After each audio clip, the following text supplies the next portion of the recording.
Alright, so that didn't jump over quite the way I wanted it to. G'day ladies and gents, welcome to the stream. Sorry, moving my microphone around here. Serves me right not getting everything all as it should before I started. How are we all going? And why is my chat not up? That is not what I'm wanting to happen.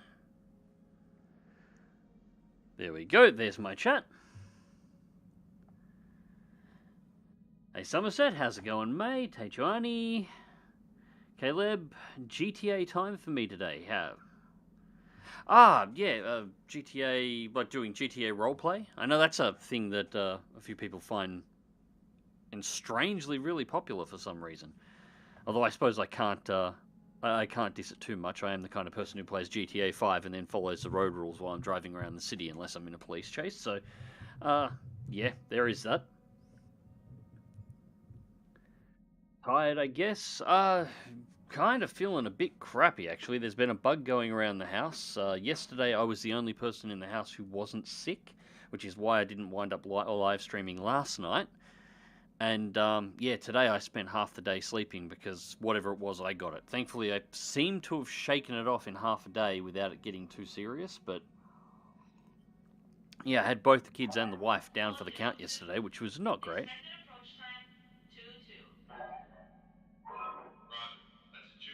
GTA is in GTA 5? Yeah, GTA 5. Yeah, that's what I was talking about. Alright, so, it is July 30 at the moment. So we've still got a little bit of a ways to the clan invasion, but we still have a few interesting things that are going on. We did pick up a contract for House Steiner at the end of the last stream and travelled here, so we've got that one ready to go. I'm not entirely sure what we're going to be doing for the rest of the stream, to be perfectly honest at this point. This is one of the ones where, if we open up navigation, actually first things first, we go to contracts. So this is the contract that we're doing first for the Lyran Commonwealth, House Steiner. So that one there is ready to rock and roll. There's this one here for the Capellans. And then I think everything else. Yeah, 3.5 skull. Yeah, I don't know so much about that one for Davian, so there's not really a whole lot to do here. Star map wise, we have the Betrayal at Helm Flashpoint, which is 3 skulls, but frankly, I would really like to do this. This is a flashpoint that comes with BEX mod. I have never done this one before, but it's running with the Grey Death Legion at Helm, which is a rather major event in the Inner Sphere and in BattleTech lore.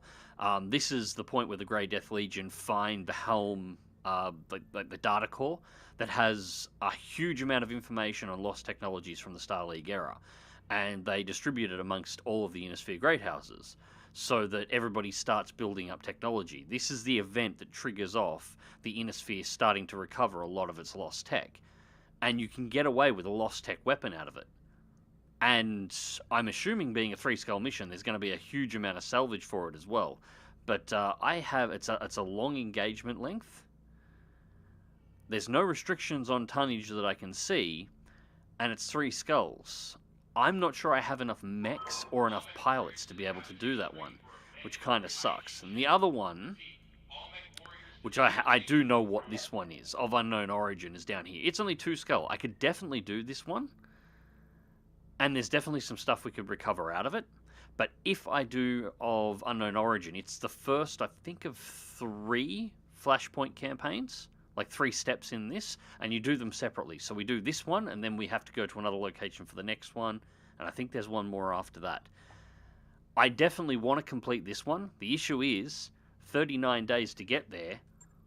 By the time we've got there, we will not be able to make it back. So even if we get something really nice out of that mission, a nice mech that might be able to bring us up a tap, we will not be able to get back to do the Helm Memory Core. So, and the only other one here is that flashpoint, which is Bourbon and Battle Mechs. Bourbon and Battle Mechs? I think Bourbon and Battle Mechs. I suppose I can click on it and find out. Yeah, Bourbon and Battle Mechs, which is a nightmare of a mission, to be perfectly honest. That's one where it says 3 skull, you really want to show up with 4 atlases. It's not pleasant.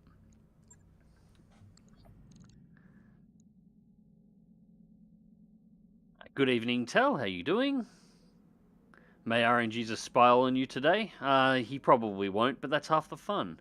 Joanni might think I'm a little crazy for now starting research War Thunder ground units. Not really. I mean, me and Tel were, and Deadmeat, frankly, were playing War Thunder ground forces, incredibly low-tier British. We're talking, but I think our highest units were 2-3 we were playing last night. Because Tal hasn't ground out a lot of War Thunder ground units, so we're playing around in low-tier British, and I was cackling my ass off at the Valentine. I haven't driven the Valentine for... Well, it wasn't even spaded. That's how little I had driven the Valentine 1. I had no idea how ridiculous that thing's armor is at 2.3 in comparison to everything else you face. At one point, I was sitting in the middle of an open desert with no cover, being shot simultaneously by 4 enemy tanks.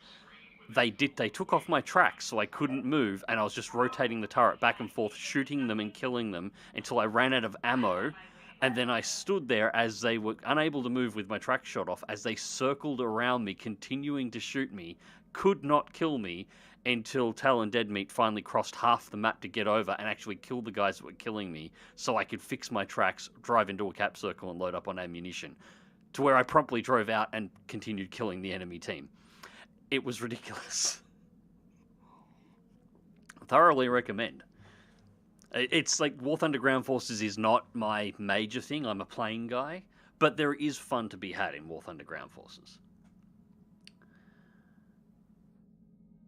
And yes, I thoroughly recommend trolling people with the Valentine. That was friggin' hilarious. I did record it too, so I might actually upload that to the channel at some point.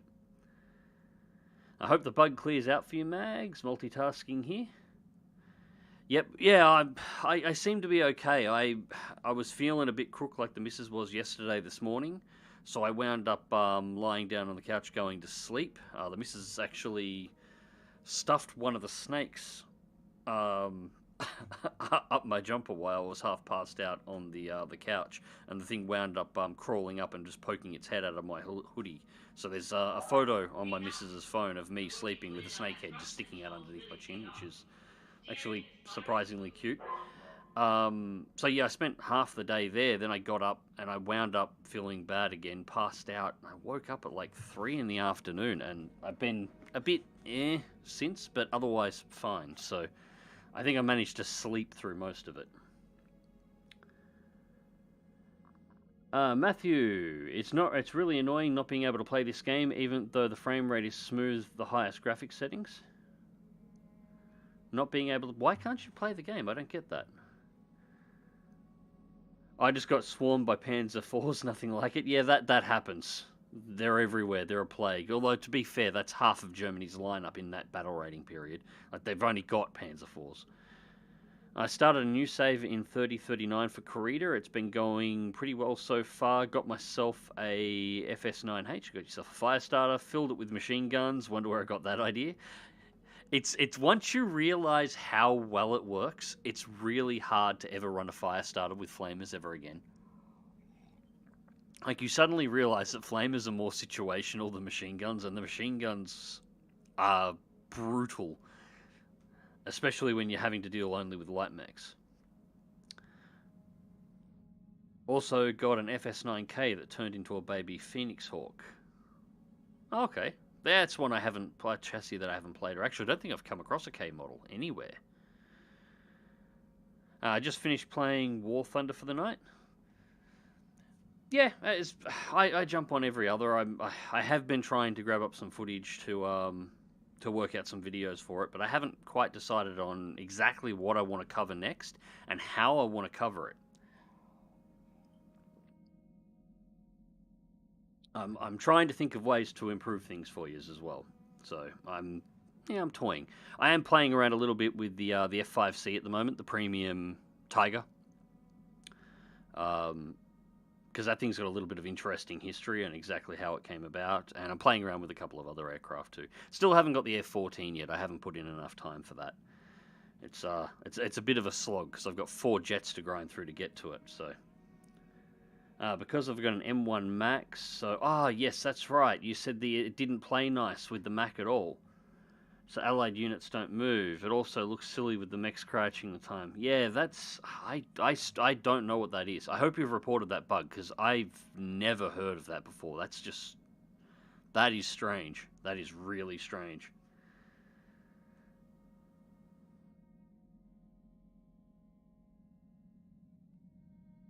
Oh no, I was in the Panzer. I've been targeting some poor Stuarts. Ah, I was in the Stuart last night too. The Stuart 1, the Stuart 2 and the Stuart 3 are fun. And yes, yeah, that, as I said, the Germans don't have much in that tier for you to play around with. You're going to wind up in Panzer IVs at some point, and they're going to make up at least half of your lineup. Alright, so, having caught up with everybody, we might as well get this one on the road. So, launch contract, because we don't really have anything else we can do here. We're already set up, ready to go. Contract's pre-organized. It's a base capture mission in the desert. I just had to look up to remember exactly what the hell we signed up for, because I couldn't remember. Alright, so Beach Ball in the Lead Spitter, Disco back again with Archangel, although with it being in the desert, it is tempting. The Wolverine, I really want to get rid of this Wolverine. I really want to get rid of that Wolverine.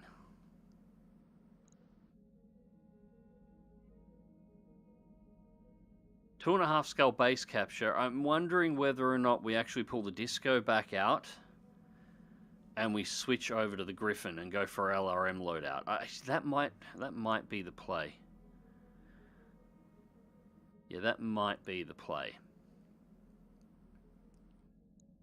Alright, so it's Apex, I believe, has, yep, LRM clustering. Actually, I think Archangel might have it as well. Yeah, he has it as well. Oh well, we'll do a pilot change anyway, because Apex is the more interesting pilot for this, for LRMs, mainly because a little bit of a trick you can do with breaching shot with it. So breaching shot with multi-shot, you can actually perform multiple breaching shots in a single turn, so long as you're only firing one weapon at any mech at any given time. So what you can do when you set up a mech pilot as like a support pilot running LRMs with multi-shot and breaching shot, what you can have, let's say we're in a much better than a Griffin support mech with two LRM-20s, where you can use multi-shot to put one LRM-20 on each target, and then you'll get a breaching shot awarded on each attack for each LRM fired, which means you essentially negate all of their defensive rolls with LRM rolls, providing you only fire 20 missiles at them at a time, which can be really useful.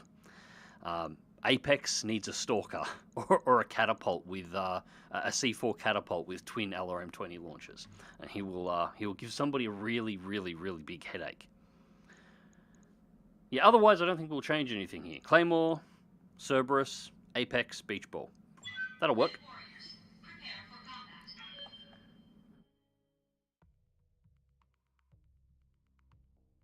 I discovered this mod after watching your last stream of BEX, and I'm playing the heck out of it. Cheers. No, my pleasure.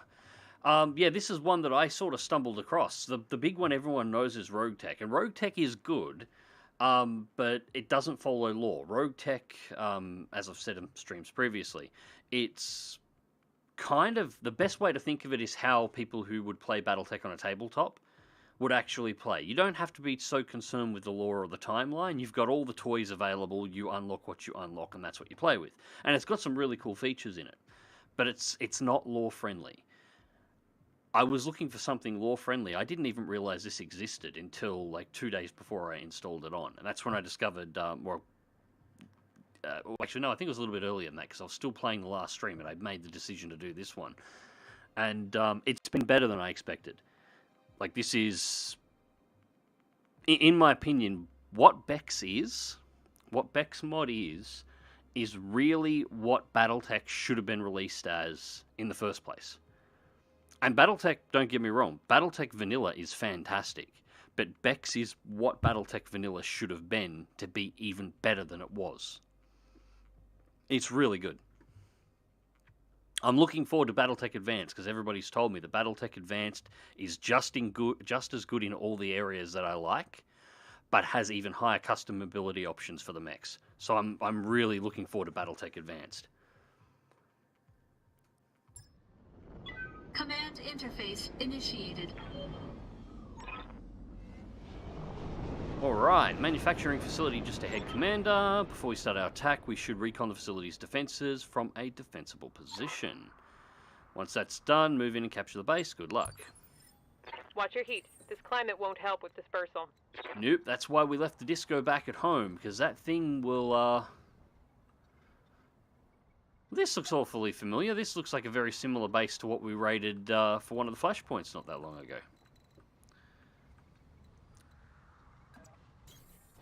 Unfortunately, there is a lack of maps in this, so a lot of them get reused in the mods. I'm not sure why, but there's something awkward or difficult about inserting or making new maps for the game. I'm not entirely sure on exactly what it is. But, yeah, so none of the maps you see are actually modded in. They're all maps that exist within the game for various special missions, campaign missions, flashpoints, and so on, that are being repurposed over and over again, which is why you do see repetition. Which kind of sucks. But, again, it's apparently a bit of a quirk of Unity that sort of prevents easy mission generation.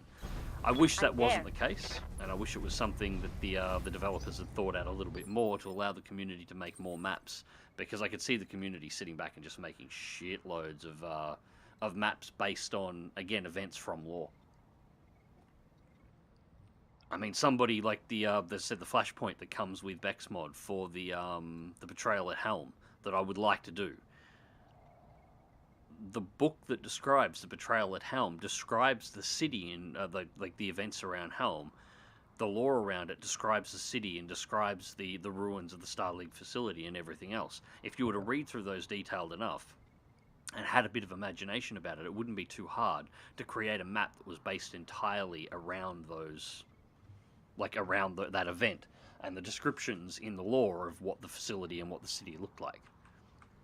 You could recreate Helm to go with the flashpoint for Helm. Right, so for the moment I'm looking at... Well, now I'm looking at getting behind the cover over here. I was looking at getting down into these trees for the bonuses. Now the Griffin, I'm just going to sit... Actually, we're not going to do anything with the Griffin just yet. Because I reckon... Rolling. That might be able to expose it. No. Not quite. Okay, fair enough. Well, we'll stick the Griffin back behind this rock and get ready to start throwing missiles.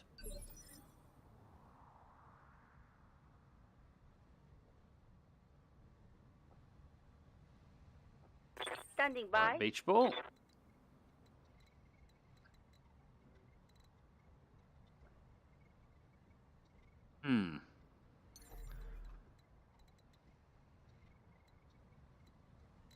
Get 4 to there. We'll only get 3 otherwise. Yeah, right, and we'll get to 5. Okay. Alright, we'll jump for 2 just to uncover. That's a Star League era manufacturing facility, alright. No wonder the Lyran Commonwealth wants it so bad.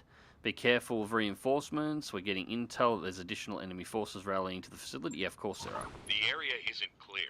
Eliminate hostiles and secure it before proceeding to your next Vindicator. I'm not sure about the third. Alright, Cicada's got to go first, so we'll put 2 shots into the Cicada, because we have to complete our turn. Oh, that actually got through the armor. Hurt.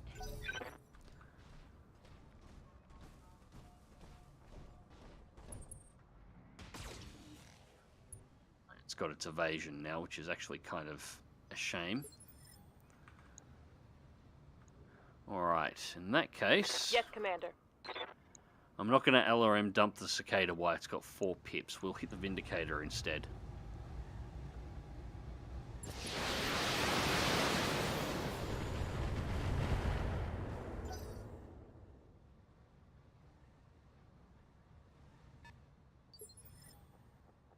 What? No.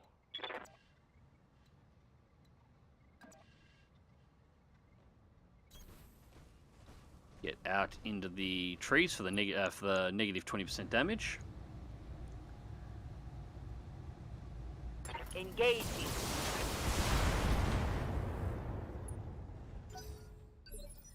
It's worth the attack.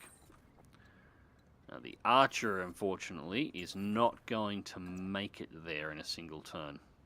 So we're going to be exposed to shots from the left by these two for at least the first turn. Oh, that's a lot of heat. A lot of heat for... What do we got? 54, that's the bonus accuracy, so that's the highest we've got. 44, and I won't cycle any of the SRMs. We're not putting... Oh, no, we will. I'll keep putting weapons on. Alright, there we go. Yeah, I'll just fire the lasers, because we're not going to put heat on the lasers with the cooling on the archer. See if we can get through. Engaging target. All miss. Okay. Hey, Torgy, how's it going, mate? PPC shot at the lead spitter, which was expected. That's why I wanted to do the jump for the 5 evasion pips. Shot from the wasp. That looks like that was just evasion, no hit. Aye, aye. Alright, let's now 2 evasion pips. No, let's do... Waiting for orders. We can do beach ball.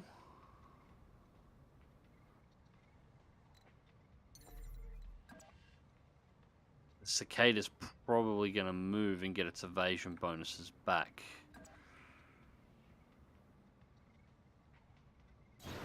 This thing's going to be a pain to deal with just because of the speed it's got. This should be good. Now the cicada's going to move. Yep, now it's getting all its evasion back again.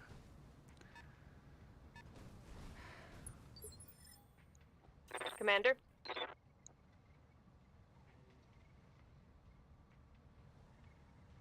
Alright, fair enough. It's the only thing I can hit. We'll LRM dump it.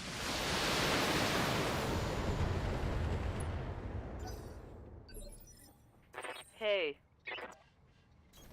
There. Okay. Really low hit Might chances.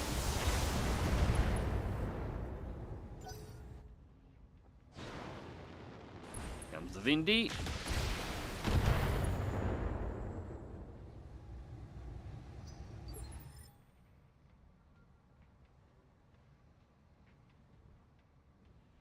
Just finished painting up a Clan Wolf Ebon Jaguar for the tabletop match on Saturday. It's the first thing I've painted in a while since work has been kicking my ass. It turned out pretty good though. Yeah, I was looking at the box set that was suggested last time in the last stream. I really want to pick it up, but I just don't have the cash for it, unfortunately. Starlink is going to eat everything. The Starlink is on the way. It's apparently landed in Australia now. It's apparently in Sydney. So it is making its way down. It's apparently expected to arrive before the end of the month, which is good. But there's a few extra pieces I've got to order in. I'm actually kind of things that I'm kind of annoyed about. The cable for it's probably going to be too short, so I'm going to have to get a longer cable to actually fix mount it. And that's bloody expensive because the cable's proprietary. Because of course it is. Awaiting orders. Also, it only comes with a sort of a wireless router on the to plug into the end of that cable and actually power up the entire system. You have to pay extra to buy something that's got a fixed Ethernet, like a fixed Ethernet router or adapter that you can actually plug into your home network. And because I want everything hardwired and not running through wireless on my house, I've got to pay the extra to actually get the Ethernet, which again is kind of shit, but it's what I got to do if I want to get non-crap internet down. Engaging target. All right, finally, left leg destroyed on the critical cicada. So that slows it down. Now we can actually finish it off.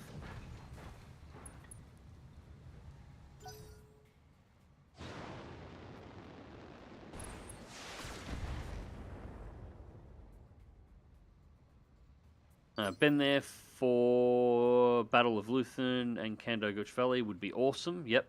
There is a mode for new maps called Mission Control.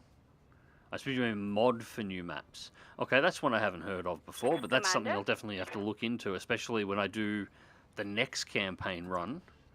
If somebody's worked out how to get new maps into this and has a dedicated map mod, if it works with BEX and BattleTech Advanced, I absolutely want to run that. First time catching the stream live. Greetings from Belgium. Hey, Burton, how's it going, mate? Welcome to the stream, then. Thanks for notifications. Has he died yet? No, I haven't yet, Dead Meat. Things are actually going pretty well overall. I'm a little worried about reinforcements, but we'll see. Night vision goggles. Damn, I'm late. I've only been streaming for 29 minutes. Night is early. Scored a critical hit. You actually got me to replay the game again yesterday. I did a 2-skull battle, barely managed to finish the mission with a crippled Shadowhawk. Take a guess on who the contract is. Warning. You took a mission for the Capellans, didn't you? I'm here. It's almost mandatory to get screwed over by the Capellans in this. The Devil... Jesus Christ, Devil! Love your work, bro. Make me some casual Corsair art at some point. After Starlink comes 117... What the hell, man?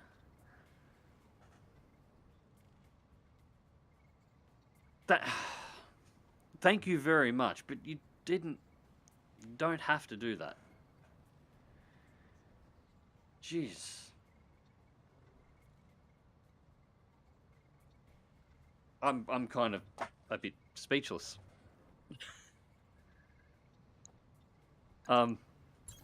Okay. Yeah, I think I'll. If you want some Corsair art, yeah, I guess I'll be probably doing some Corsair art there. God damn it. That looked like a critical hit. Well, the Shadowhawk landed home. Dead meat, give me mod powers, pets. Oh, you know you can just like DM me on Discord, Dead meat.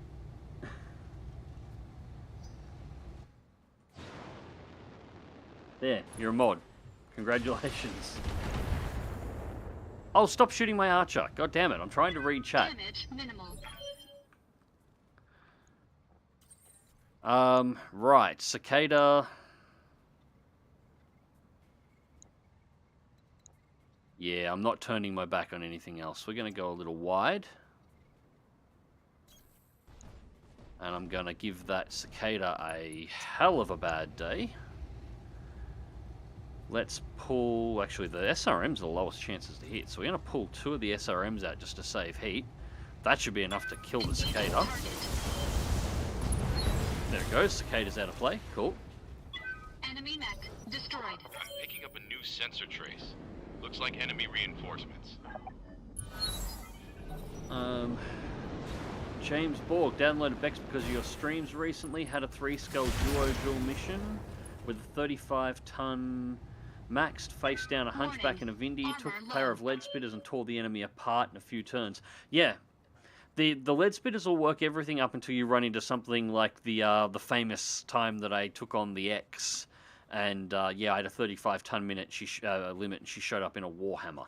That's a little rough, but anything up to sort of in the 50-ton range, the lead spitters will just bounce around, get behind them, tear their rear out, and as I said, the key with the lead spitter is every machine gun gets a critical bonus on attack if it's attacking structure and not armor. So once you've gotten through the armor, 6 machine guns, that's 6 critical strike rolls per gunnery turn, and if you've got 2 lead spitters, so 12 chances at a critical strike on a mech, and it only takes 1 to take the mech out. So it is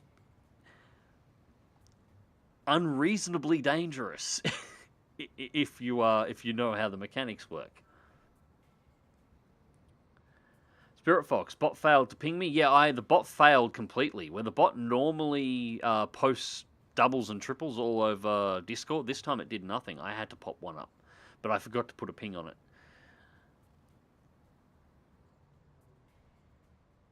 Space Viking, g'day mate. Alright, so, Standing by. where am I? Alright, Griffin's up next. Cicada's down.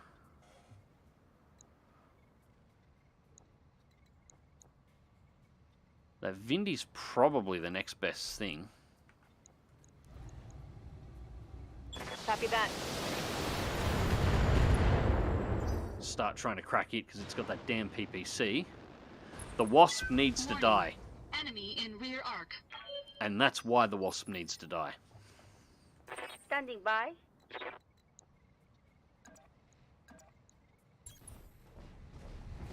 So this should kill the Wasp. Ah! Yep. And just add insult to injury. Make sure there's no survivors. That's a kill. Hey.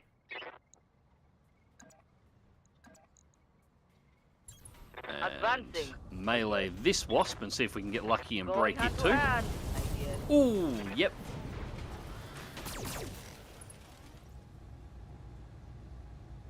It's Mech again destroyed. worth pointing out that the Wasp in lore does not have an ejection seat. So whatever happens to the mech happens to you.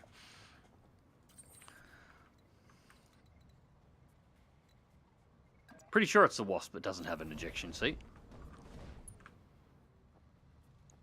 There's a couple of the light mechs that just don't have anything at all in terms of safety equipment. Now, the Vindy... we just cycle. Target.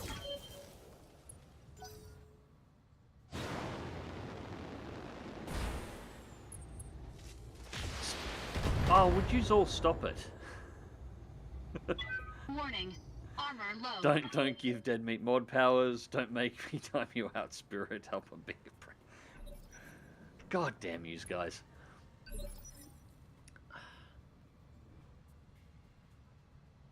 No, I had to be even up what I gave DM for Unpro and what I gave. You didn't have to even up anything, Devil. Jesus. Gods, he has the powers. Look, he's got the powers on Discord and everywhere else as well. Aye, aye. If he was going to do anything, he would have done it a long time ago. Alright, so I'm actually probably a little too close now, so I guess it's going to be time to close in with the Griffin and get some direct fire action, because inside minimum range for the LRMs. That Vindicator's just about toasted too.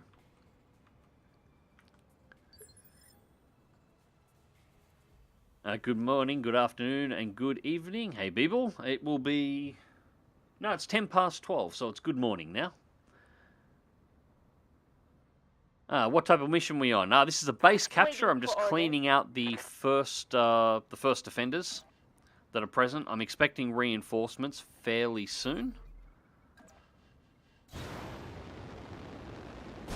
Nothing too heavy so far. We had a cicada floating around. We've got this annoying Vindicator with its PPC, but Gotcha.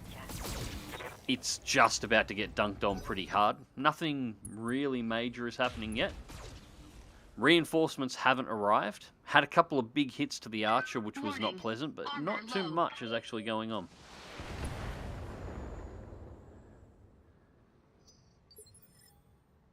I get the feeling something's about to start here in the chat.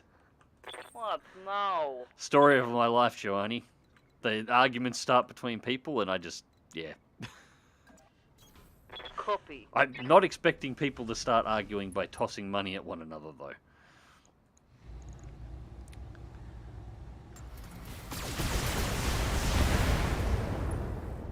Yes, you appear to be in the space outback. Yeah, very much. This is running a desert biome.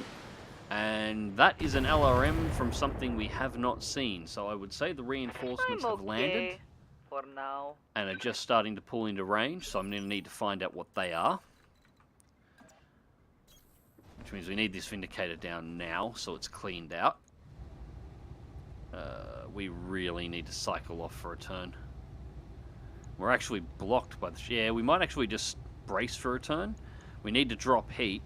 And we're actually blocked by our own Shadowhawk here, and I don't want to accidentally stray shot him in the back armor.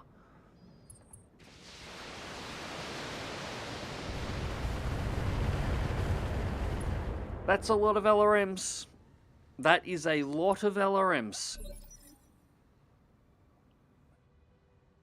That was at least 2 LRM-15s, at least. Commander? Alright.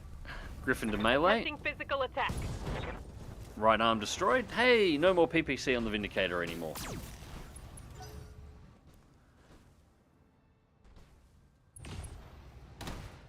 That's an autocannon shot through a wall.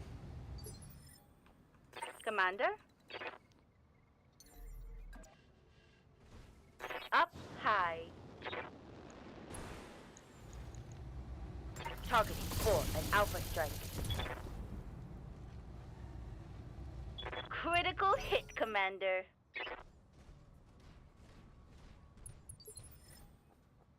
I'm here.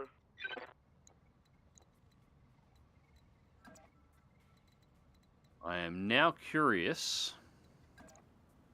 Where's the best move that I'm going to be at? Yes, there. Okay, I can get Moving back to into position. cover. Get the 20% damage reduction.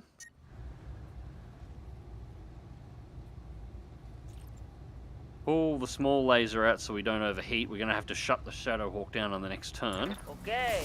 Hopefully this will be enough to finish this. This Vindicator is proving to be a Critical pain hit, in the ass. Commander. Because I need the lead splitter to go up and start finding out what the hell is up there.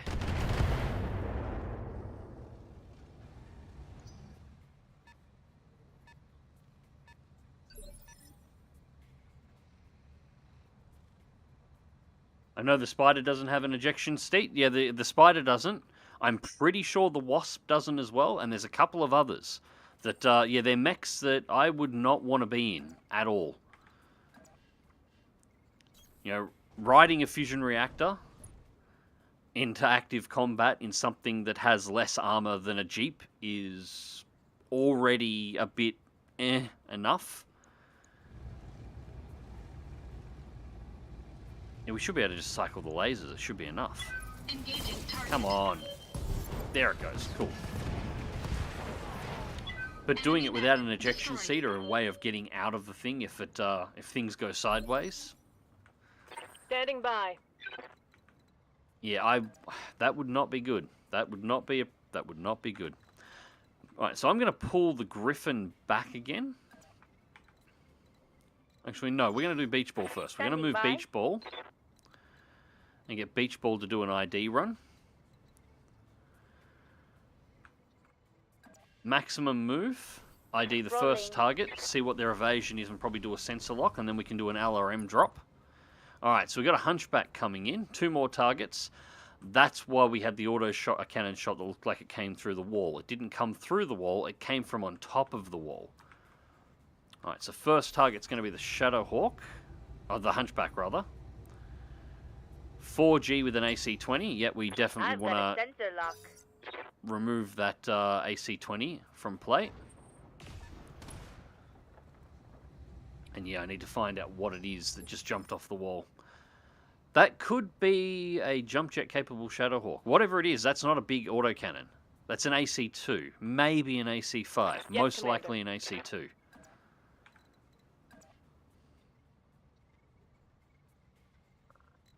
How far back can we pull and make the turn? That's about as far back as we can pull and make We'll the go. turn. Is that going to be too far out?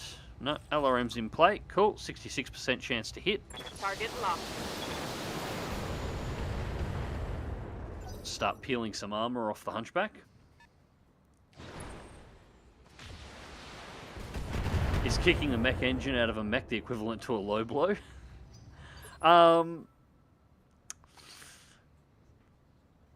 I suppose you could consider it that way. It's definitely the least subtle way of killing the enemy, and possibly the most insulting. Doubly so if the it's a Griffin. Yeah, doubly so if the mech actually had full armor at the point that you started.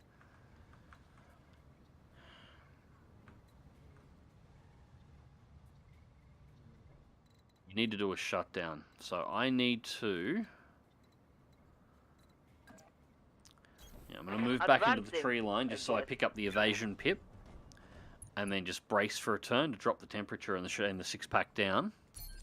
I want them to close to me. I don't want to have to leave the damage reduction that I'm getting at the moment and engage them on open ground. At least not until I know what the other mech is.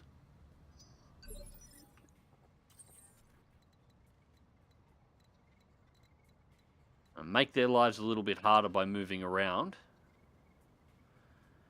What do I need to watch here? Yeah, left torso is just about gone. Right torso's taken a few hits as well.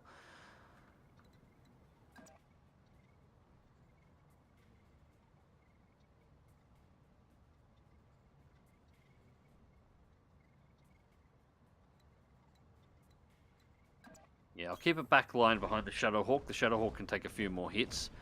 The Archer got focused a little bit there and still is. Again, we brace for a turn.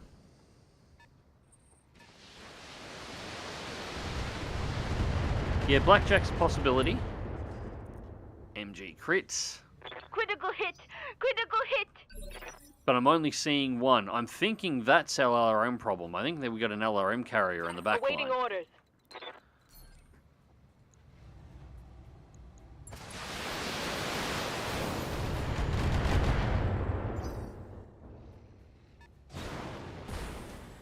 It is a Clint. Yeah, didn't think it was a Blackjack. Because it's only firing one AC. So it's a Clint. Which I don't know a huge amount about as a mech, to be perfectly honest.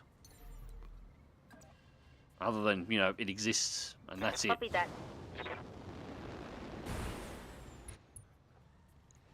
Alright. I'm actually going to do a precision shot into that torso. Please let me get internal on this thing. Nah.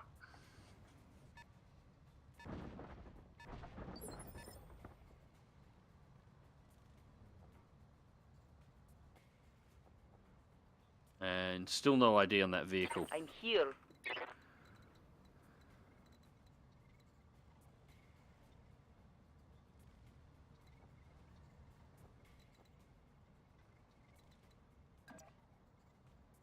Alright, change their Okay, positions let's again. go. And we'll brace. Got to get them to approach. Ah, it's gone melee. Ah, that's bad. Actually, that's not bad.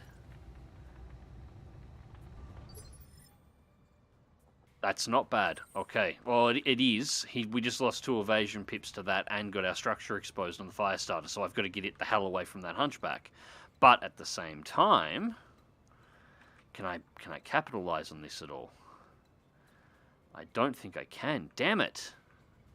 I don't have anything that's got long enough range. I'm actually kind of missing the laser back with the PPC at the moment. He's got no evasion pips and he's moved out of the forest, so he has no evasion whatsoever. And he's got his back turned to an archer and to the 6-pack. And I've got nothing that has enough range outside of the Griffin that can reach out and touch him for that.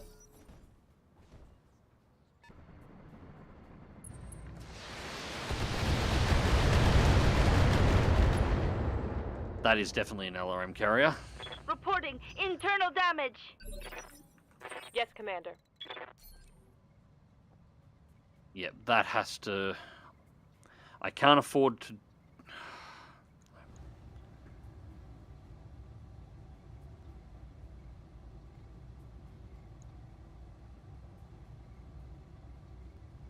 I really want to hit the hunchback, but I've got to hit the LRM carrier. That's the most dangerous thing they've got.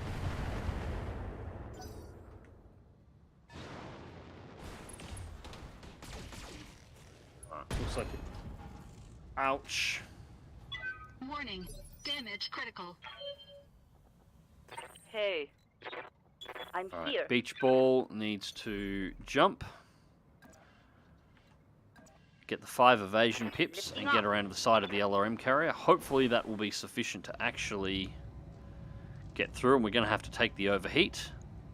Firing all weapons. And, of course, half the guns just go Keep off an into eye the on my fucking never feet, never. Commander. Of course it does. Jesus.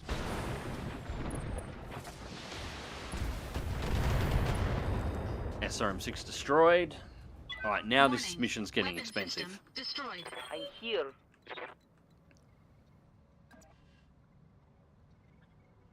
We're gonna have to push out and close range on them because they've got enough range to sit out there and just slap us in the face over and over again.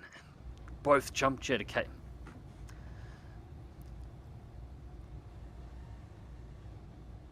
with both of them having jump jet capable mechs jumping around, they're going to be near impossible for us to actually hit without getting into melee range. They're just going to bounce around like I do with the Firestarter and just nail us again and again and again. AC-20 hit to the 6-pack. We could actually get wiped out by these three.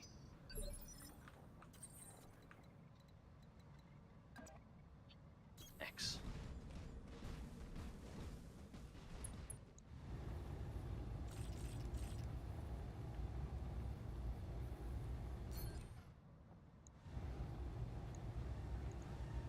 Engaging target.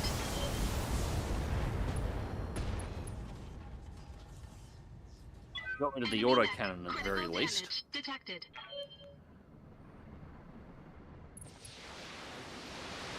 Alright, that could potentially kill the Archer. There we go. Left torso destroyed, left arm destroyed. There goes half of our weapons. Warning. Weapon system destroyed. I fucking hate LRM Aye, aye. carriers.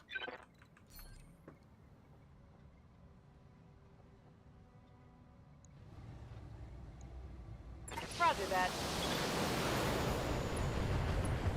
Finally. One for the scrap heap. Yes, Commander. Alright.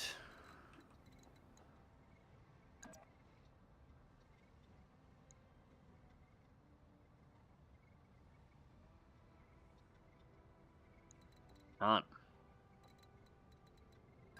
I have to go wide, and I have to shut Oh, down because order. the lead spitter, even with the MGs, is overheating. So I'm dead in the water for a turn.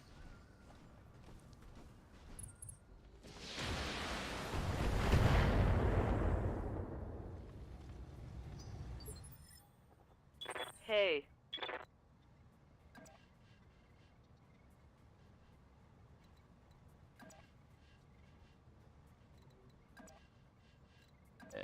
I'm only getting one evasion There. pip on the 6-pack. Okay. Although it doesn't really matter, they don't seem to be paying any attention to it at the moment. Hope this is enough. AC-5 ammo explosion. Maybe things are looking up. Damn it. Wasn't enough to kill the pilot.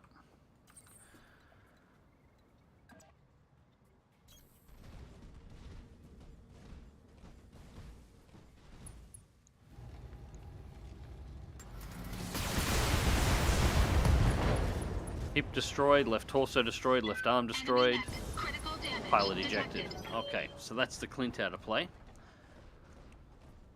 So now we've got the Hunchback with the AC-20. Which thankfully missed.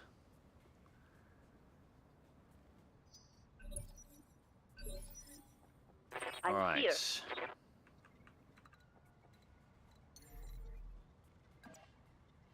Engaging jump jets.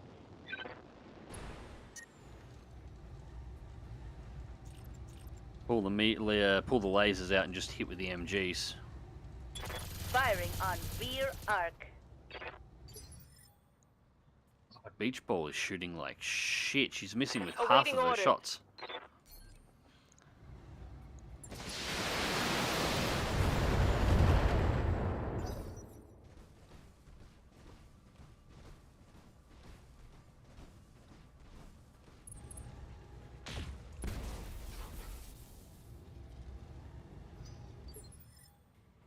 What now? Advancing. Alright, 6-pack again. over to engage the Hunchback. And we are going to overheat again. Small lasers out. SRM4 out.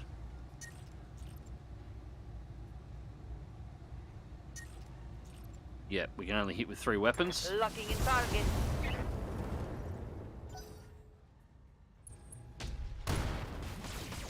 direct hit with the AC-20. Warning. Damage critical. Yep, that'll be most of our front armor gone now. What are we on? Yep, structure is exposed. I have to sprint and disengage with the Full archer. throttle.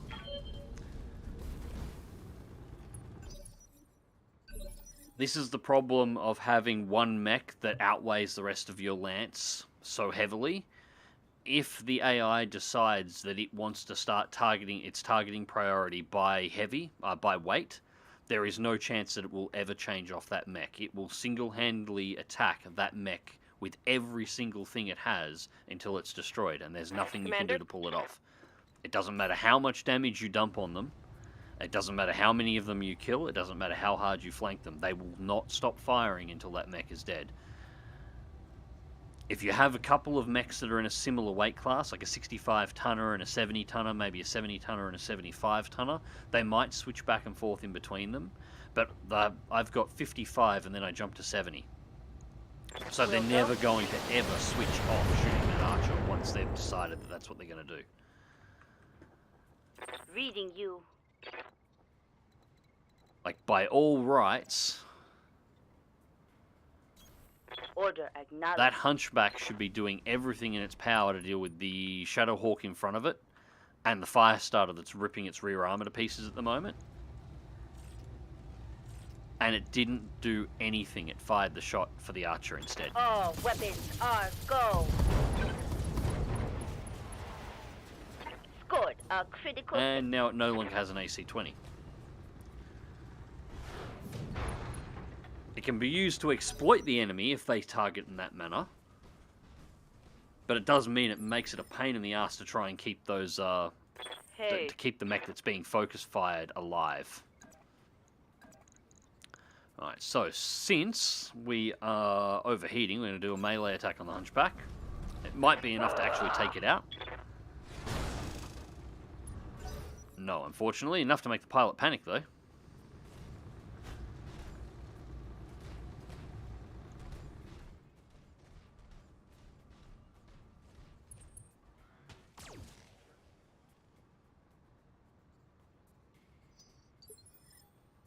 A happy wombat. The Stinger is a direct competitor to the Wasp. The Wasp was first by about a decade. Yeah, there was a lot of the early mech development. There was a lot of coincidental development. So some of the early mechs were really interesting, or at least the lore behind them is really interesting on how they were supposed to have come about. All right. We're going to get around the wall, and I am largely just going to keep my ass facing in that direction, although I think I'll be fine now. With that direct line of sight, it's got to come after me and jump over the wall, and I'm pretty sure I should be able to intercept it and gimp it before it can get past the wall. I think. Yes, Commander. I think. Right, where is... There.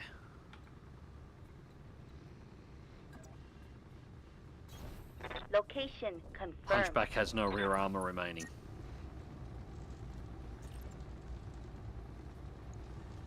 (10-4).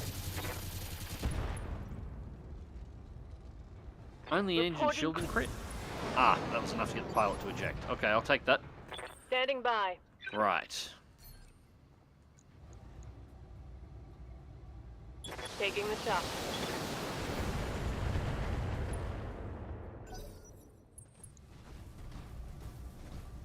Now the Griffin's lost line of sight.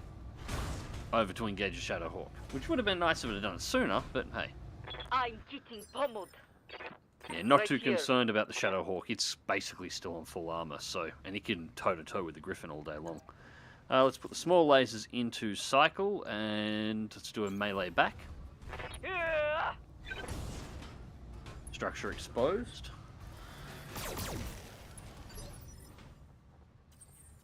And Claymore isn't about to do jack. He's going to hide over there and keep that archer Stabilizing. alive. Engaging coolant system. Right. Quickly target. It's the left arm. No, I want to take out the right arm, so I need to cool the fire starter down as well. So we're going to do a melee attack from the right-hand side of the Griffin. Move My order hope is going to be to received. pull the arm off, because that arm's got the PPC. Or at the very least, critical it. That looked better grouped. Aye, aye. And now we rain LRMs on top of it. Left arm destroyed. We want the right one. Take that.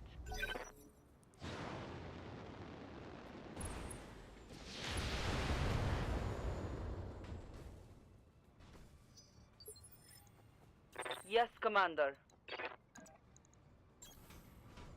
And with 5 evasion pips off the jump, that's got I'd an rather ace. use That's got an ace but- class pilot in it.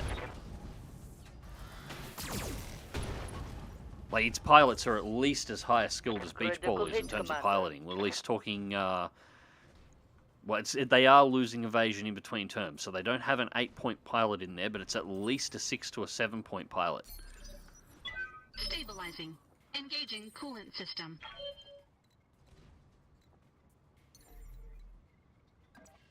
So we do our jump. Targeting core and alpha strike. Jump jet's destroyed. Alright, that kills some of that mobility. A critical hit. Awaiting orders. And again, let's rain some more LRMs. Target confirmed. So now we're mopping up. LRM ammo destroyed, right torso That's destroyed, right gonna arm hurt. destroyed. Pilot's panicked, we got knocked down. That should be it. Standing by. Let's blow that torso.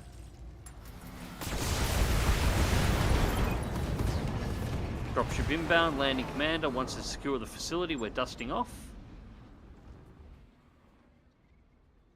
That better not have landed on my archer. That can happen, by the way. No, it didn't. Okay, cool. Right here. If you say so. I kind of hate when they suddenly plant a dropship. There Moving are to missions position. that will do this in the campaign. If you're in the wrong Location spot and confirmed. you trigger off the right events, they do that. Where in one turn instantly a dropship lands with no warning. If your mechs happen to be on the point, like the template that the dropship sits on, they're instantly crushed by it and destroyed.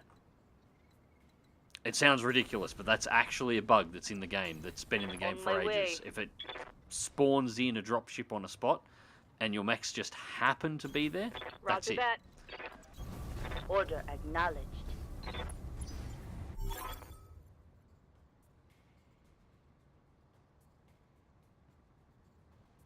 Right. That's it. We've taken control of the facility, Commander. Given what we've seen here, I'm guessing Steiner will be very pleased with our work. Mission Mission successful. successful. Hopefully they pay. I've got to put an archer back together.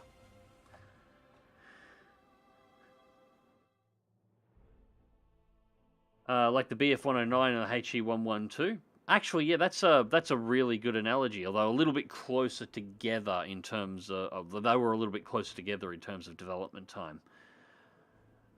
Just had a Vulcan headbutt a Stigger's pilot in. Some of the melee animations are actually quite amusing. I do like the Phoenix Hawk. You know, I joke about the Phoenix Hawk being a weeb mech. And then you watch its fighting animation and it runs in and does like a karate right hand kick into the enemy mech. Like, yeah, it's a weeb mech. There's no way to avoid it. Alright, so 305,000 after expenses. Well, after main drop expenses. Lead Spitter needs some repairs. The Archer's got to be bolted back together again. Although it got 3 kills, so two and a assist. No pilot injuries, which is good. Alright. One part of the Clint, one part of the Griffin, one part of the Hunchback. Lots of Wasp components. We're going to take the Hunchback component. We've already got 2 components for that, so that brings us up to 3. And we're going to take one of the... Well, we've got a random chance to get the Wasp. It's kind of a waste to take it, but we'll take one of the Wasp components because we've already got 3 in stock. So that means we can actually build a Wasp and sell it. It's not worth much, but it adds a little bit more cash to it, and we'll random roll and everything else. So 3 LRM-20s. We've got a double plus SRM-2, but it's an SRM-2, not too concerned, and a whole bunch of secondary components and ammunition. So let's see what we get. Alright, so we got the Cicada, the Griffin, the Hunchback. We actually got everything except the Clint and one of the other Vindicator components. So, alright, that works for me. 3 Mead lasers. We got the double plus SRM-2, standard SRM-2. I would have preferred the LRM-20s on the roll, but that's fine. We can pick those up later as needed.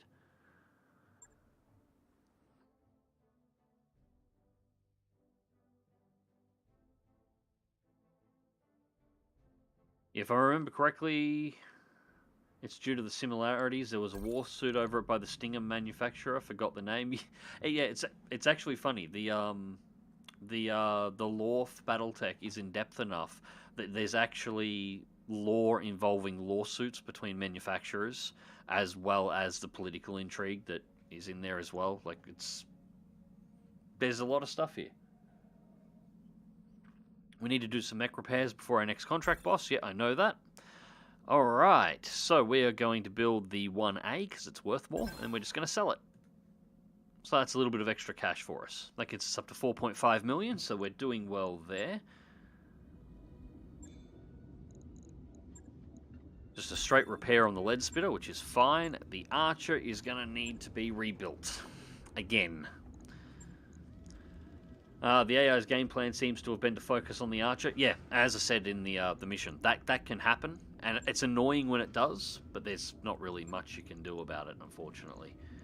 It's just part of what there's a couple of different ways that the AI will react. Quite a few more with BEX mod. It actually gives it a lot more flexibility.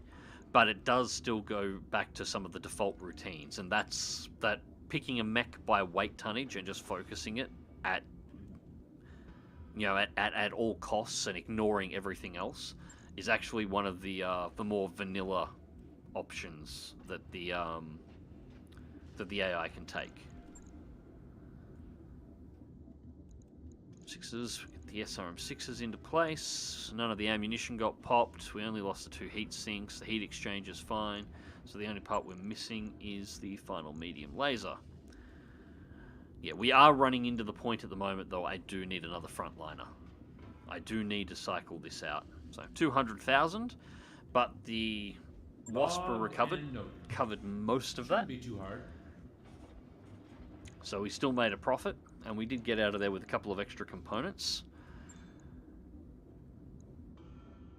I need to find either one more Orion to kill.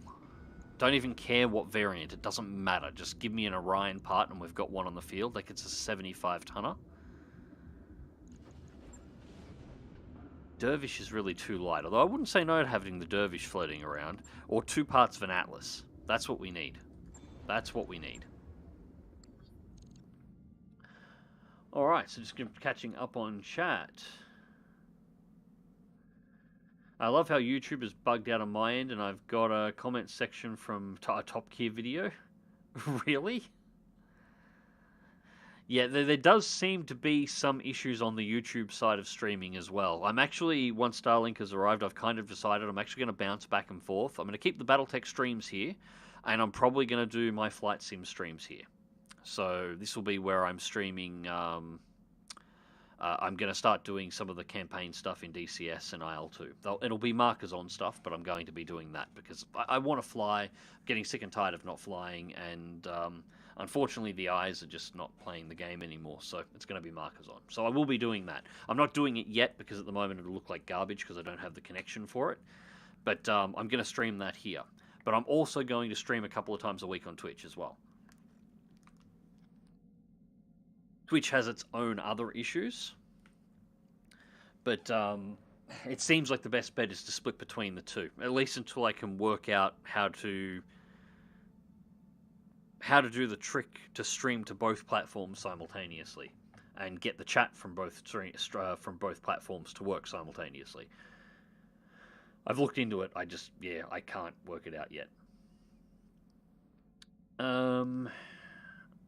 Mackies still used, kind of look like Urbies, but with more ducker. Yeah, Mackies were the first battle mech ever made, Burton. They are literally the genesis of the entire battle mech concept. And yes, they are still used. They're incredibly rare because they were the first battle mech, so they are always the oldest thing on the field. And well, to say that they weren't very good wouldn't be. It's not really giving them the respect that they deserve by the standards of mechs that exist in the 30, anything 30,000 and beyond. They are undergunned in terms of firepower. They do not have enough weaponry, but they are incredibly heavily armored, and they were virtually indestructible when they were put into the field. BEX mod does have them. There's, I think, at least 2 variants of the Mackie that you can find, and I am looking for one. I want one. I don't care if it's good or not. I just want one because it's a Mackie. And yes, in lore, even at this point, while they are, again, incredibly rare, and most of the time they're in museums, they do still exist, and sometimes they are used. I think there was actually one in lore that was used on... it was used during the clan invasions, and it got refit with clan tech. So, you know, clan ER lasers and clan pulse lasers on a Mackie. Where's the smell of smoke coming from? Oh boy, I left the stove on and it's trying to burn down the house. Well, at least he's learning to cook for himself. Look, there is that. I'm currently in the process of trying to teach my oldest boy how to cook, because I've made it very clear to him that when he hits 18, like, he's not going to know just how to make 2-minute noodles or something. He is going to know how to cook up full roasts, how to do Weber's, how to make good quality food. Because even if he doesn't want to do a single thing in his life that's related to food, he's going to know how to feed himself, and feed himself properly. But I do watch over his shoulder very closely, because I like my house not burnt down. Well, if he's got 10 toes and all of his eyebrows remaining, it's a learning. Yep, that's it. And he's only cooked the house a bit too crispy. Better luck next time. I'd imagine the Mackie would have been used during the Succession Wars at least. Yeah, it absolutely was. It's, as said, it's been used through all of them. It got rarer after the first Succession War because a lot of them were destroyed. It was, after all, a 100-ton mech with heavy armor, so it did frontline a lot of battles. But it wasn't completely wiped out, and they were mass-produced on a huge scale, being the first mech, and being effective at what they did at the time. Because there wasn't a counter. When the first Mackies rolled out, they were the only battle mech. There was not a counter for the Mackie, outside of tanks and vehicles. So, like, picture a battlefield. Your enemy is a 100-ton walking assault mech, like a walking assault tank, and all you've got is on wheels and treads. There is nothing else you can deploy against it. Night Vision Goggles. Good to see you streaming right now. All the GTA streams are blowing hard. Somebody else who mentioned GTA streams. Not really. Such an old design is basically extinct in the inner sphere, though you can still find it among the periphery, even among the clans. Hey Mags, where do I stop... How do I stop losing scout mechs with full evasion pips? Pray to RNGesus. You know, if you believe 40k lore, burning incense near the computer. No, don't do that. There's not much you can do. You get your evasion up to full, and the evasion should tick away, and you should not get hit. Evasion is a really high defensive bonus. But sometimes RNG will let something through. And if it lets something through that's sufficient in enough size, scout mechs can't take a lot of hits. Part of the reason, again, why I sort of use the Firestarter is it has just enough armor that if something bad goes wrong with the rolls, it can survive it. The Raven is generally pretty good too. But like you saw in that last stream, I got a roll through evasion with a melee attack, and kicked the engine out of a fully armored and completely undamaged Wasp. Sometimes shit happens, and there's no way around it. Stream is jerking a little bit for me. I'll do a quick check, and yes, I have seen your super chat in there, Dead Meat. need text-to-speech thing for super chats. I have thought about it. I think it's a bad idea. Actually, I am getting a little bit of connection interruption on this bit, on this end. This might be me.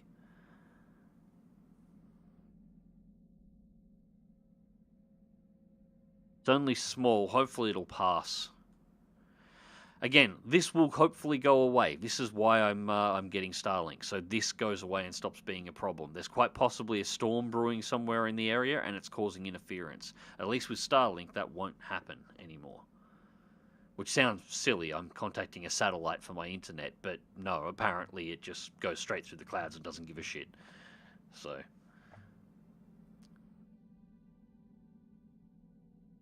now, what I need to do is actually start getting some voices and some clips put in. I actually downloaded all the audio files for Bitching Betty and all the voice files for MechWarrior 2, MechWarrior 3, and MechWarrior... I think I got most of MechWarrior 4 Vengeance as well. I found an archive that has all the voice files for it, and I'm thinking about turning them into announcements, so when Super Chats come in, there's a little audio clip that plays. Possibly a little video pop-up to indicate, you know, who super chatted and everything else as well. I've got to work out how to set that up. I've seen it done, so I know it can be done. I've just got to learn how to do it, and I'm thinking about using the audio cues for it. Joanne, Dead Meat, you're almost making me want to donate to challenge you in this space. God, there's going to be a war in my... No, this is good. It's a wholesome little fight that's going on here. Zero Scale, hi, sorry I'm late. Don't let it happen again, Zero. Completely unacceptable. There's no late to a stream. You show up when you show up, you watch what you watch, and anything you miss is always available in a VOD. It's the part of the good part about the YouTube side of things. They don't delete the VODs. Twitch does. So our clan is just smarter about mechs and the rest of the inner sphere. Alright, this is a complicated bit of lore, but I'll go into this before we get on to the next mission. So, the clans are the final sort of remnants of the Star League. Before the First Succession War, the Star League... to put things simply, the Star League collapsed, its leader was killed, and the Star League fell apart. One of the generals, General Kerensky, packed up a big portion of the SLDF, the Star League Defense Force, so the Star League military that was maintaining peace, jumped on a bunch of jump ships and fucked off into deep space. Basically said, screw you guys, I'm going to go build my own empire with blackjack and hookers. And so that's precisely what he did. The clans are the descendants of that. Or specifically, the descendants as reorganized by his son, Nicholas Kerensky. So...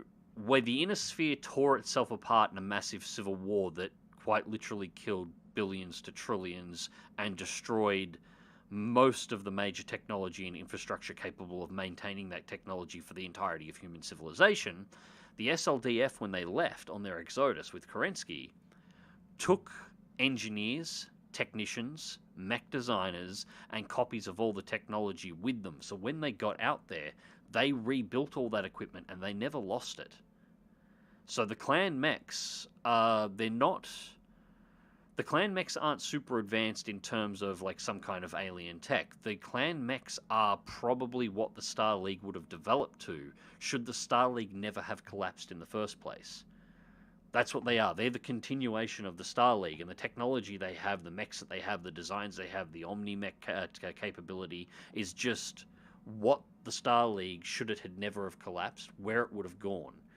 And they just turned into a sort of a bit of a rather interesting tribal separated society that had a belief that they should be the ones running the whole show and wanted to come back and take it all. But yeah, that's why they've got better mechs. They have they never lost the technology that the rest of the inner sphere did, and is still in the process of trying to put back together.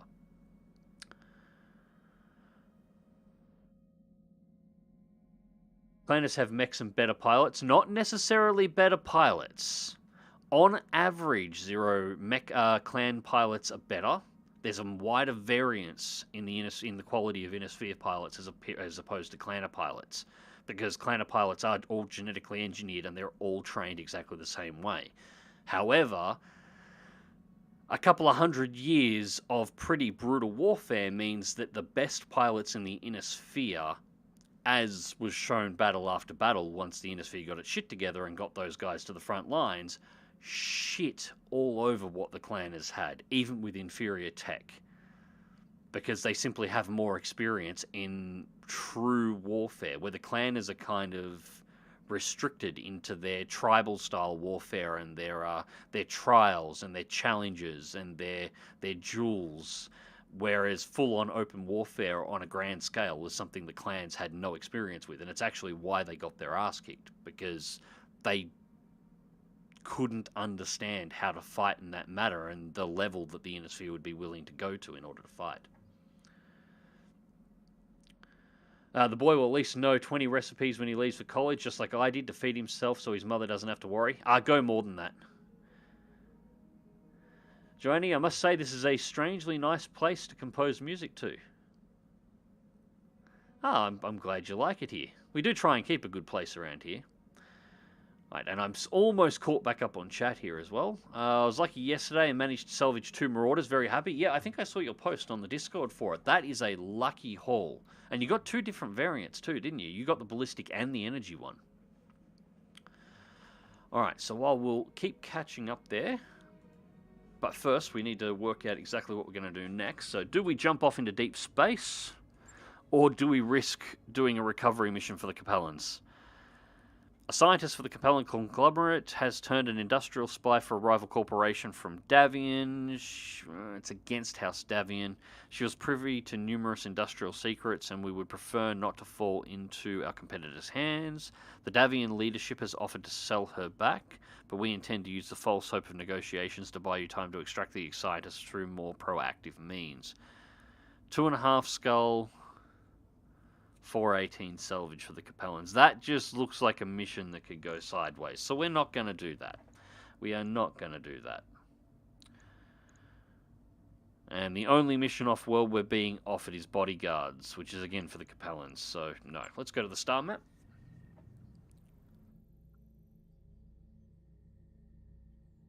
Now I've got to make the choice. I don't have the tonnage to do the Helm mission, which sucks balls. I want to do that.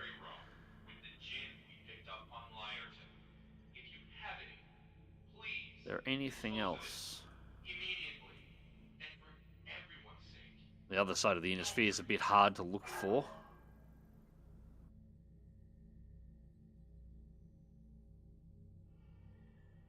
Now, all the action is down this end of the world. I'm surprised we haven't had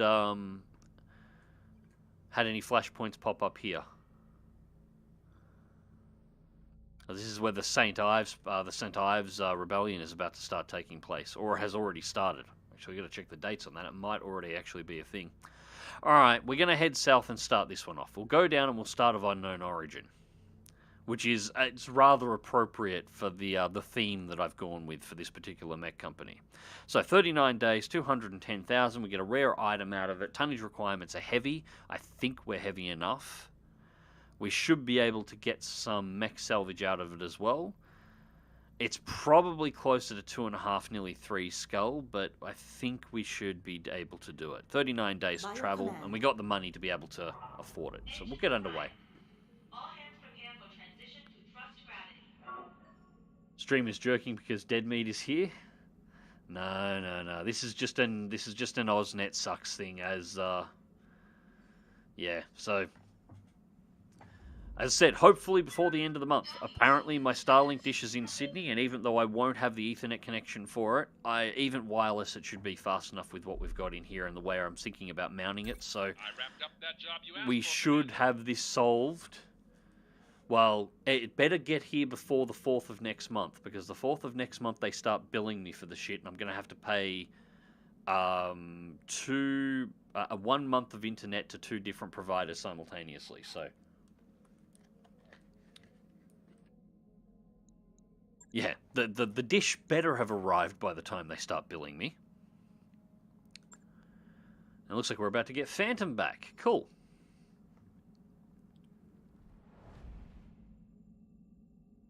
Sound is good, but video jerks around for 5 seconds for 1. Yeah.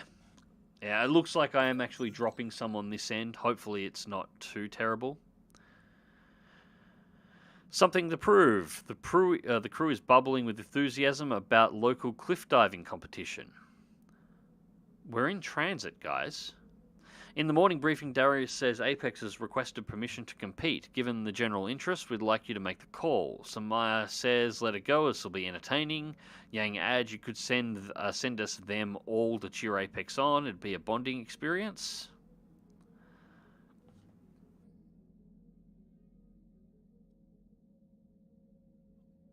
How far out are we?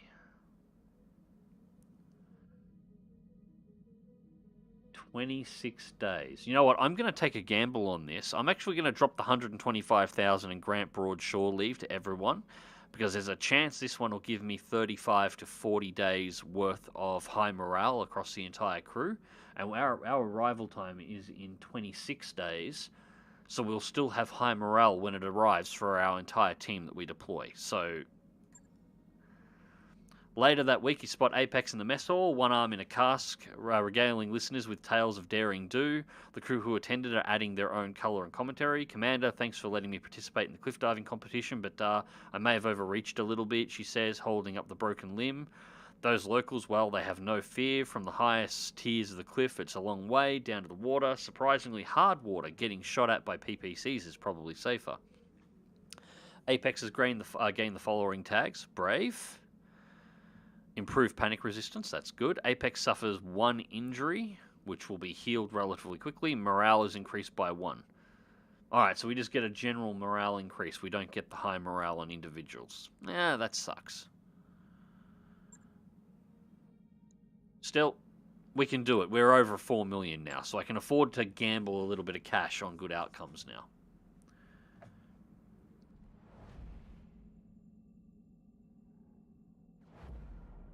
The Adamus Civil War is why clanners also don't like deploying all their resources and develop the practice of bidding.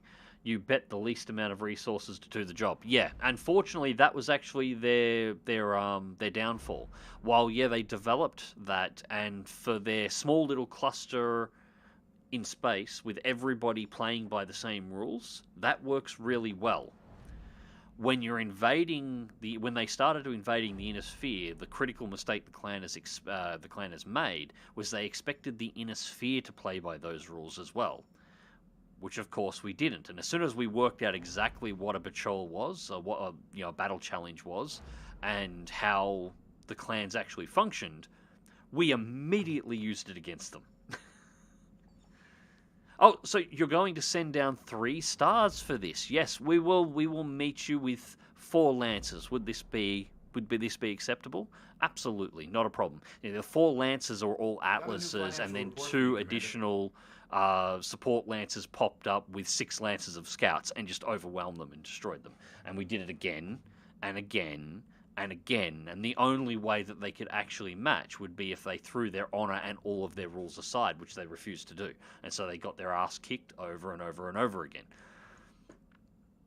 Alright, down to 3.5 million. So we're going to have to start making money again soon.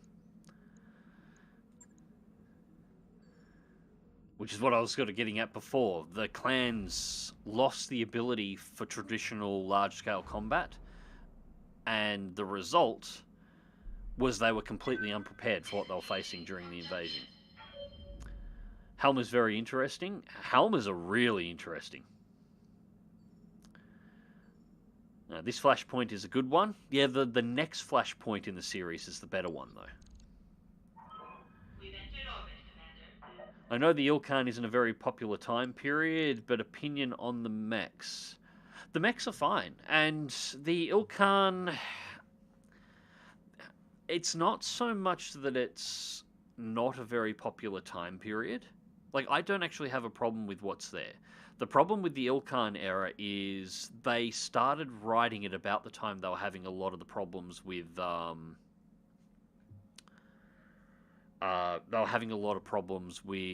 Harmony Gold.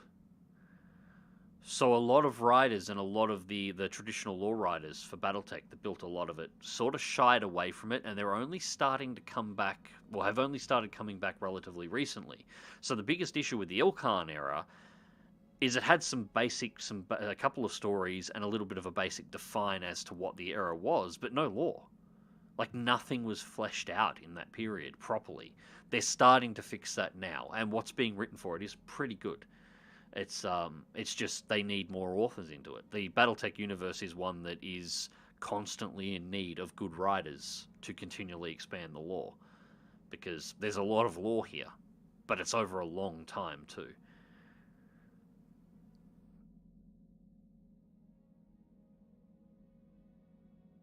From Sydney to your area in 9 days, how bad can the post service in Australia be?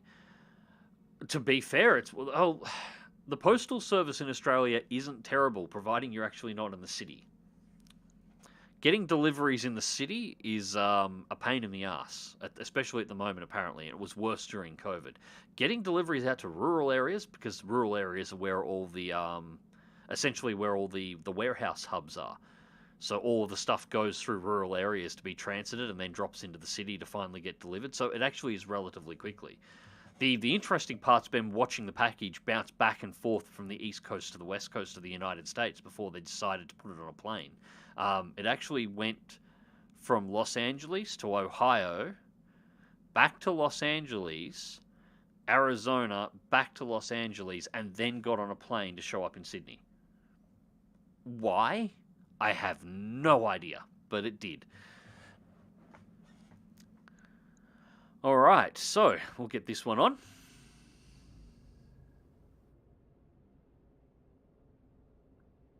Well, Commander McEvedy, here we are, standing astride the ragged edge of civilization where the star maps meet their end. Thank you for joining me in this cheerless place. Most reputable mercenary companies won't venture this far outside of the inner sphere. That's what gives us our edge, Bob. We throw enough money at us and we'll go wherever you want. This is true. A sentiment worth drinking to, but alas my reserves have run dry and I cannot replenish them from here. The swill that they peddle on Tarragona. He's an insult to the very concept of wine. He's a wine drinker. This explains a lot of his attitude already. Bourbon, my friend. All this brings me to the reason I called you here. I have a job for you and I need it done quickly. My situation is rather desperate, you understand. We get it. Shugo, tell us what we're here to rescue and from whom.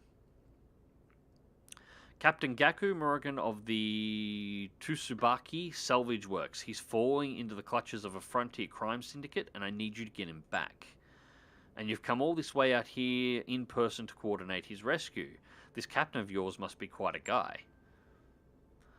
Oh no, Miss Mayer, by all accounts he's horrid, a rancid turnip that walks as a man, but his particular turnip has found something of great value on one of his forays into the deep periphery, and House Curator wants it.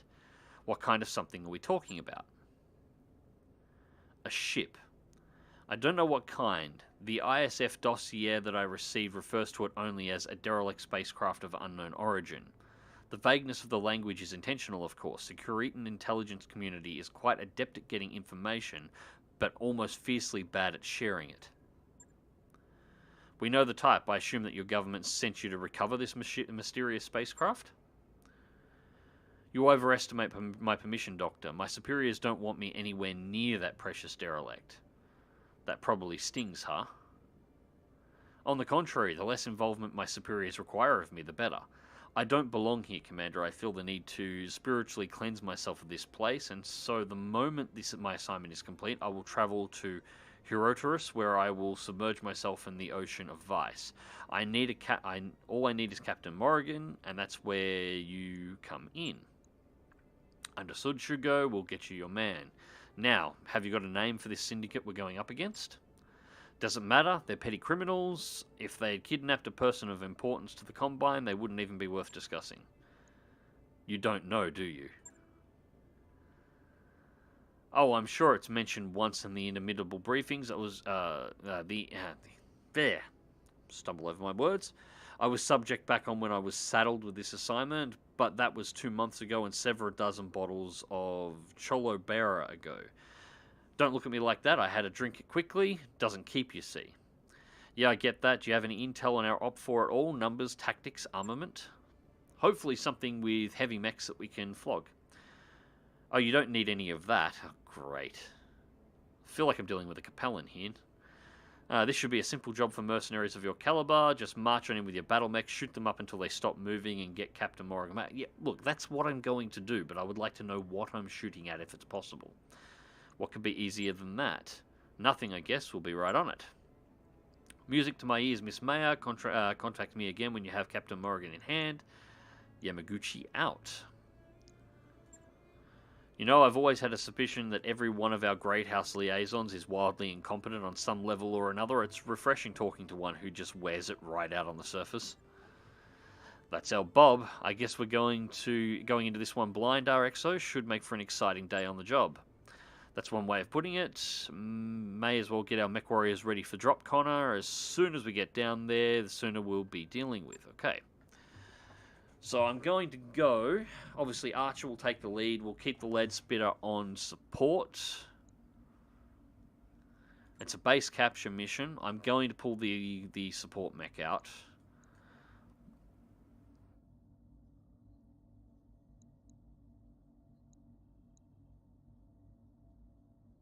$254 to cover expenses and $520 on recovery. Pisses off the pilots, makes the Combine happy. The pirates makes the Combine happy, so that's a good set of deal. Yeah, we're going to pull the Griffin. And I want the Hunchback in. I want the extra armor, and I want the gun in play. Apex can get out. And we'll get Archangel in for the heat dump. And we can now, because it hasn't been a while, we'll cycle Beach Ball out and we'll pull Phantom in. Because Phantom is our other scout. He's slightly better in skills, and I want to see if his bookish and a couple of his other upgrades that he's picked up in here actually improve and maybe finally get us somebody who can pick up the weight classes of sensor contacts. Right, we'll go with that.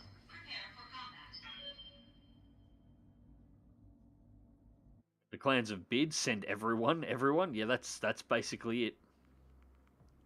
My issue with the Dark Age books is how they soft reset everything that had happened up to the time with no explanation.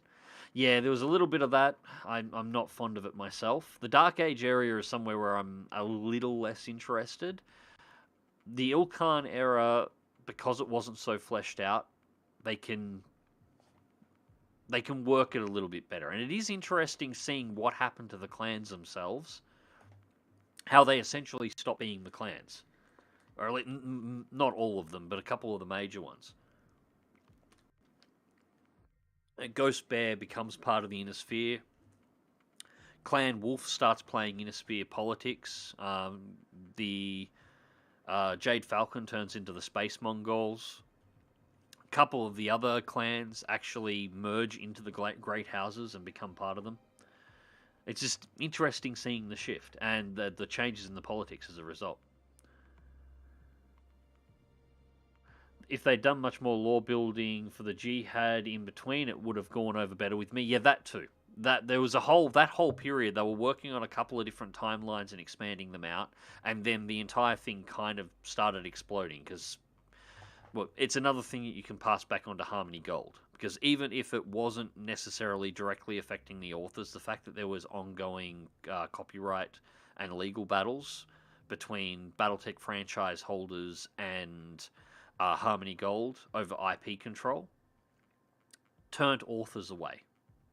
Authors were turned away. It's why there was all of those MechWarrior games and BattleTech games being made, and all of a sudden, like the Mech Commander games, and then they sort of just fell off, and then nobody made one for ages.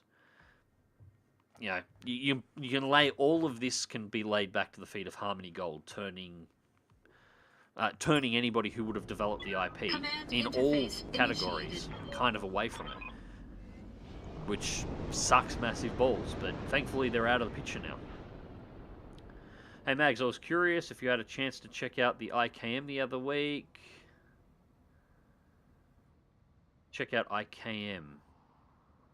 I'm not sure what you mean, man.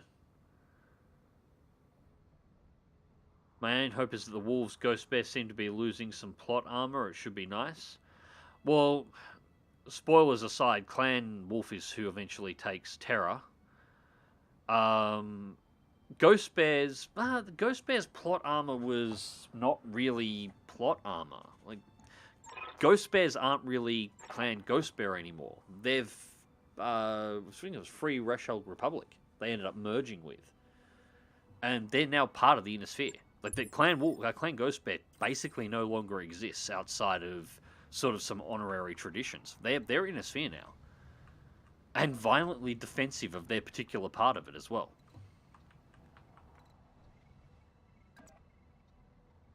We have a lot of trees to play with here. Although I'm Moving slightly to concerned with what looks like the cliff ahead. On my way. This looks a little bit like jump jet territory.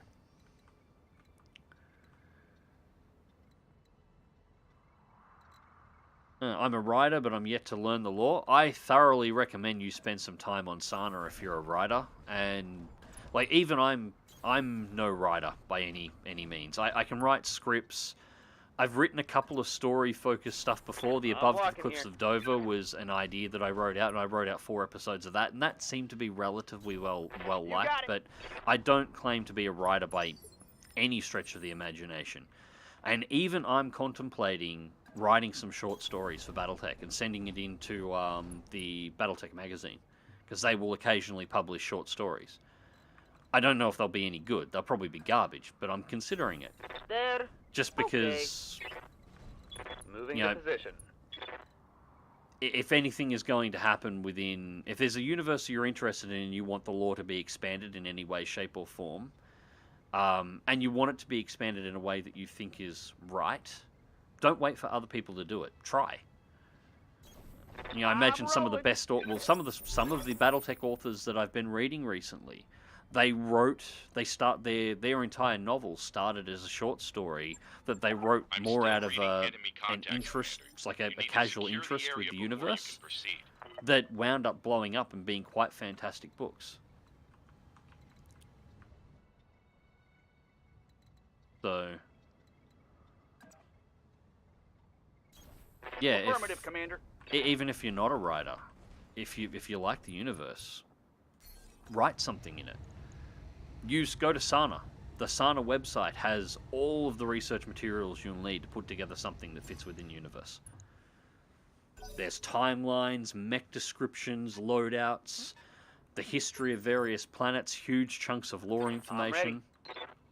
It's got everything that you need to be able to write something. I'm going. This is the flashpoint that gets you the bull shark. Well, not this particular part of it, but yes, eventually it will. It'll be the next part that gets the bull shark.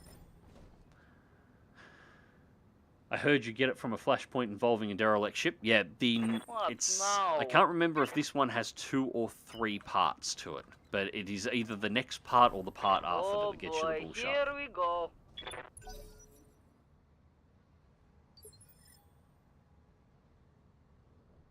How do you know the difference between bourbon and scotch? Bourbon gives you the desire to mix it with cola.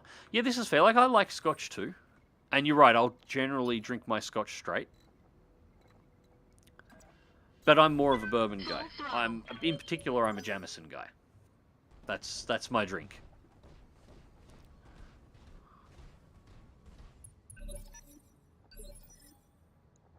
Skipper.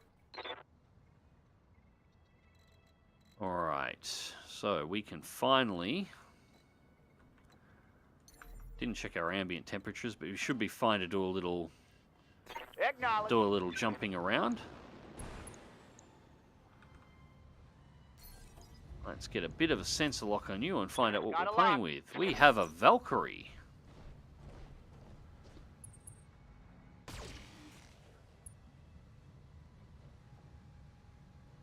Should have held off on that sensor lock. Although it's only got 1 evasion pip, so that's not so bad.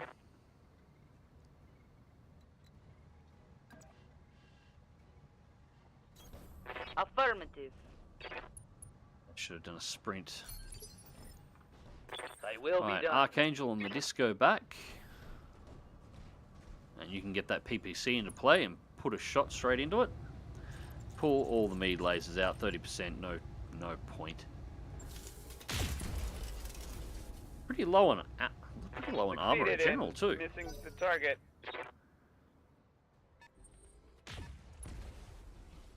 IKM was Insane Kangaroo Metalworks. Ah, yes, the guy who that manufactures the mech stuff. Yeah, I had a look. Most of his stuff seemed... I think it was the one that I was looking at anyway. It was most of his stuff seemed pre-painted, which is not what I was after. He only had one mech that seemed to be something you could order in. Like, his stuff was nice, but I want to paint anything that I get myself. I don't want to buy anything pre-painted. Otherwise, his models look good. And the painting on them was fantastic. I've got eyes on hostile reinforcements. Oh, They're heading okay. your way. I await your command.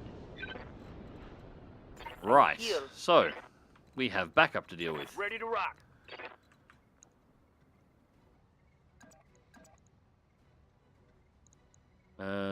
No, I don't want to do that. We are going to jump behind.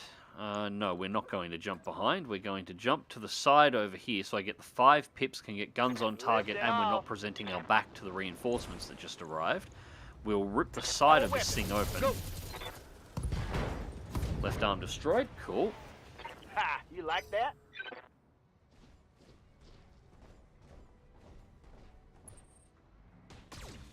Get a miss. Excellent.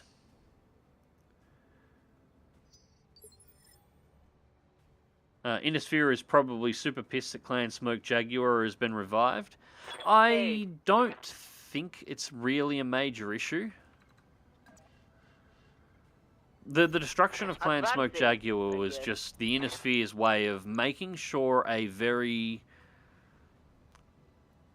Alright, so the biggest thing that you can do in Clan Society is an annihilation. It's only happened a couple of times, Clan Wolverine being one of those times. And it's a pretty big step. And of course, by the time the decision was made to go after Smoke Jaguar, the Innisphere wanted to make it very clear to the clans that they were outmatched and not to try any of this bullshit again. So the attack on Smoke Jaguar to annihilate Smoke Jaguar was to demonstrate their ability to essentially pick a clan and go, you're dead, and annihilate it completely.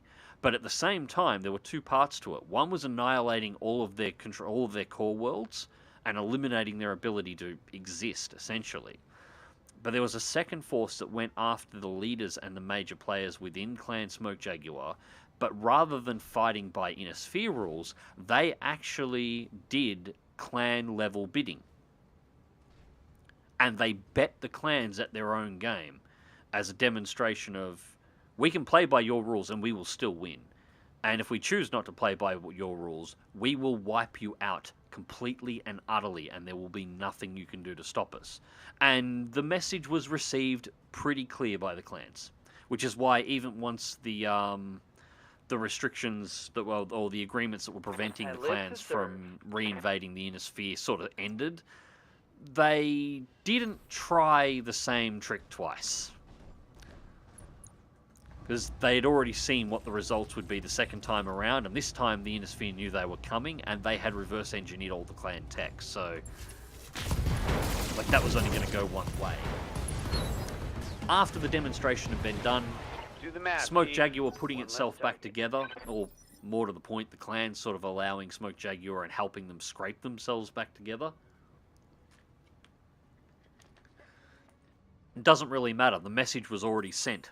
Sent, delivered, received, and nobody was going to try and argue it. So after that, it doesn't really matter as a point anymore. Full throttle.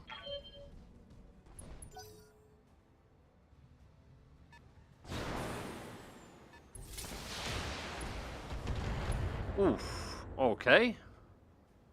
They're shooting at me.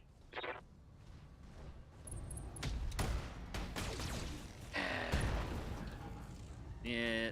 4G with an AC-20. One more shot like that, and I'm dead.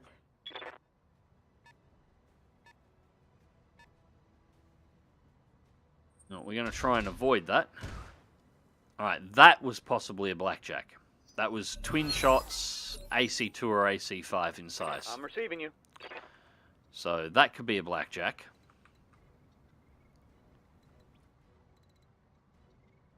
How do we deal with What are this? your orders, Skipper?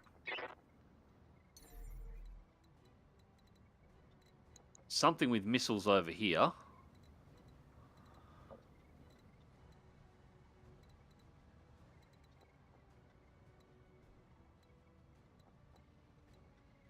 And we are not... Yeah, whatever I've got over here, I'm going to have to come and deal with our scout. Although, it would be nice to know what these are, because they're going to hit us in the next turn.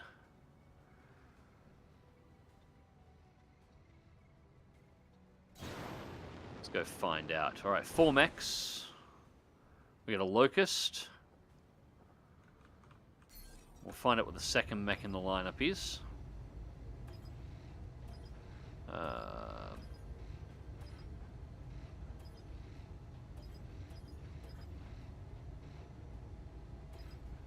Find out what that one is.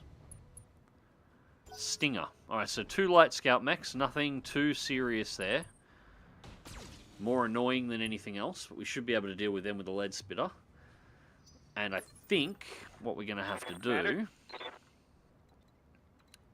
is actually pull ourselves up into this forest up here and force the 4G to drag itself up and around the cliff line, so we don't have to worry about getting shelled by that AC-20. Then we only have to worry about this jumpy boy over here with his LRMs. Because, yeah, I don't want to play with him shooting from the cliff face here while I'm getting flanked from the side with 2 unknown mechs and getting LRM'd at the same time. That's just asking to lose all of my armor. And I kind of like my armor. Onward. So...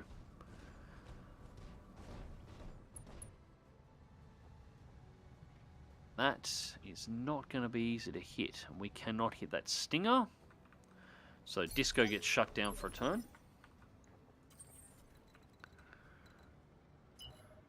Claymore can sprint up, because I need him to get around to start engaging the incoming Lance. And so long as we're out of line of sight, it's going to force him to move too, so we might be able to find out what he is. Alright, that's a Griffin. It's a Griffin. I'm getting pummeled. Yeah, it's got a PPC on it as well. Commander. That's a Griffin. So let's get over here, get the 20% reduction on the evasion pips up, Roger that. and drag the Griffin up the cliff so we can turn around and shoot it in the face. Get its annoying ass out of play.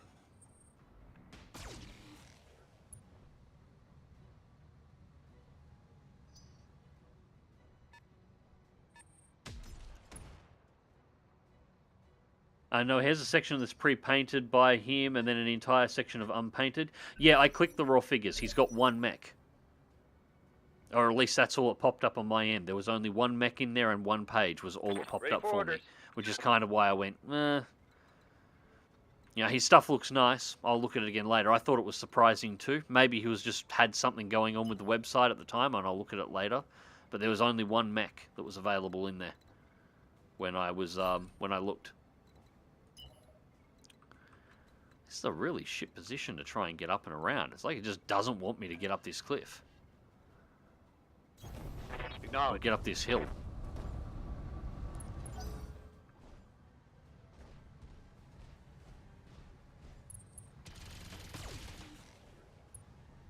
Mags, you should see Miller's Marauders. They did bidding against Clan Jade Falcon, but their entire company was full of Marauders and Marauder 2s. Eventually, Jade Falcon just decided to bomb them.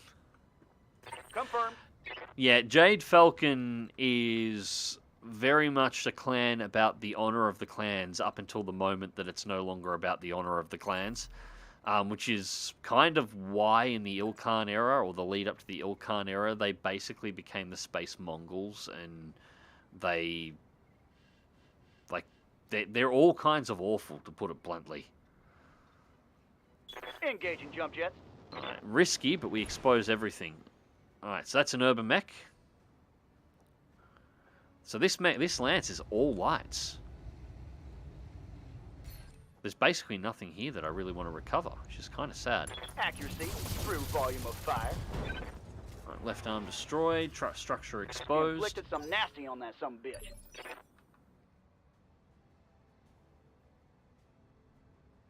I've grown quite fond of Scotch for the Northern Isles. However, I recently got some Nicker, and I must say it kind of fit my category. Nicker, I'm not even sure what that is, to be honest. You might have to explain that one to me. I'm not sure what that is.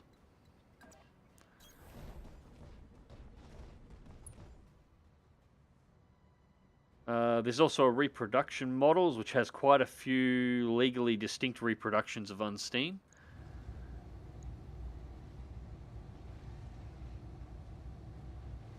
That's a low chance to hit. You know what? We're going to pop some mechs, and I just want to annihilate some of these guys, so we'll do this. Hopefully it lands.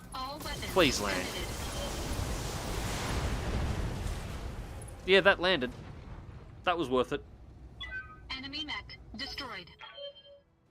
Good morning, Ajax the Great. How's it going, mate?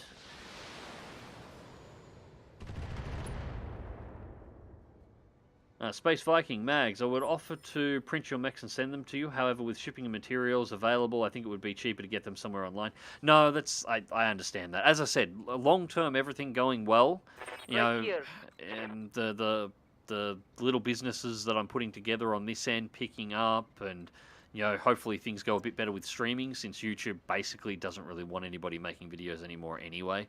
And streaming on a couple of platforms. You know, a few things going on. Hopefully, I'll be able to pick myself up a 3D printer, and I'm actually kind of looking forward to. Yeah, I should have actually done a bit of a sprint run then too. I'm actually kind of looking forward to printing my own stuff, because it's not just mechs are one of the main things that I want to print, and I want to print them a little bit larger for display models. But they are not the only thing that I want to print. You know, there's a lot of science fiction universes and fantasy universes that I'm quite fond of that actually don't have any kind of merchandising. So my intention is to spend a little time learning 3D modeling and to make some of it. There's also some games that I'm very fond of from my childhood that don't have merch, that I would like to make corrections for that for.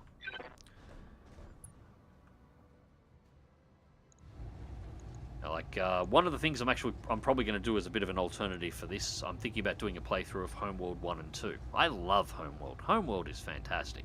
We've got a Homeworld 3 coming as well. Hopefully it's not crap. But, I'm thinking about printing something like the Higaran Mothership, because it's pretty distinctive, and you can't buy those. They don't exist. So having my own 3D printer is something that I kind of want. Yep. And if my painting skills turn out to actually be kind of not shit, I might even go so far as to make some videos or potentially stream me painting them if we get the equipment for them. I can't guarantee that my painting won't be shit, but we can give it a shot. Come on, break the locust. Reporting. Well, we destroyed its foot. That's going to kill its mobility and stop it getting some generating evasion. So that's something at least. Standing by. Alright, now let's find out what you are. And it's a blackjack. Yep, called it earlier on. It was a blackjack. Twin AC2s. Standard issue blackjack.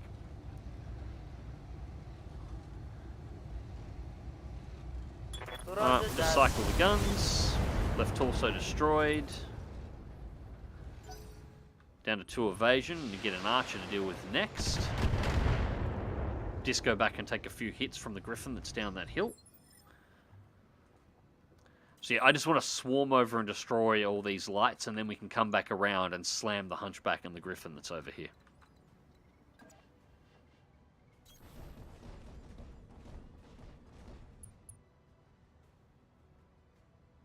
Hang on, how... Oh, you're kidding me. I didn't see that. Walk the archer directly behind a rock so I don't have line of sight to the locust. God damn it. Well, at least the archer gets to cool down a turn.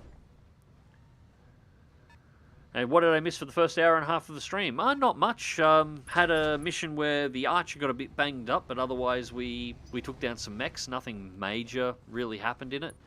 Made some money. And then we moved on to this specialized campaign flashpoint, where we are completing the first, the Origin Unknown mission. Confirmed. Alright, so I'm going to risk taking a couple of hits. And we're going to do the melee attack trick. Okay, the plan was just to remove the evasion, but I'll take kicking the reactor core out of the side of the Tango Locust. is trash, Skipper. That works for me. Standing by.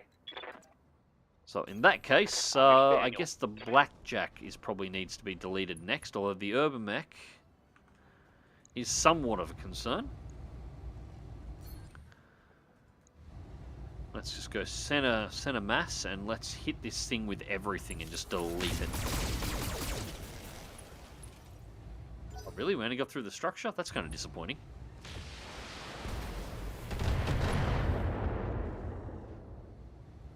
Oh. Iker is the Japanese whiskey distillery. Ah.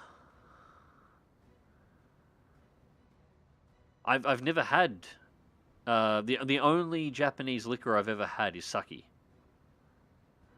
That's it, and I've only tried that once. I liked it, but Right here. it's not really anything common in my area. I'd like to try Japanese whiskey. Now you've mentioned it, that could be. Now I'm gonna have to try and find myself a bottle. Something you mix, or is it just something you sip?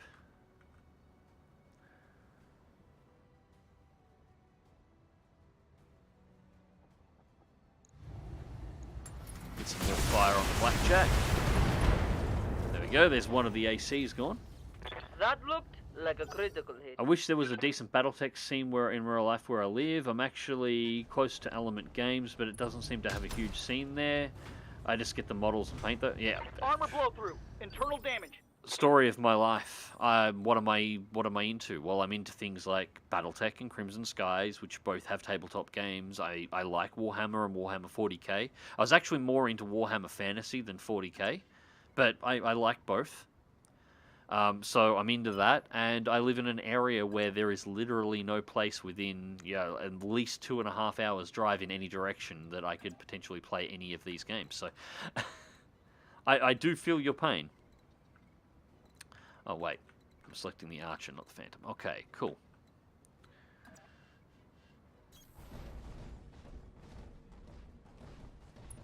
Alright. Delete All Blackjack. weapons committed.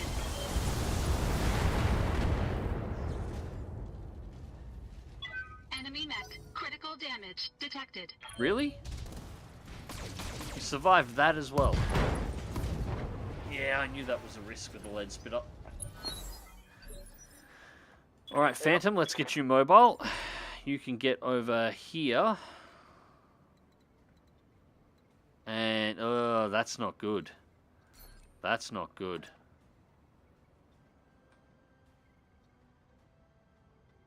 That's really not good. Because the torso, that wasn't just the arm, we lost the torso as well. So not only have we lost a bunch of MGs, we lost the jump jets, which just killed our jump jet mobility.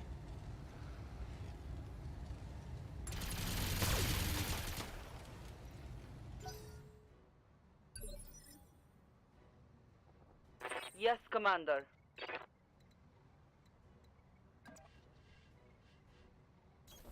Roger that.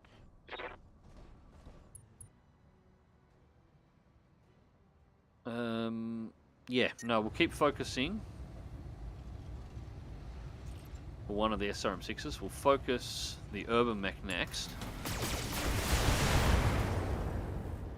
Start ripping some of the armor off it, because the Hunchback alone should be sufficient to finish the Blackjack, I think. Orders? Rolling.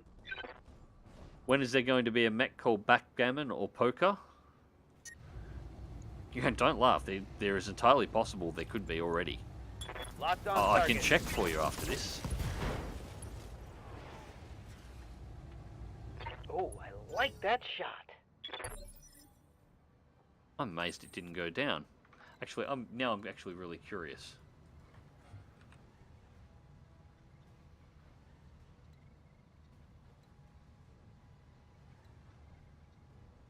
Nope, Sana is Poker is not a mech.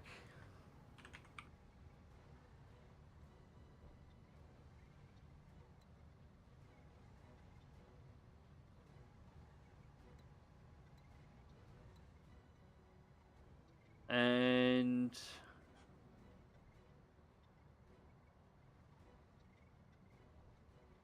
Backgammon may be the nickname for a variant of a mech, but I can't see exactly what mech it is. So, not yet. Not yet, there isn't one. Poker could be appropriate depending on the mech loadout, of course.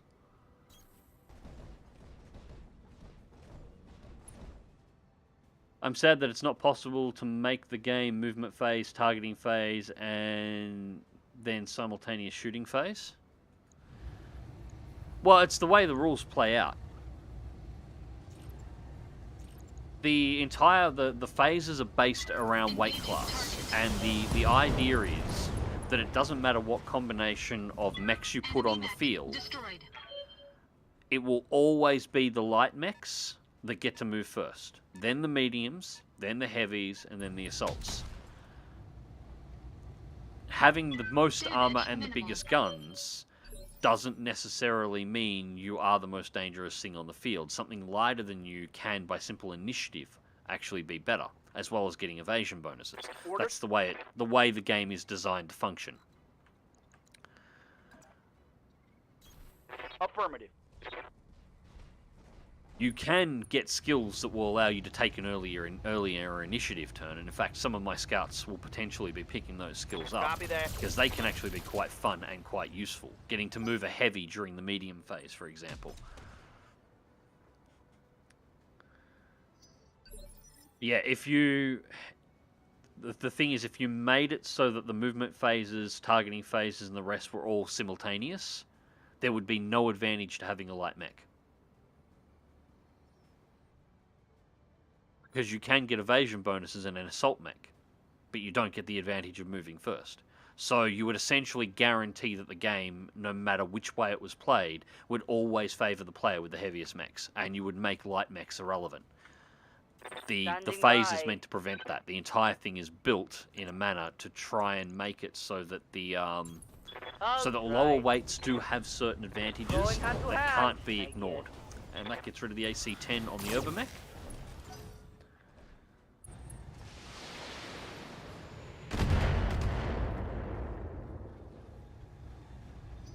Mech feet will kick the reactor core right out of you. Waiting for orders. I feel like I'm running late on all the chats here at the moment. Hopefully the chat isn't messing up on me again. Right. Onward. Disco back is running hot, so we're going to run a cool... Yeah, it'll take us 4 turns before we get back down.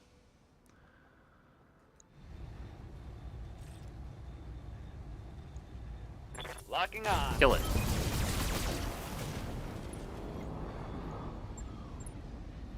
Tango down. I'd say that pilot is very incapacitated. Why are you bringing the Leopard down? We haven't killed the rest of the mechs yet. What are you doing? You're exposing our dropship. There's still 2 mechs on the ground. Also, if you're going to land our dropship and actually expose it, why are you not firing our Leopard's guns? Because it should be able to rip this poor bastard apart with no problems at all. Have a funny feeling you're not supposed to take out that Lance first, and that wasn't coded particularly well. Alright, this will give the Archer a turn to cool off anyway as we bring it around.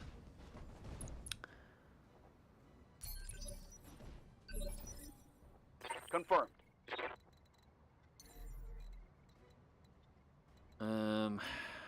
Yeah, sprinting is now the better option in the fire starter to keep the evasion up.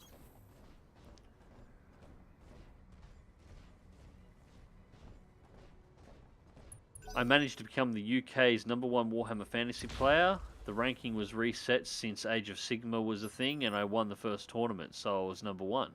Oh, that's awesome, man. Was never a real fan of Age of Sigma and the way they changed the lore. I was always traditional Warhammer Fantasy. That was always my thing. I didn't like how they tried to sort of Space Marine-ify it. Let's move. But I've got some of the old artwork from and some of the old rules from old White Dwarfs from back in the 90s, long before Age of Sigma was a thing, before even the End Times was a thing. Yes, Commander. And some of the stories were really, really, really nicely done. Particularly fond of the Undead faction, the stories of Nagash.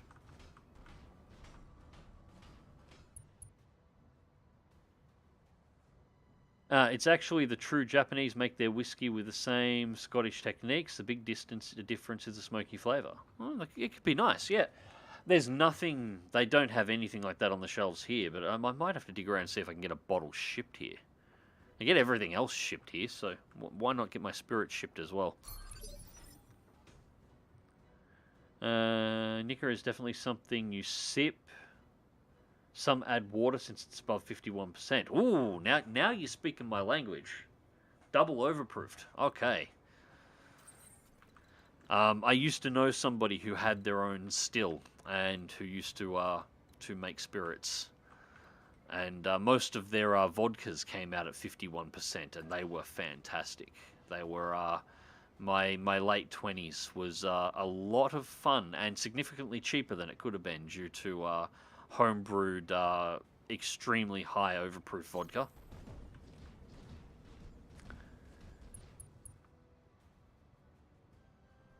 A 0 scale, also ripped lead spitter. It's not that bad. The damage is bad, but it's not critical. I can still keep the skeleton. It just means I can't do my my jump jet all over the world and annoy the ever-living shit out of my target's trick anymore. Here we go. For the most part, I can still do everything that I would be doing with it otherwise. That I'm gonna have to watch out for though, because it is gonna be vulnerable to the to LRM spam now. I'm here.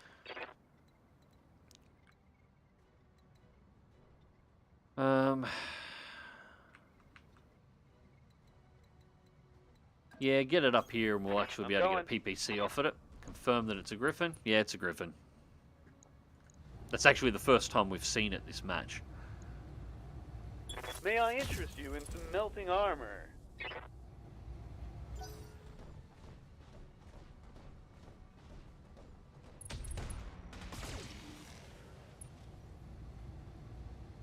It's alright. Most of our mechs are doing pretty well armor-wise, so we can tank some shots Right now. here. We don't have to worry about flanking being a thing.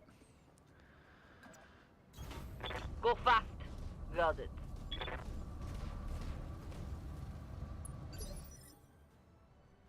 If a light mechs get behind you, you probably get wrecked very easily just by ruining your back armor. Yeah, that's what they're intended to do. You could still have light mechs move later in the movement phase if you did that. You can do that now. You've got the option here to reserve. So anybody, the sequence order is always light, medium, heavy, assault. And it doesn't matter what side or what faction you're on or how many players you have in the game. Obviously, there's only ever you when you're playing the top. But on the tabletop rules, you can have 3 players with 3 lancers fighting one another all at the same time. They all get to move that in that order. And the order is defined by weight classes. However, if somebody wants to move a light mech later, they can choose to do so and reserve. And so they reserve, and then they get the first option to make a move in the next turn on the next weight class up. And you can continue to do that all the way up to assaults until nobody has any chance to move. And then at which point you've got to sort of choose to not move that turn. So that's built into the rules. That's another advantage that lighter mech classes have. They always get the opportunity to move first. However, if they choose not to, they can move at a later time. Like, it's entirely up to them. They get all the initiative because they are smaller, they are faster, and they are more maneuverable. And that's how you reflect small, faster, and more maneuverable on a tabletop when you're dealing with vehicles of vastly different states. the best part about this is these rules work with vehicles other than mechs. So you start adding ground vehicles, like scout armor, tanks, artillery pieces, start adding aircraft like helicopters and jet fighters. These same rules allow you to move all these units within the field. I think you can actually expand it out to 6 initiative turns when you start adding aerotechs in, because they're so fast. But otherwise, you can expand the number of vehicles that are out and still play by the same rules and still have everything function without breaking the game, mechanically. Enemy mech. Critical damage detected. Samara is always drunk. She'll drop you off in dumb spots and never helps you out when she arrives early. Yeah, and again, if, as I said in the previous one, if I had had mechs into that spot when the dropship came down, she would have landed on them and destroyed them. Instant destruction. They don't move out from under them. So, yeah, so she could have absolutely killed people if this had played out a different way. Oh yeah, I don't like Age of Sigmar either. It's just a reason why the 8th edition rankings were reset, so yay me. Hey, it's good to have yourself on the leaderboard if you have the opportunity to put yourself there. We've actually got a bit of an opportunity here. Let's see if we can knock the leg out from off this thing. Destroyed the foot, destroyed the battle fist, destroyed a heat sink. That Griffin is really intent on hitting the lead spitter. If we find Mags drunk on stream one day, we'll know it's Japanese whiskey has arrived. I await your I've command. streamed drunk before. Actually, there was one point I actually kind of embarrassed myself a little bit. It was the first time I did it. Acknowledged. Back when the F-18 released for DCS World. I happened to get early access to it on the same day as my birthday. This turned out to be a bad combination. So I decided to live stream a vehicle, the F-18, without having ever flown it before, knowing nothing about it, having no previous access to it, not really being 100% sure on how to work it. I think I had test flown it to see if it would if it functioned once prior, and I was well into a liter bottle of I wasn't drinking Jameson. I don't think I could get Jameson. I think I was into Cougar bourbon, so I was drinking cheap shit spirits to top it off. And I think I'd also been in the Southern Comfort at one point as well. Roger that. I don't mind drinking with a couple of drinks. I do try and restrain myself from doing stuff Cobra that strike. stupid. And that was really bad. That should have finished him. Standing by. Yeah. If you say so. Yeah, lessons were learnt. Let's not do that on streams. Here we go. Although, to be fair, I did get the F-18 started. I did manage to taxi it out. I Critical did hit, manage to Commander. take off. And I think I did manage to successfully land it. So there was that. At the very least, I showed that an inexperienced drunk person could fly the plane. It was that easy. So, you know, it did have its merits.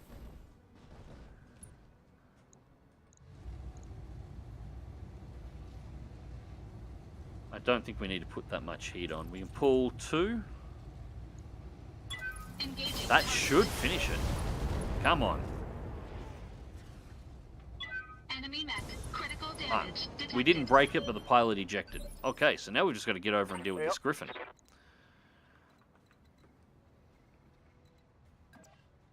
So I'll make the run for the 20% damage reduction.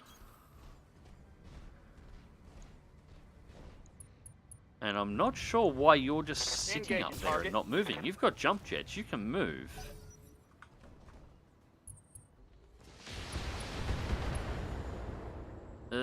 Gyro crit. I'm taking a pounding. Okay, maybe pushing him out there was a bad idea. Commander.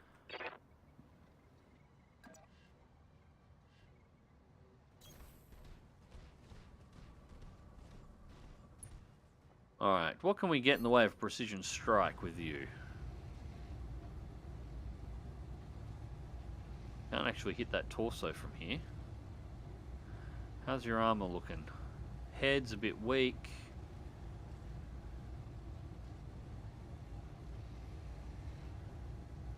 PPC's in that arm. Go for the torso.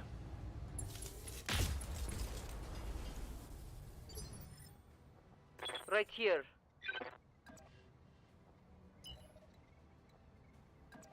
I need to start closing in with 6-pack and the Archer so we can rain shit on this thing and finish it.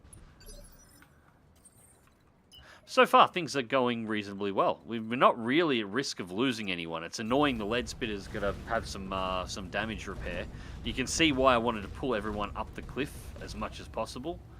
Just getting the mechs down here is taking 3 or 4 turns, just to get them into a position where we can engage. Confirm. Yeah, we're going to run you into the buildings. I don't want to stand in the target circle just yet. Oh, actually, we'll want to go a bit further back than that. Still get 4 from there. Then I'll pop the pop sensor lock on, just to increase our chances to Sensors hit. locked on. Yes, Commander. I'm there.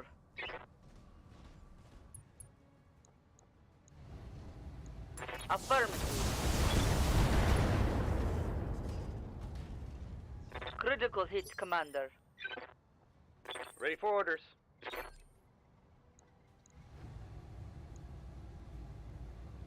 There we Target fire. confirmed.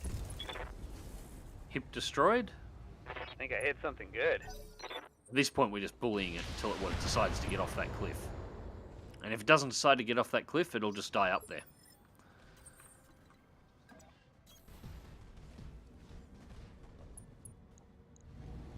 Alright. SRM's out. We'll just cycle the medium lasers. Engaging target. Alright, right leg destroyed.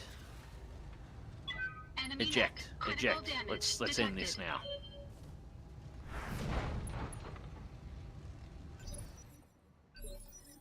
Nope. Yep.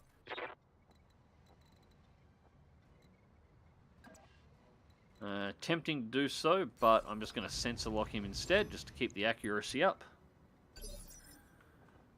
Standing by. I'll try.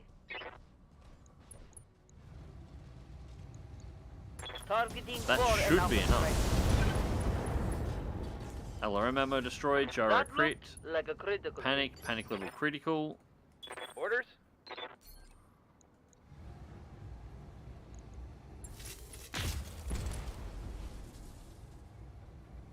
Ooh, that hit something. There we go. Okay, now Orders. Phantom can run inside and trigger the base capture, and that should be that, I think. If you say so. On my way.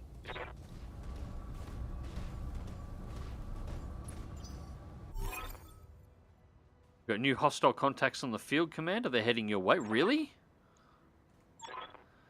Hey, Mercs, I don't know who you are, but I'd get the hell out of here if I were in your shoes. You don't know who you're messing with. You're right, we actually don't. Nobody's told us. You're right, we don't. Want to be a good sport and clue us in? This whole operation is being overseen by Berman Group. Me and my associates, we're just pirates, little fish in a big pond, but you take it from me, you cross Nokia Berman, you are done. Appreciate the warning, but we'll take our chances. Secure the base commander, take down anyone that stands in your way. That's it, done, Commander. The base is ours, and I'm bringing Fryer down to look at their mainframe.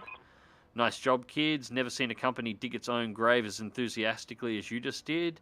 You're all dead now, by the way, when Nokia Berman gets win... I hate people that talk like this, or that writing that talks like this. It's just, when my daddy finds out... Yeah, we get it. Just give me a second to look your transmission, and done. There, that's better. Blessed silence. Well, for my part, I'm looking forward to getting my hands on Berman Group's computer systems. Anyone feel like placing bets on what we'll find there? Just focus on recovering Captain Morrigan's coordinates, Doctor. Shugo Yamaguchi isn't paying us by the hour. You're no fun, XO, but yes, of course, I'll get right on it. Mission successful. Right, there we go.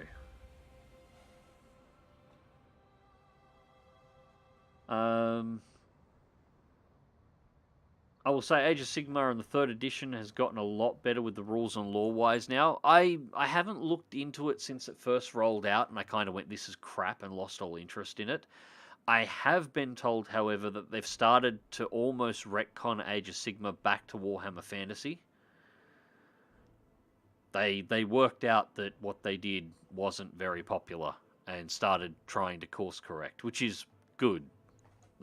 They should never have done it in the first place, but course correcting is better than nothing. Anything before 8th edition, my household doesn't really know about. My dad got into D&D and not Warhammer. D&D is something that surprisingly, outside of some of the video games that are based around the D&D rule sets, it's something that surprisingly I didn't get into. For all of my interest, D&D, the biggest tabletop or the biggest role-playing game series, and I've never played it. I've never met anybody that actually plays D&D in real life before. I know people that have Warhammer armies and that played BattleTech, and even when I was younger, but I don't know anybody who's ever actually played D&D. I've probably met some people online, but yeah, all of my D&D experience largely comes from the video games based in the Dungeons and Dragons universes. All right, so Lore Rice, we are going to take that because that we have 3 in stock. We have 2 of this particular type, and that should give us a hunchback, so that will be nice.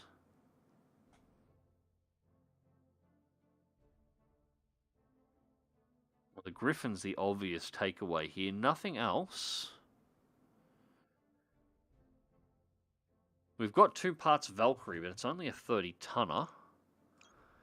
We'll take the Griffin just on mass. I'll take the Valkyrie because we've already got 2 in stock, because it means if we run into another one, we keep it. What else have we got here? PPC, small lasers, 3-pack of MGs. How many do we actually have? We've got 30 MGs. I don't need spares. Okay, fine. Heat sinks. How many spare heat sinks are we up to? We have 17. Huh. I guess we just take them by tonnage. Take the blackjack. Take the urban mech and we'll random roll and see what we get. Apparently it doesn't really matter. We take all the salvage. All of it. So that was right. Taking the money, at least to a certain extent. There was no point in taking any more salvage. There wasn't enough salvage to actually fill it out. Alright, that's cool. So we should have recovered a new blackjack there. And it no, not blackjack, hunchback there. And it should be a standard config.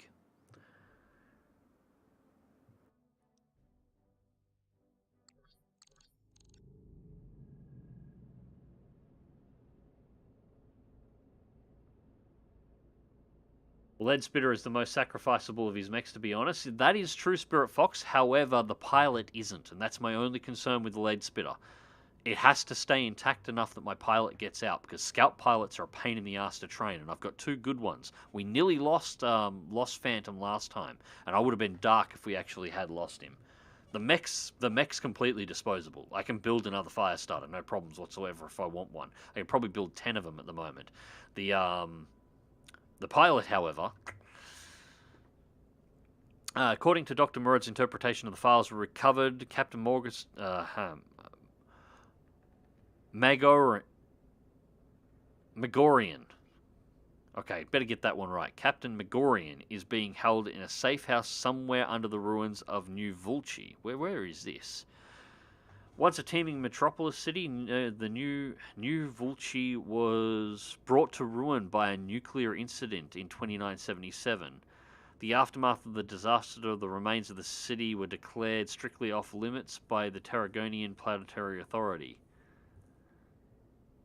Ah, so somebody terror-bombed the city with a nuclear weapon. Okay, fair enough. Surprisingly, not uncommon in the BattleTech universe. Care to fill us in on the details?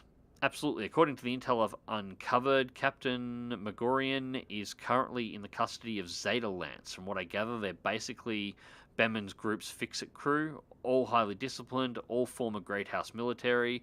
When Nokia Berman needs a job done right, they're the ones he turns to. They're competent, got it, what else? Zeta Lance has been moving Captain Morrigan from location to location every couple of days. They don't have a fix on his current position, but I was able to find Zeta Lance's expected patrol route. If you were to destroy their mechs and get me access to their combat computers, I could retrace their steps and find the captain. That's the plan then. We'll deploy, hunt down Zeta Lance, and then follow the trail of Captain Morrigan. Good work, Doctor. Sounds like we have a plan. Anybody else have anything to add? I do. In my off time, I've been digging on Noctia Berman and his organization. Turns out they basically run the black market.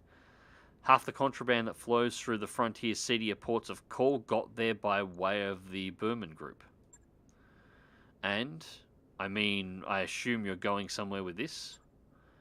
You know all those strange new weapons that have been flooding the market recently? I'll give you 3 guesses where they came from. You think they came from the derelict? I guess that tracks, but how? If the ship is stuffed to the gills with high-tech weaponry, who the hell put it there in the first place? I could hazard a guess, Samaya, but Darius is right. This isn't a simple rescue operation. That ship is important. These weapons have to be lost tech, but some of them, like Coil Beam, are totally absent from the Star League's historical records, or at least as far as I understand it.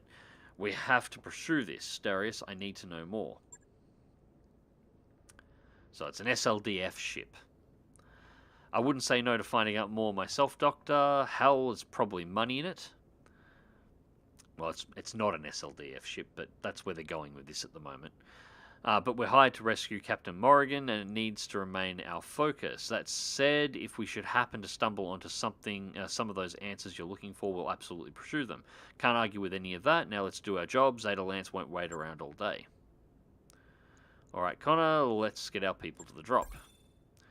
Alright, so we have the Hunchback 4G, and we have the option to build a 4G and a 4J.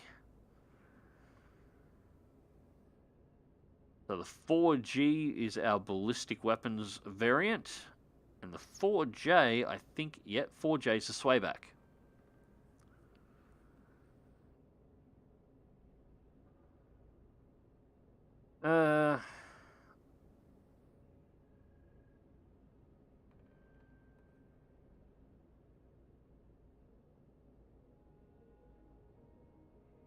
I don't know, guys. What do you think?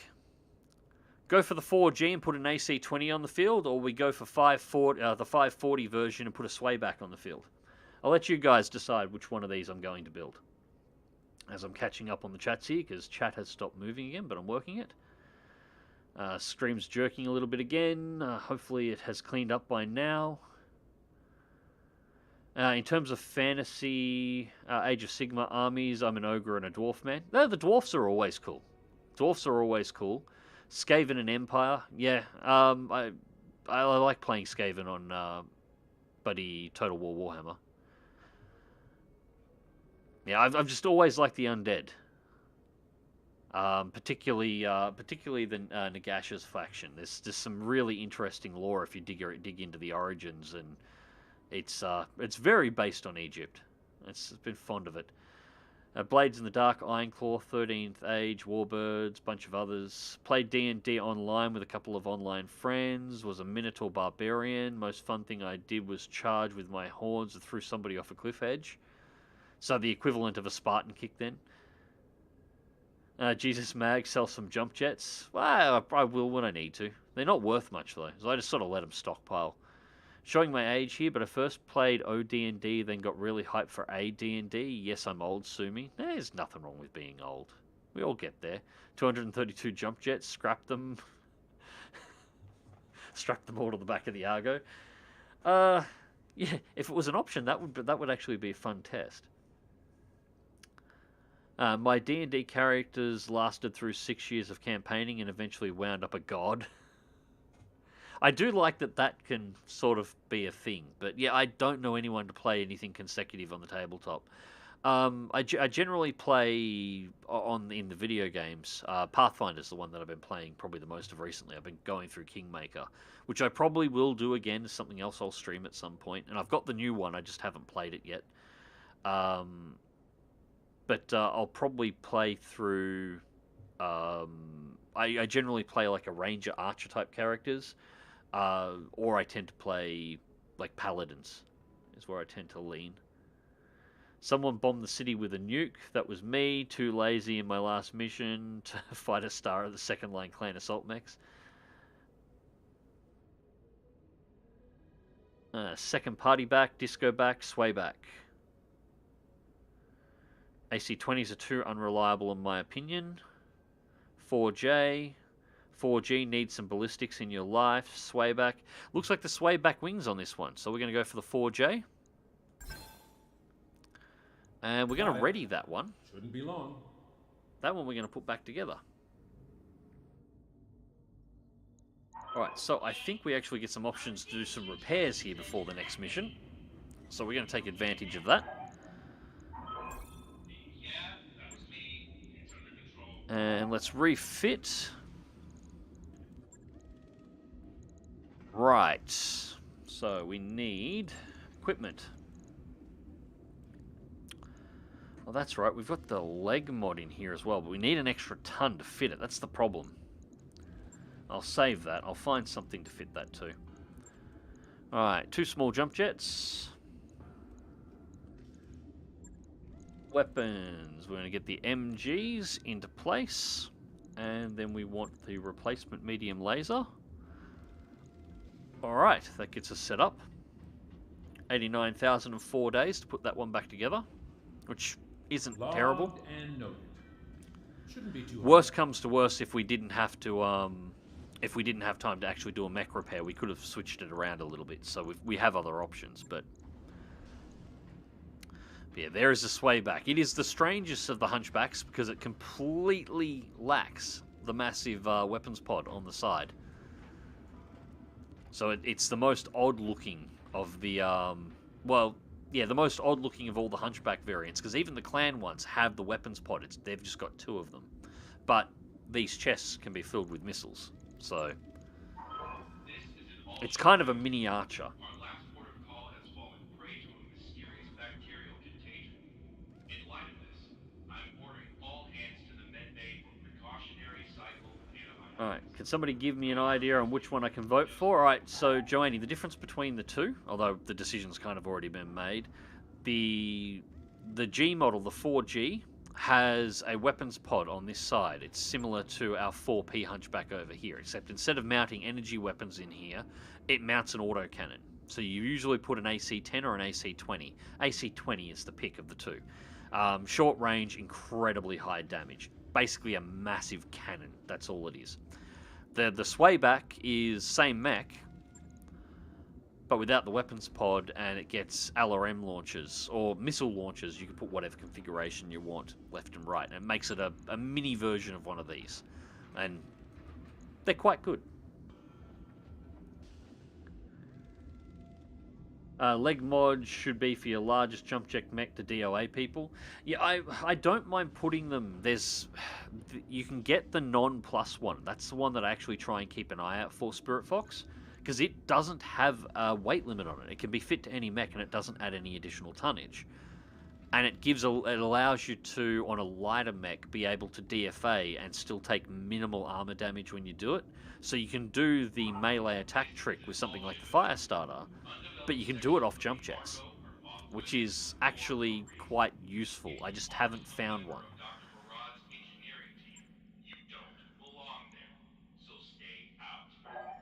Alright. Job's done, Commander. Alright, so all mechs are good.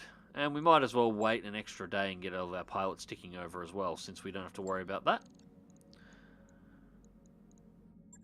Alright, back to contracts. Of Unknown Origin 2. Flashpoint campaign, 2 skulls. I'm going to do the same thing. 520, 298. See if we can flog some of their stuff.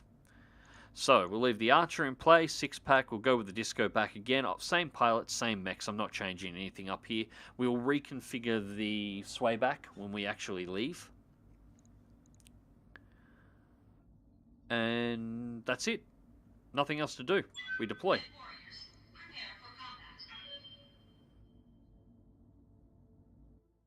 Most of that wasn't a thing. You still have got the originals. First edition AD&D, BD&D for Xmas once, then branched out to many other games and never went back. Yeah, I like the lore of D&D. I've just never played it. That's a podless hunchback makes me feel uncomfortable. It is the strangest looking mech, but I am kind of fond of it, and it is very underrated. It's actually really good because you've got your four medium laser slots or 4 energy weapon slots that you can fit, and then you can mount LRMs. Obviously, that's what it's designed for, but you can mount SRMs too. So 4 medium lasers and 2 SRM6s on a hunchback chassis. It's an interesting looking machine. What, no 5G model? I only feel comfortable with the double pod hunchback of the clans, symmetry and all that, except when looking at a handheld weapon. That's kind of fair. The twin clan one's kind of nasty as well. 2 clan LBX autocannons mounted over each shoulder. So it's nasty. Now, I like asymmetric mechs to a degree. Hollander gang rise up. Yes, the Hollander is a thing of beauty. It really is. I'm very fond of the Hollander. Command interface initiated. Honestly, symmetry when I design mechs is more important than actual function. The Compelling Marauder triggers me because it has 1 PPC and 1 large laser, not 2 PPCs. Symmetry is not that important. I mean, it does look nice if you happen to get it, I'll give it that. But, well, consider for a moment. Go and have a look at a main battle tank sometime, like one we actually build today, and draw a line down the center and then notice how absolutely nothing on the vehicle is actually symmetrical. Nothing at all, anywhere, on any of them.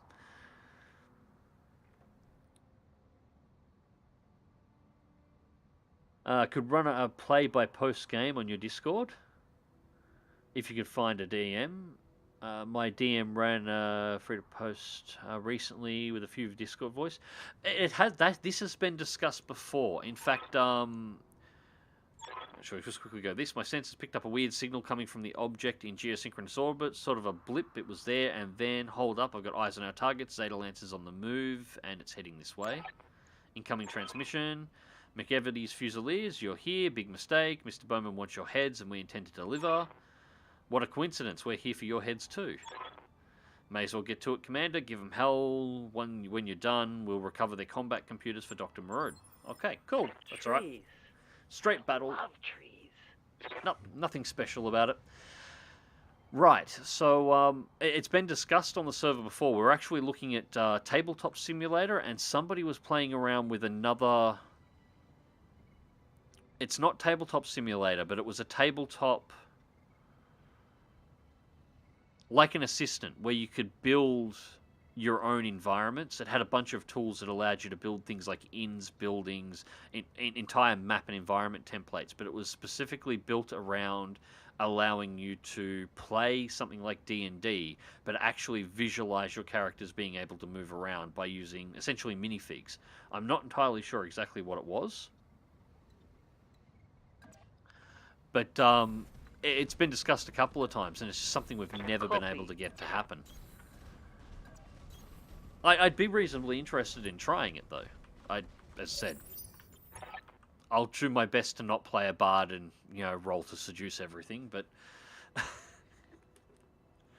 somebody's got to be the meme. We've got incoming drop pods. Of course we do. Who launched them? Does the Bowman Group have a dropship in orbit? Negative XO, judging by their trajectory, they were launched from an orbiting platform that our sensors marked as space junk. According to my readings, it's completely unmanned and at least 300 years old. Well, I'd say your sensors are out. That would make it a relic of the Star League. Samaya, I need you to send me those readings right away. On it and working on the drop pod's projected impact site on your screen, Commander. Watch your heads. Alright, so we have mechs coming in.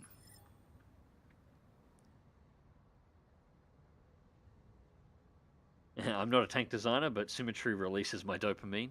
Yeah, I know some people get really uptight about it. I used to. I admit I used to be really concerned about it until I really started digging into aircraft. Like, I was always into aircraft, but then I really started digging into them, and especially World War II aircraft, and really focusing on their design. And this was in my sort of late teens sort of an area. And that's when you start realizing that they're not symmetrical.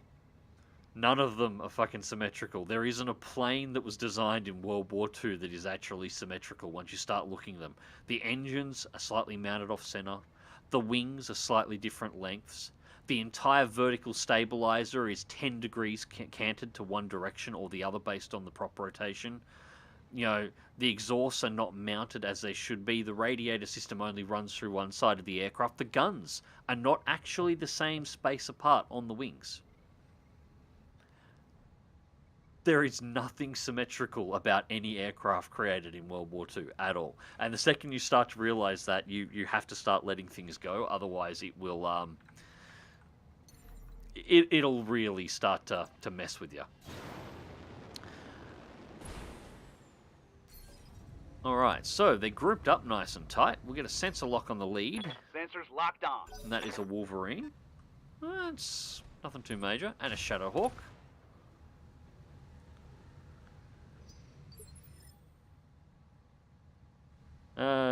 Drew Cochran, can somebody tell me which mod Mags is using? I am using BEX, so BattleTech Extended. What now? I am not liking how open a ground fight this is, especially when we have reinforcements coming in. But there's not a lot of other places we can really take the fight, unfortunately. We can pull some back up here, but that would just be awkward to move around.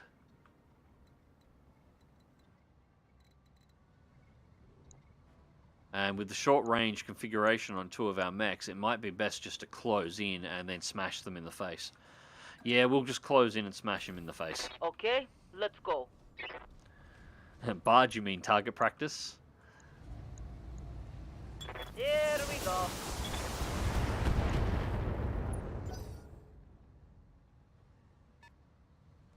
Yeah, roll 20. Yeah, that sounds like roll 20. Yeah, I've seen the meme done Okay, and you seen can cut it off now. games played online, and I Daniel. admit God, who was it?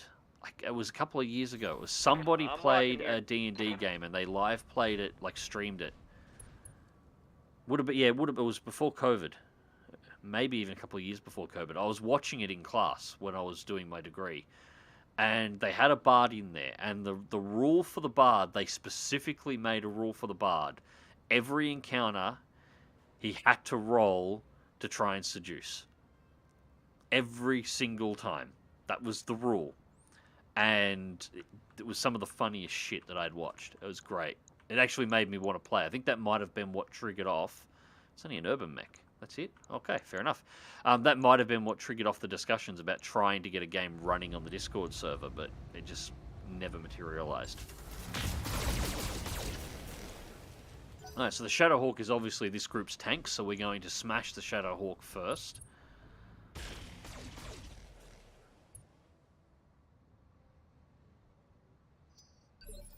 I'm most familiar with Warbirds, 13th Age, Blades in the Dark. It's killing me to learn this. I'm sorry, but seriously, have a look at the designs of aircraft. Symmetry is actually not ideal when it comes to design for equipment. Not always. Sometimes it's useful, but yeah, generally not. And everything's just slightly out of range of all of our weapons for the moment, so... Because by making the design non-symmetrical, you can use... We've got drones on the field, boss, Stargleague error from the looks. You called it, Doc? Oh, great, not the drones from that mission, but this is incredible. They must have been sitting dormant on that platform for centuries. See how new they look? They do look new, and that's a bad thing. Give them 20 seconds before they tear right into us. We'll deal with that when that happens, Commander. Zeta Lance is still your primary target. If the drones fire on you, take them out, but otherwise you need to bring down those mechs. Well, I want to take down the drones too, because they might have SLDF tech in them that we can actually... They will have. Confirm. We might be able to salvage.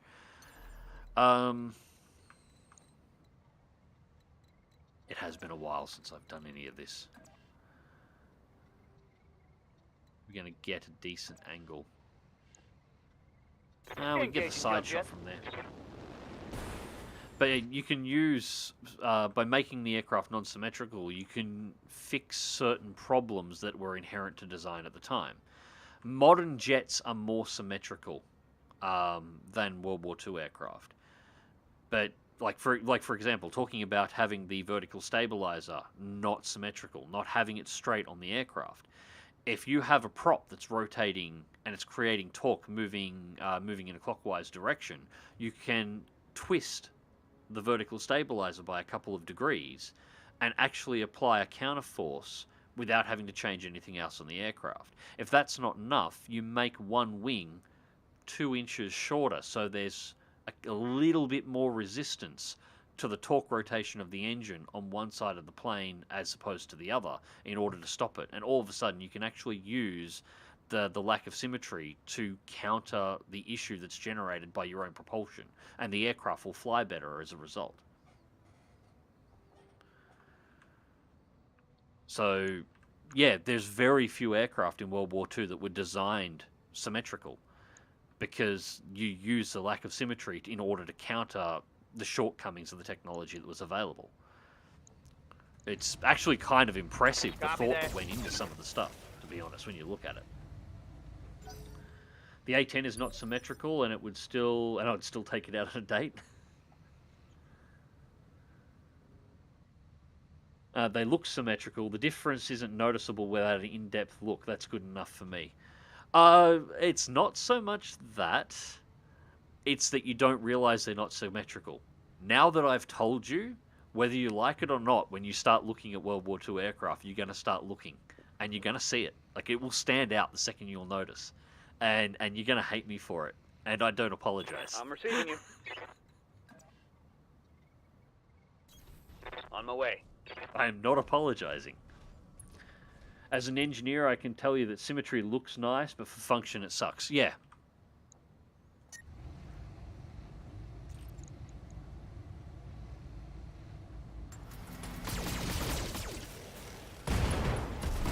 Ooh, ooh, ooh, ooh. Farewell, All the ammo in that Shadowhawk just detonated. That's the pilot just got frag grenaded in his own cockpit by his own ammunition load. See what you get. I'm here. That was a nice shot. That worked out quite nicely. Advancing, I guess. Alright, so let's get rid of that urban mech, since it's there Locking in and it target. exists.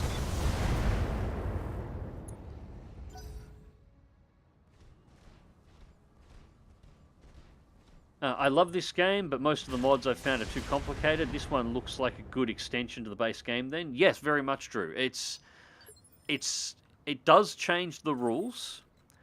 It does push the game closer to the tabletop rule set, but of the 3 major overhauls, it is the one that is closest to vanilla. So it's, as I said earlier on in the stream, I love vanilla BattleTech. I think vanilla BattleTech is absolutely fantastic just as it is. But if I had the option to take over development for it back in the day and could have released it, I would have released it with like BEX. Like, this would be default BattleTech. Because while it is slightly more complicated, it's not by a huge amount, but the places where it has been, the complexity has been increased are areas that actually improve the game overall and make it a lot more interesting. So, like, this is a really good mod. And if you're just getting into modding BattleTech and learning the game a little bit, BEX is... If you've already played through the vanilla campaign, BEX is my suggestion on the mod to use. Enemy mech destroyed. Because it is, you know, the closest to vanilla while still having some of the improvements. And if you get good at this, I expect you will get better at the more complicated mods that are out, like Rogue Tech and BattleTech Advanced. Yup. Although BattleTech Advanced isn't, it is at least as far as I've been told, it is more complicated, but it's not so much as to Roger be that, Commander. a culture shock from this.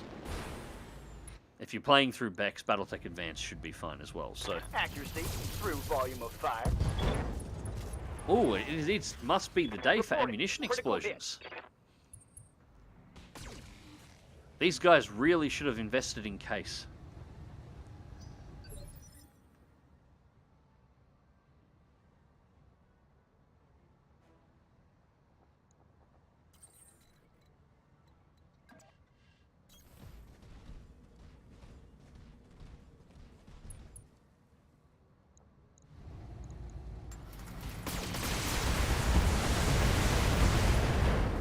Left arm destroyed.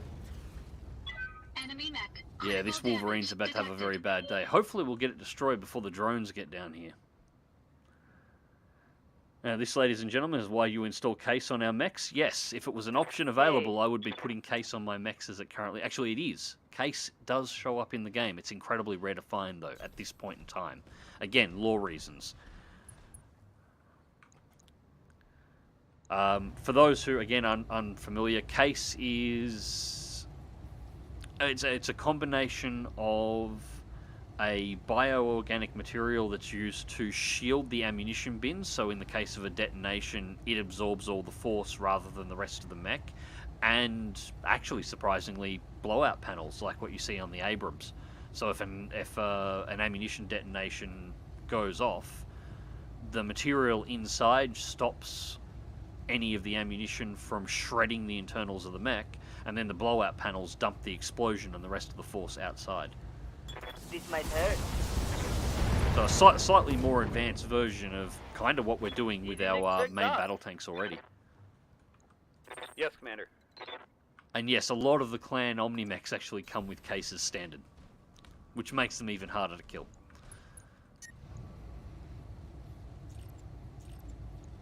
Locked and loaded. Here it comes. Yeah, I'm pretty sure the material that was used is the bioorganic polymer that's used to make my armor muscles in a battle mech. Like, it's the same material, just used in a different way. Now, cases for wusses, extra half-ton of armor. On the aircraft that I've built, the rudder has a tab on one side to counter the prop torque and prop wash, and the engine and prop. Yeah, you can trim it out, and you can tab it out, and aircraft do have that ability, yes. But when you know it's a constant force, and you're trying to build a war machine, and you're trying to make its functionality balanced and workable in combat, without requiring the pilot's input, because you're already going to be building something that's on... I'm wording this really badly. If you put your head back into the mindset of World War II, when you're building a fighter aircraft in World War II, you're not just building a prop aircraft. You are, if you are an aircraft designer of that period, potentially building one of the most powerful flight-capable machines ever made. There isn't anything beyond what you're building if you're developing new aircraft in World War II, at least not for your faction. So you're dealing with some outrageous forces that you may not have systems to be able to deal with. Trim tabs and stuff were things on World War II aircraft, but some of the aircraft's core design was already put into place to take out or take control and to alleviate some of the forces. This should kill it, hopefully. Yeah, there we go. To take out and alleviate some of the forces before the need of actually trimming the aircraft even became a factor. And that's because you're playing with some really, really nasty stuff. And often aircraft that were modified for increased performance without actually changing design. Germany was actually really bad for this. The K4, by all accounts, the K4, so the final variant of the 109, had so much power and so much torque in the engine that if you were to push it to full power and boost while it was taxiing, the torque would actually be enough to tip the aircraft off its own landing gear and throw it onto its wing and break the plane. And it wasn't the only aircraft like that had an engine that was so oversized for the frame that it was in, because the chase for performance was so desperate at that period. What? No. So you started building changes into the aircraft to account for some of these forces to make the plane safely flyable before you started taking in the ability to trim or adjust anything to try and sort the forces out, because you're playing with numbers that were beyond the ability to deal with. Modern aircraft, we've gotten a little bit better than this, although we're doing the same thing as well. Most modern, like 4.5 generation jets and a lot of the 5th generation jets, by all account, they will not fly without fly-by-wire.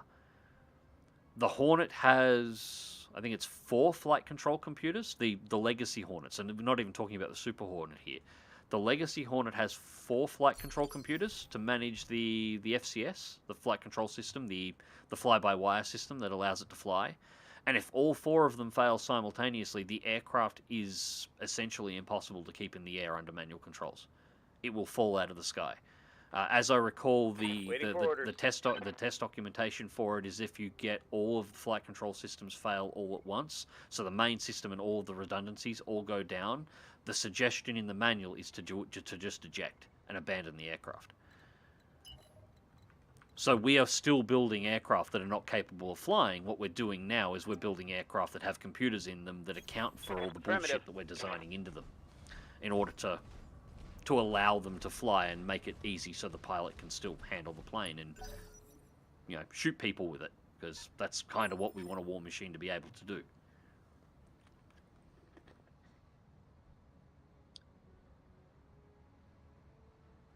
Be a real man, put half a ton of MG ammo into the head and keep the pilot honest. We're not Capellans here. Drew, thanks, Mags. Love your Cold Waters videos too. Yeah, sorry for the delay on them. As I said, the last week has been a bit shit. People have been sick, and there's been a lot of stuff happening here. So I missed last week's Cold Waters, but we got one up. It was a good one. It was released earlier on tonight, and there will be another one later this week as well. So I will make up for the one we missed last week. And I am not going to move. I'm going to leave the leads, and I will move the lead spitter only one. So we're going to lose most of our evasion here, but I don't actually mind. It looks like we've only got 2 drones coming in. Largely, I just want a chance to cool it down, but we're going to sensor lock one of these drones. We'll sensor lock that one. Got a lock. Alright, it's an SLDF medium drone. Okay. Okay. Hey. I want them to get a little bit closer before we start fighting them. So they're within range, because I want to dump all of our mechs on them simultaneously and blow the first one to pieces.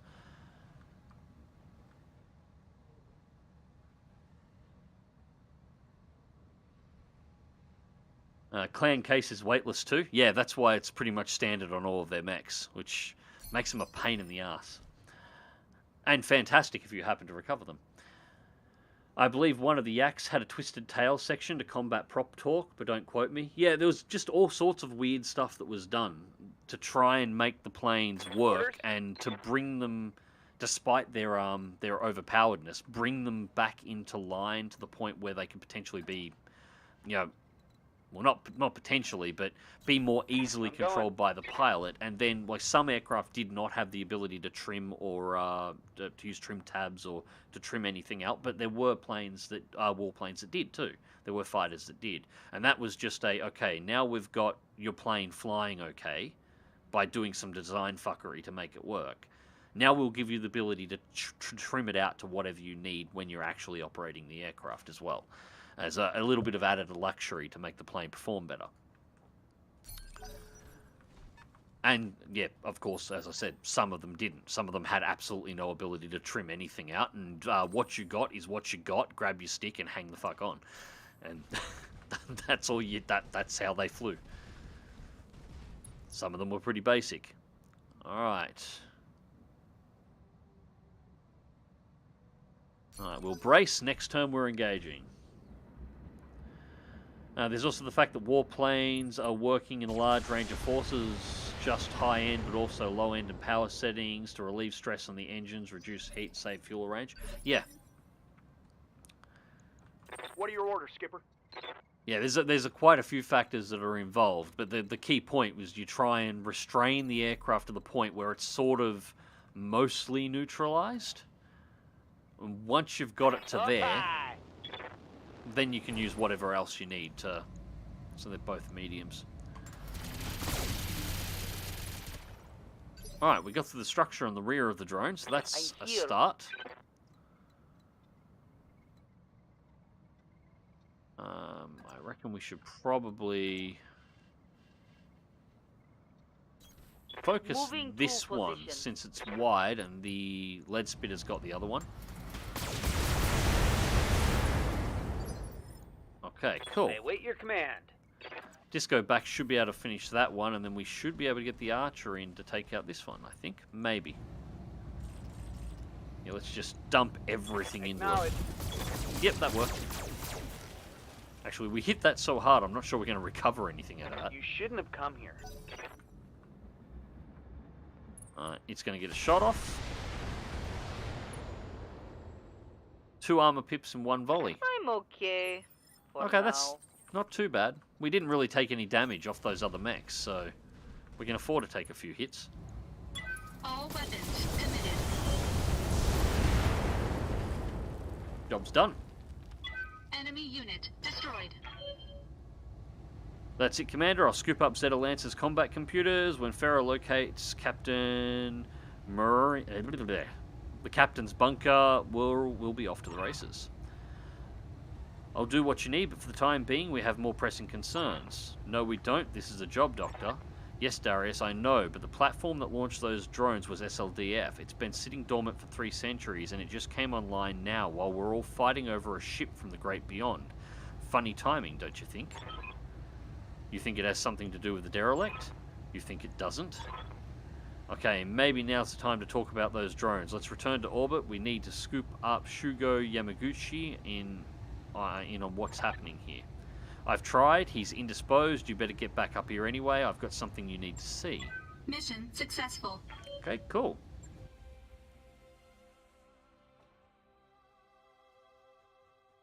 The K4 and its engine problem would be the narrow landing gear. At least on the ground, they increased the size of the rudder to account for the torque. Yeah, they did. And yeah, the narrow landing gear was a major issue with all of the 109 models. But it wasn't such an issue.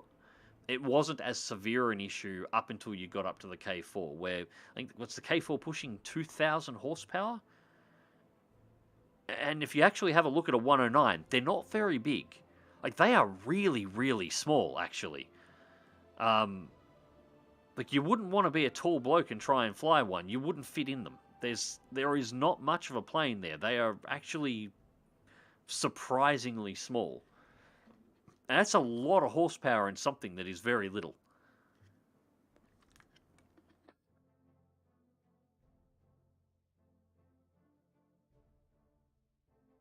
Another good example is engine vibrations. Could use to balance the shafts. You could just scale up the engine mounts. Yeah, and you can also change other factors in the aircraft. It might be adding weight to certain areas. Would change the balance of the plane a little bit. That can handle certain engine vibrations better. Handle the harmonics better. MGMO in the head, MGMO in the CT, and an all-energy loadout. You're a man who likes to live dangerously. I approve. Cretan kamikaze drones when? Give it time. We haven't actually done much with the Cretans so far, although most of our flashpoints that we've done so far have been for the Cretans.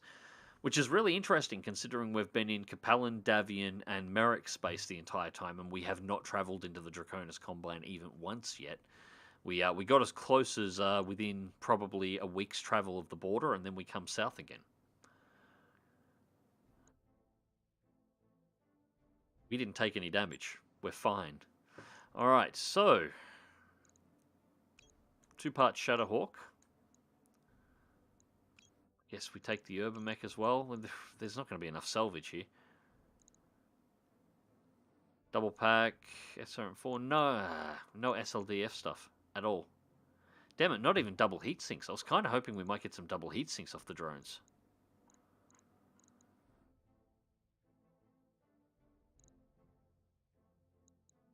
How many LRM-10s do we have? I guess we take an LRM-10 and just... I think we're going to pick up everything. Yeah, we picked up everything. Alright, nice. Well, we're doing well on the salvage on this at the very least. We're getting a lot of spare parts. Could be worse. Could be Castle Nautilus levels of drone spam. I'll be honest, I was actually sort of expecting worse than what we got. Alright, I forgot the drones have pulse lasers. Yeah, SLDF stuff. Shame we didn't recover any of it. That's actually really disappointing. Alright, Mayor, what's the emergency? Remember that orbital platform, the one that launched those drones? It's trying to talk to us. The damn thing has pinged our comm system 5 times since you left the planet's surface. I'll pause for a second and let that sink in. If it wants to talk, we should talk. Get on the line. If you say so, Commander. I'm establishing contact with a 300-year-old weapons platform. Buckle in, everyone. Shit's about to get weird. Your view screen fills with cool blue lights as Samaya establishes the connection. The light coalesces and solidifies into an unfamiliar landscape. McEvedy Fusiliers, senior staff consists of the following: Connor, Claymore, McEvedy, Commander, Darius, listing out the queue. Is this manifest correct, Commander McEvedy? That's us. To whom or what are we speaking? My official designation is SLDF PTCGVR. I am the last surviving product of Project Triage. Authorized 27650612 by Major General Jeremy McLean of the 9th Army LVI Corps.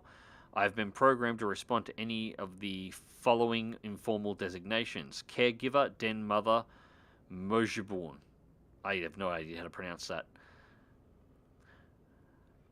Looks Norwegian, maybe? I think. Bjorn, Motor Bjorn. Mother Bear, maybe? I'm not sure. You may refer to using any of the above aliases. Ah, okay, we get a mention on this one. Swedish, English translation, Mother Bear. Okay, I got it right. Yeah, Bjorn. I know Bjorn. I believe that name was intended to humanize me, but also evocate my primary directive, the gathering and protection of disaster survivors. In this scenario, my metaphorical cubs. Folks, we've got ourselves a winner. I deserve the right to call it Mama Bear, though. Now that introductions are out of the way, I'd like to know why your drones fired on my lance.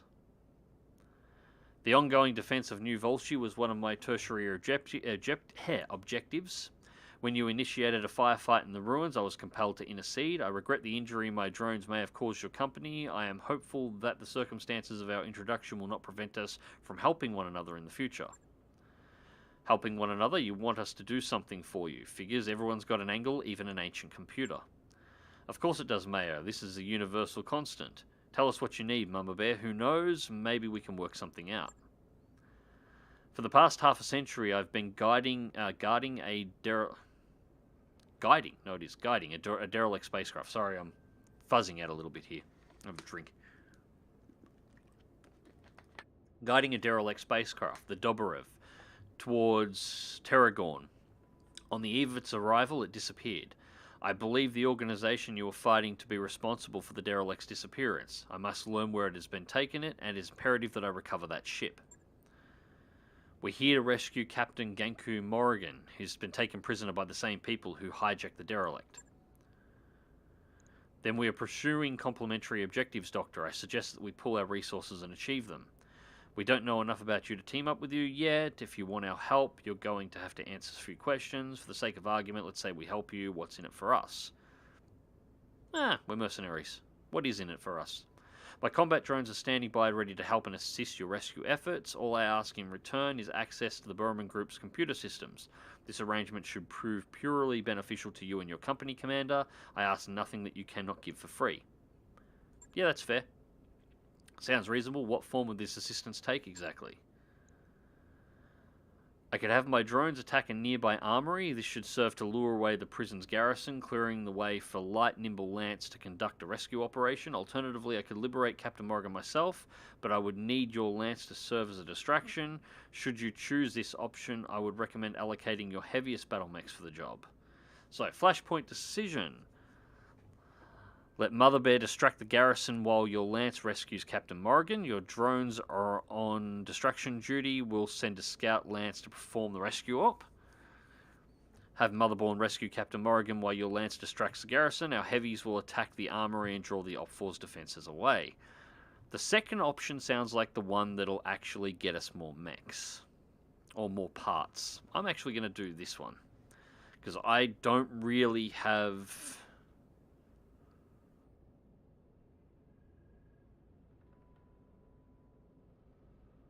Yeah, I don't feel like waking up the rest of my mechs.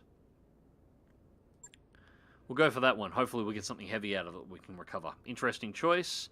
Not what I would have gone with, but you're the boss. Your decision is acknowledged, Commander McEvity. While the Lance distracts the prison garrison, my drones will move in and rescue the captain. You will have him alive and unharmed. That's it then. We have a plan. Let's get to it, Commander. Time's a wasting. Alright, so, of Unknown Origin 3. First things first, let's just quickly wander down to the mech bay. And nothing needs to be repaired. We're all good. The only thing we really need to do is start packing out the swayback. But we can give everybody a quick 5-day break. Keep the good pilots in. And I can quickly go through chat. 3 hours, 14 minutes. It is currently 2:48 AM. Yeah, we've got another mission in us yet. I'm pretty sure this is the third and final one.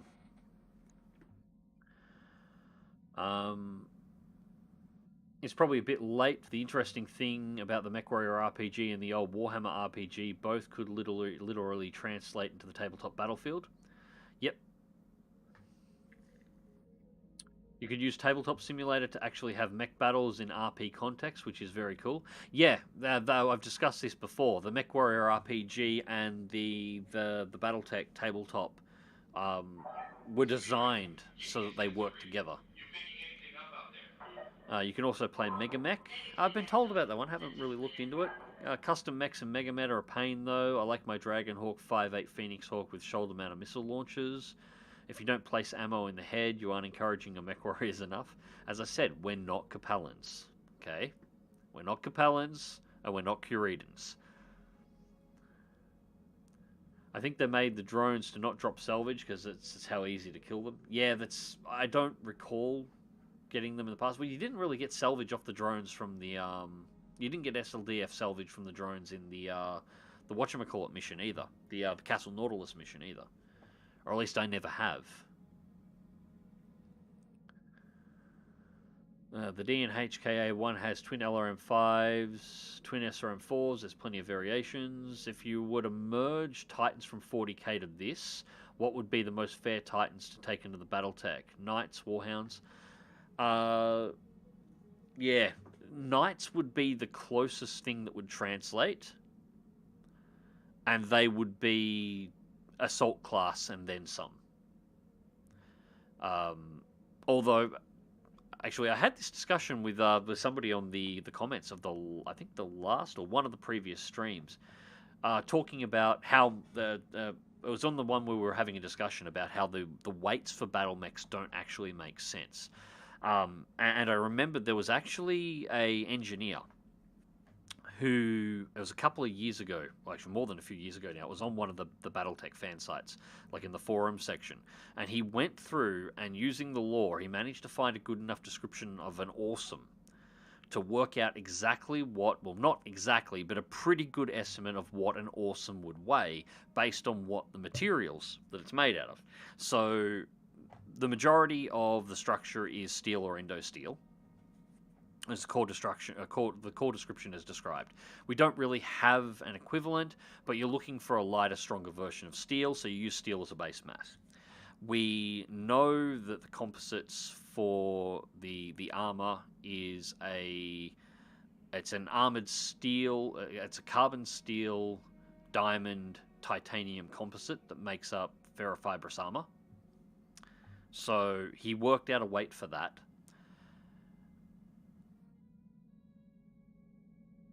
What else was there? No. Yeah, no, we use steel internals for it. The endo steel is... because endo steel is a... steel, nickel, steel, titanium, aluminium mix. Now, we don't have an equivalent of that because it doesn't make sense to do that, at least as far as we know. But he worked it out to be a particular type of a titanium aluminium alloy that would be stronger, and managed to work out a density for it that would fit the numbers. The Murama muscles that allow a mech to move are bioorganic, are a bioorganic polymer. So again, we don't have a weight for those, but the best based on descriptions you would have, he used the weight or density of a heavy industrial plastic, which again, from a physics standpoint, isn't actually strong enough to move it, but it's the closest thing we can come up based on the descriptions, or he could come up with based on the descriptions. And he went through all the components and worked out roughly the weight of a reactor, what it would be based on description. And he worked out in the end, give or taking a little bit of an option here, if you were to actually build a mech based on real-world physics and real-world material densities, the awesome comes in at about 530 tons. 533 was his best guess number, but anywhere between around 530 to 540 tons. In-game, it's an 80-ton mech. But it's actually, if you work out the structures and the densities and you play engineer and try and build one for real, it's over 500 tons. So take that and then start comparing it. The Atlas is 14 meters tall. No, 14 meters tall? Maybe a bit taller than that. Actually, can't remember off the top of my head now. But do that and compare the numbers over. A Titan or a Dreadnought is really the only things that fit into the universe. Once you go anything... an Imperial Knight or a Dreadnought is the only thing that fits into the BattleTech universe. If you go any larger in terms of Titans, they very rapidly outscale everything in the universe, both in mass and in physical size. So... Alright, so let's get on to the... Actually, we better let this go forward 5 days, give everybody a rest, and we'll rotate our best pilots in again. Alright, pickup game. So you're working on the machine in the Argo's gym. A small group of mech warriors clears the equipment out of the way and starts setting up a makeshift basketball court. A ventilation steel and ring apparently makes a fine hoop. I'm pretty sure we had this one last stream as well. Tango and Drillbit approach you. Are you going to play with this time? Yep, player-friendly game. And we get high spirits on Tango and Drillbit. Excellent. Yeah, this is the same one we got last time. It's a good one, though. That's basically 2 free high spirits on 2 random mech warriors. I can deal with that. Alright, 8 days to our next financial report, and we have all of our mech warriors good to go.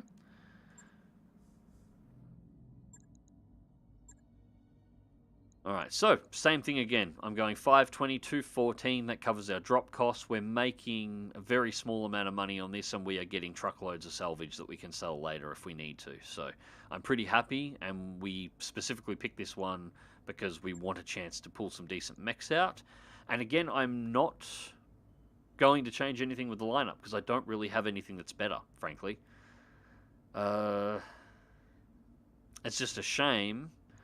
Drillbit and Tango were the 2 pilots that were selected randomly and none that would actually be in my lineup. It would have been better if it was Cerberus and Archangel.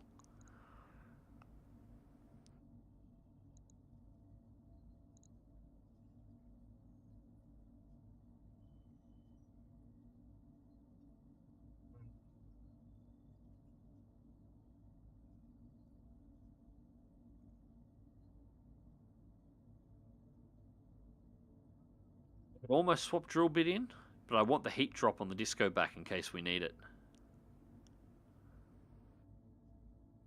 Nah, we'll stick with that. We'll go with that.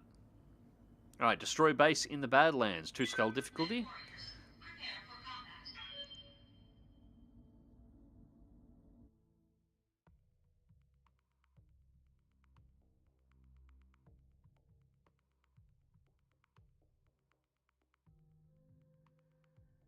Is there a reason AI drones aren't used often in BattleTech? It's really only because the ability to make them has been largely destroyed. It's not like Warhammer where there's some kind of stigma against AI or drones. It's just it's not just the technology to build war machines that's been critically damaged by the succession wars in the BattleTech universe. It's the ability to make the technology that would be used to make the technology to make the drones that was also damaged and destroyed. I described this to somebody once, like to understand what happened in the BattleTech universe and why certain technologies are just not there. Is look at your smartphone. Now, Command you know what the interface components are in your initiated. smartphone. You know, if you're a bit of a techie, you know how the screens work, and you know how the ribbon cables hook up, and you know what the circuitry does, and you can find a blueprint that tells you what all the circuits are, and what each chip does. So you can find a breakdown for what your phone is, and you can go down and buy another phone. And assuming it's not an Apple product, sorry, I had to sink the foot in there, you can probably find a place to source the chips to actually get repairs done on your phone. Okay, fair enough. So, if we were to destroy every single piece of technology out there that's used to make all the components inside your phone, even though you have a working phone in your hand, could you build a new one?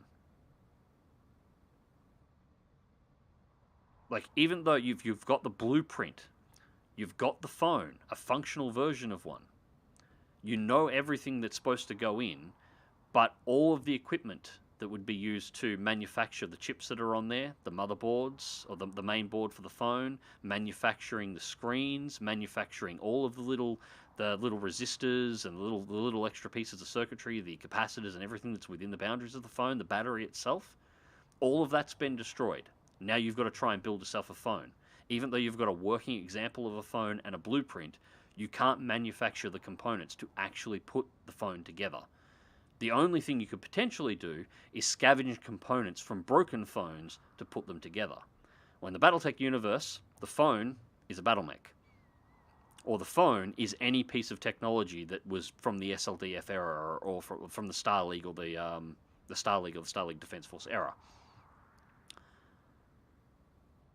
You can scavenge together the pieces to rebuild the whole, but you've lost the ability to actually manufacture new components on a lot of levels. And AI and drones are no different.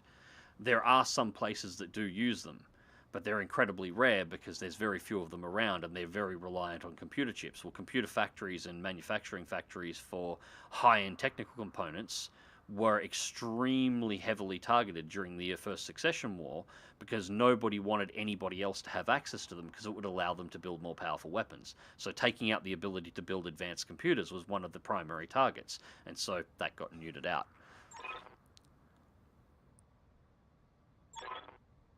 Yes, okay, so Mother is the combat drones are en route to Captain Morgan's location, so as long as you keep the garrison occupied, I don't foresee any difficulty in recovering him.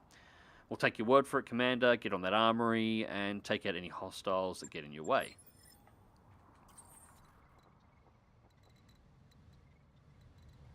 This is why salvage is such an important part in the BattleTech universe. It's the only way, generally, to recover new parts to be able to maintain mechs or maintain any hardware that any company has. And it's why even the great houses, so the major military factions within the sphere, still bid and recover salvage because they need the parts to maintain their own militaries.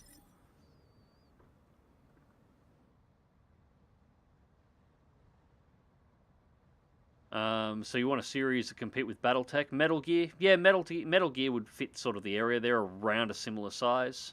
Actually, a little lighter, as I recall. I don't know if you're aware of this, Mags, but I think BEX has diminishing XP rewards for your pilots, as in when you have played to a certain level for too long, they will lower the pilot's XP reward. No, it works the other way around. It's the difficulty level of the mission versus the experience of the pilot. So there is diminishing... Well, it's not a diminishing return. There's a point when your pilot has enough experience at a particular level. Ooh. Why, hello there. Oh, I love that paint job too. We have a dragon at half armor.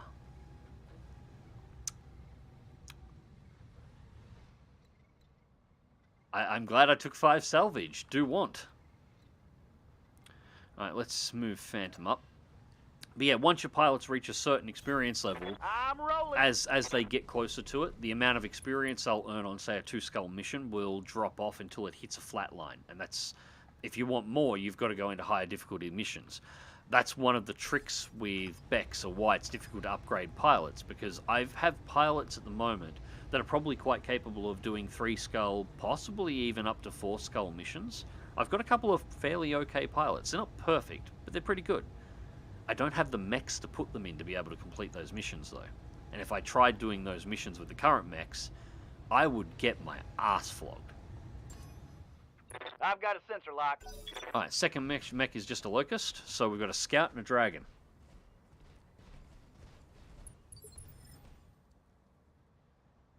I've got mostly vanilla BattleTech going, so it's good fun. I'm semi-regularly get stonewalled in battles, particularly when the second lance joins the enemy. Any best practices to get by? In vanilla BattleTech, it's very much about stacking your tonnage. If you're playing the campaign mode, don't continually go for the House of Rhino missions. Like the campaign missions or the storyline missions. They do give good loot and they do give good money, but they will progress the difficulty rather quickly, and you will start running into positions where they'll give you missions that you won't have the mechs for.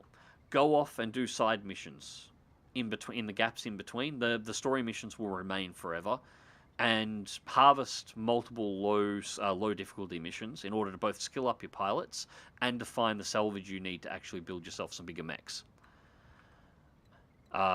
Yeah, the way vanilla BattleTech rules work, Copy. it's there's really no way to keep light or even medium mechs viable once you've progressed beyond 3 skulls. The evasion systems don't work the way you see in BEX, where I can be on a 3-skull mission, even a 4-skull mission, and take a fire starter and it'll work fine. That doesn't function in vanilla. You want the tonnage. So do some missions to find some tonnage, and don't push the storyline anymore, and just watch the difficulties. And you might have to move around a little bit, They will be done. but yeah, it'll all work out well. Moving to position. Just don't be afraid to be a bit of a mercenary and do some mercenary missions. Alright, pop 2 of those medium lasers out. Actually, we'll keep those 2 in, because those 2 have actually the higher accuracy. Pull those 2 out. Keep the heat a little bit under control. We don't have a precision strike, unfortunately. We'll give it a bit of a touching up.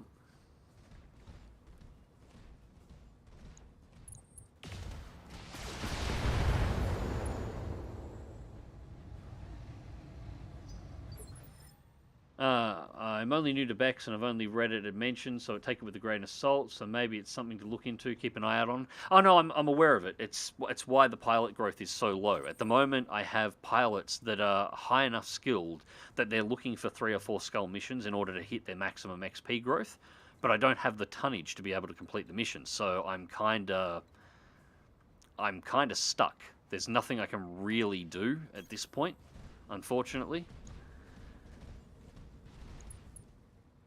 Alright.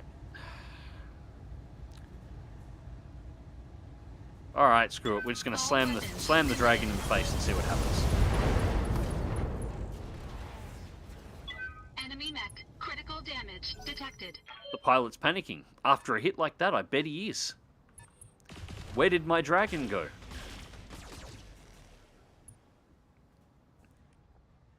Alright, that has a lot of guns. Confirmed. And we actually are not going to have a good angle to hit that locust. We might just have to... I haven't got any precision shots to try and shoot the legs out off the underside of this dragon, so... The rear armor is really the only other place I can hit it, where I might be able to get the pilot to eject. Ha! You like? Thank you. Alright, maybe got 2 parts of a dragon. Maybe.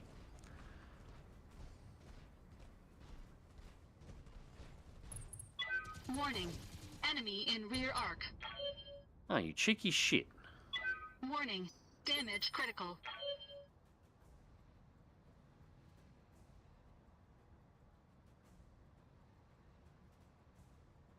Alright. Yes, Commander. Disco there. Disco back, watching melee here. attack, the Targeting for physical Come on, hit. attack. structure exposed. We actually hit it, so that's a start.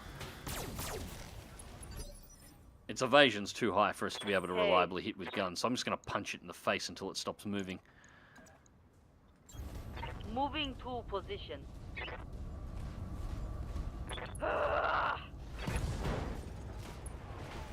That solved its evasion issues. And that solved the mech issue. Enemy Right. down. That one was pretty straightforward. Alright, I'm going to move... Alright, yeah, we'll present the archer's forward armor, so it's fine, and we will hunker down, let it cool off for a turn, and the next turn will put us in the forest, and we should hopefully find out what this is. It's a rifleman!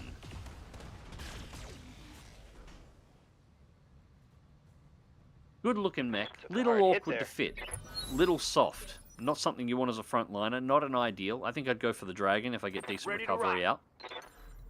But not a terrible machine either, and I do have 5 10-4. pips for I got you. salvage, so like I'm not going to complain if I drag one off the field. I hope you can pull this off. It's a very potent game, this. Yep. Yes, Commander. Acknowledged. Sort of hope I can as well, to be honest. Taking It's the looking shot. good so far. Hip destroyed, searchlight destroyed. Scored a critical hit. In the first Blood of Kerensky trilogy, it's actually noted that most IS techs don't even know how to fabricate EPROMs. Yeah. Best comparison is a mechanic to an engineer. A mechanic can fix it, adapt it, or extend its life, but he can't build it from scratch. Yes, I stole this from Luton. Yeah, that's exactly right. Most of the inner sphere is full of mechanics. The engineers were all killed. Or the engineers that were left over, Advancing, I guess. the equipment that was needed... It's not just the equipment that you would use to build the mech components that were destroyed.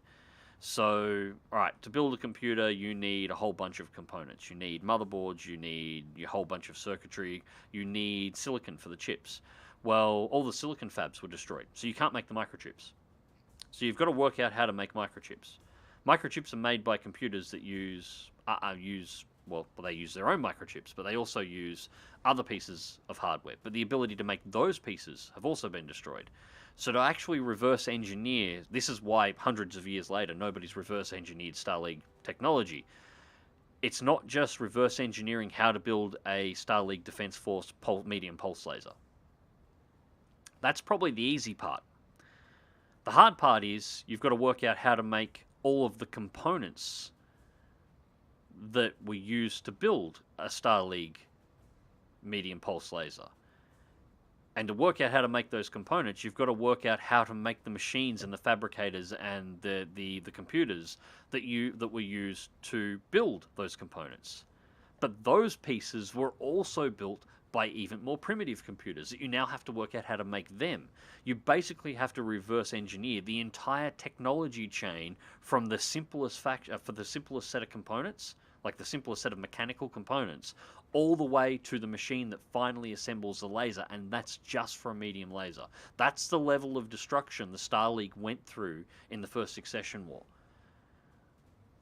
There were straight up things that were just completely lost in both medical, like medical technology was lost, technology for building mechs, warfare was lost, the works. So the entire Star League and everything that's left over, not Star League, the Inner Sphere, essentially survives on, well, mechanics. Locking in target. Dragging pieces together and making stuff work after it's broken. Maybe things are looking up. Comstar played a huge part in silencing the silent scientists who made developers which would side their advantage. Yeah, they, anytime Star League, this is why the Helm Core was such a major thing.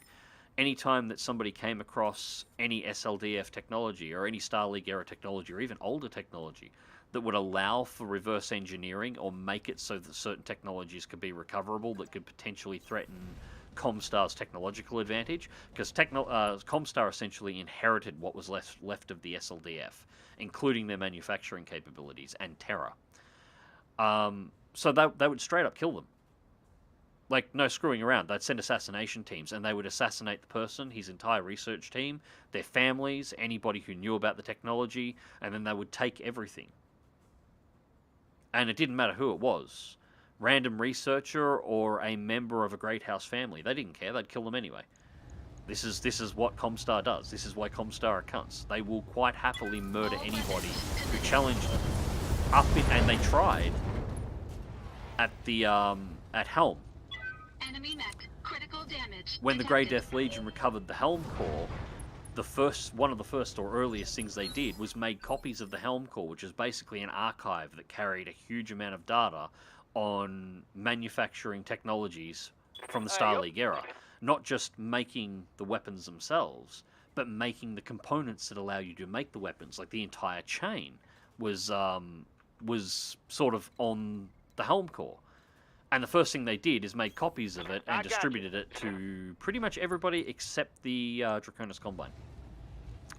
Because the Draconis Combine had been kind of dicks to them. So they gave them to everybody else. So Steiner got them, Davian got them, Marek got them. I think copies of the Helm core made their way down to Turian space and got into some of the peripheries. Everybody had a copy. And it was basically to fuck Comstar over. That's what it was all about. That was the biggest bird flip that Comstar had ever received. Because now everybody had a copy of all the blueprints, and they were so widespread that Comstar couldn't suppress them. Locked on target. Ah, sorry. The Capellans didn't get a copy, the Curetans did. I knew it was one or the other. Hostile removed. Well, I don't think we're going to be recovering much of the Rifleman, unfortunately. If you stay at long range, the Rifleman works pretty well. Yeah, the Rifleman works fine at long range. Like, I don't have a problem with it. It's not a bad mech. I'm just looking for something that's a little bit more... I'm looking for a replacement brawler so I can convert the Archer back into a long-range mech. Ideally, what I'm looking for is something like a Warhammer. Yeah, I'd take a Dragon, but ideally I want a Warhammer. That's what I'm after. Or it's part of the reason why we're doing this particular set of missions. The mech that's at the end of this particular... What are your orders, Skipper? Mission series, once it's all completed... that would work too.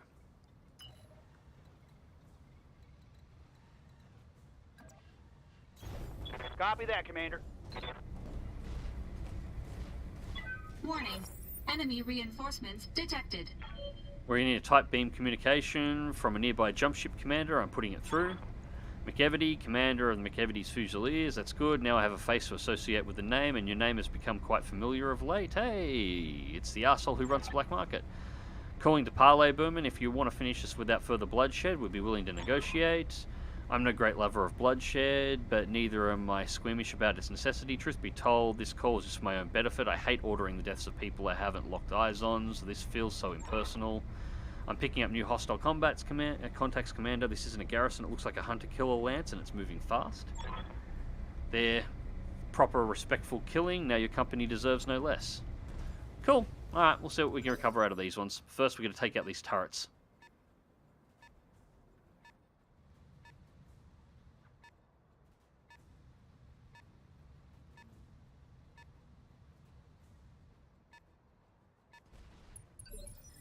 Alright, what do we got? Well, first visible mech is a wasp, so yeah, I'm shaking in my fucking boots. Curious about the rest of the lance, but... Alright. Yeah, let's get rid of the light laser turret. I'll get a PPC shot into that first. Dang. What the fuck was that? What now? Oh, I gotta send him down to Specsavers. Might as well do a sprint on this one. Use evasion, get close.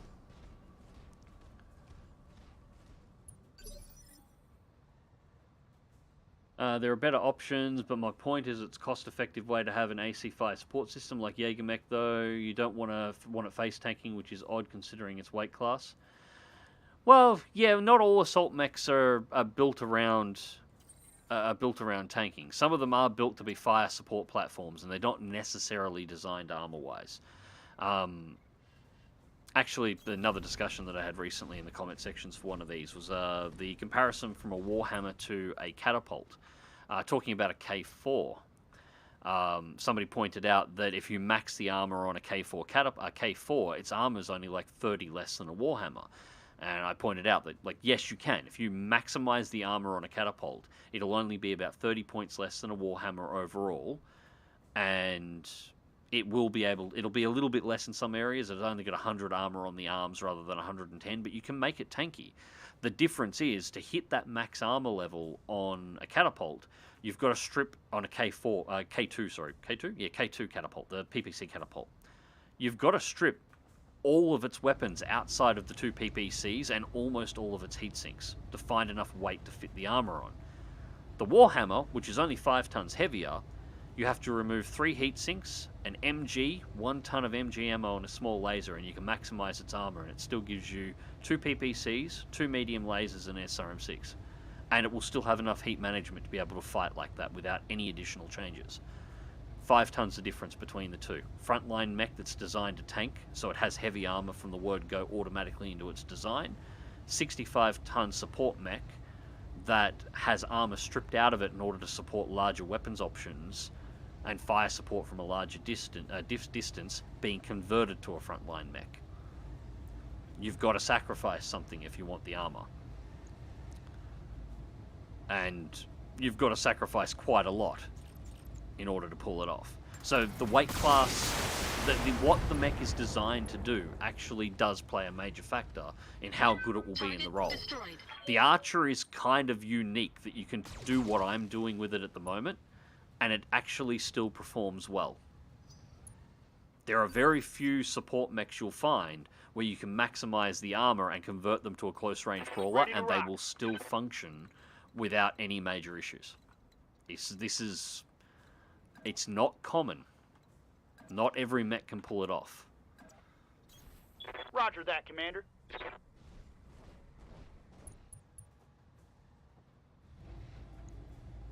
Here we go. Enemy eliminated. Alright, that's 2 down. At least the turrets are going down nice and easy. We're going to find out.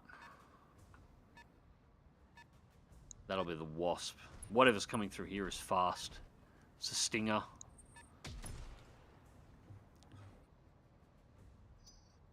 Yeah, this kill team's looking a little bit light at the moment.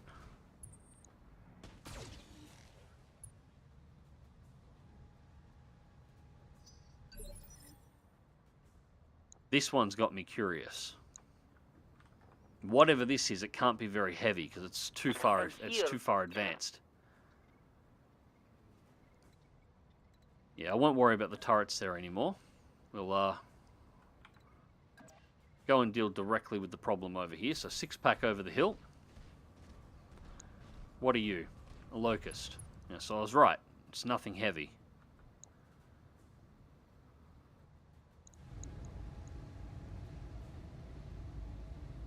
The evasion is going to be an issue. If you say so. Alright. Commander? Disco back is getting a little slow. No shooting, just running. Don't get me wrong, I understand why. It's just the Rifleman and the Jägermech in stop forms make some interesting armor loadouts and decisions. Interesting as in dangerous. Yeah, as I said, they're mechs designed for fire support. If you're looking for a fire support mech, a Jägermech with something with ballistics instead of missiles, Jägermech's a fantastic option. And it looks good too. Like, it is straight up a sexy mech. I'll give it that, no questions asked. I love the look of that mech. The redesign on it too. The redesign looks fantastic. But Engaging target. yeah, it doesn't have the armor to do what I need it to do. The Dragon's actually the better option for me because it's designed to brawl from the word go, so it'll be able to retain a better weapons combination, and it's a little bit more mobile, even though it's a little bit lighter, while while still being able to keep the armor in play. I'm actually, yeah, no, we're gonna have to. We're going to have to. I'm thinking, while I do want to take out the rest of these turrets, I'm going to have to bring the lead spitter back up here because I'm going to need it to help sweep out. The final mech on the kill team's a friggin' urban mech. This is the most pathetic kill team I've come across yet. Accuracy through volume of fire. Reporting. Critical hit.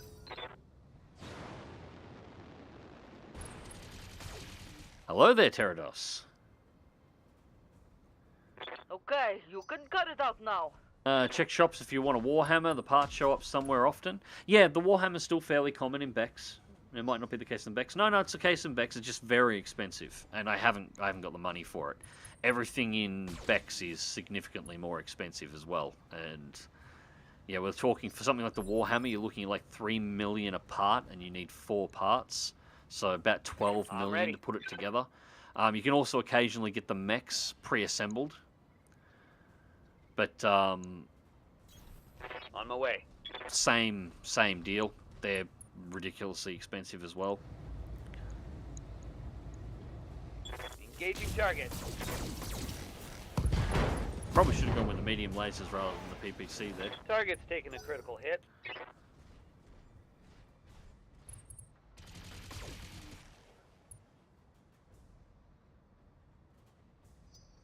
Alexander, armor, don't let the thing hitting me kill me. Evasion, don't let the thing shooting at me hit me. Range, what's going to shoot at me from here? Yep. Right here. Right. Well, since we got some options here, let's start off with hitting the stinger from behind. So. I'd rather use weapons, but... Because when they're this light, we might as well break all the mechs in melee.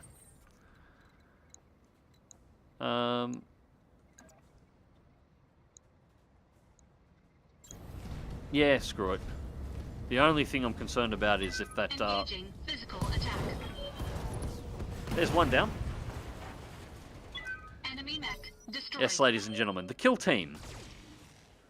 The turrets are more dangerous. Currently playing the campaign about halfway through, and I've already got an Atlas from an assassination missions and an Annihilator from the black market. That normal? Yeah, if you're stepping away from the campaign story missions and you run off to and you find the right worlds, yeah, you can. I think when I did my last playthrough for everybody, I was going for 4. I was trying to find 4 Atlases. And I think I only got the 1 Atlas. I didn't come across them, but I had multiple Marauders. I had, I think, 3 Highlanders and 1 or 2 King Crabs. Yeah, vanilla BattleTech does make that side of things relatively easy. Alright, so we're going to go up here and we're going to melee the urban mech from that side, and hopefully that will be sufficient to remove the cannon. You miss.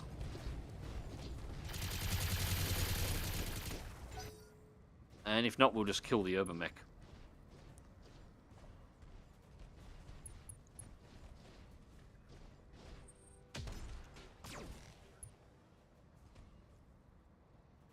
My pregnant old mama can hit harder than that. I understand I wasn't making a face tank rifleman. My point was actually about being not as good in game where you can only play 1 lance. It's better as a dedicated fire support. Yeah, with 2 lances it would be even better. I usually, as I said, I like to keep 1 or 2 fire support mechs around, and I wouldn't turn one down as a second fire support to run in, say, slot 3.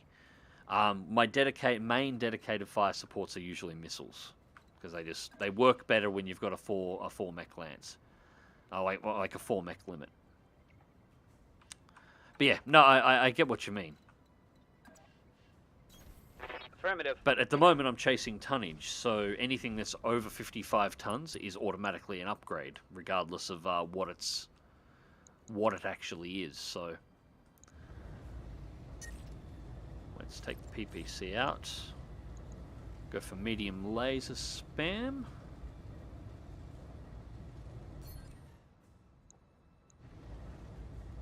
Center torso. Since we know there's nothing here worth keeping the called shots for. Standing And by. next turn we can drop heat on the disco back. On my way.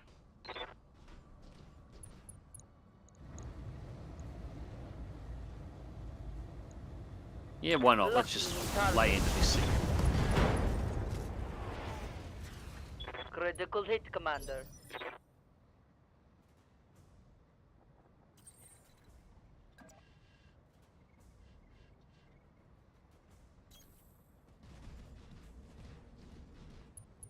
I like the Archer. It's like a catapult, but tanky. Yeah, the Archer's good. The Archer is the logical progression.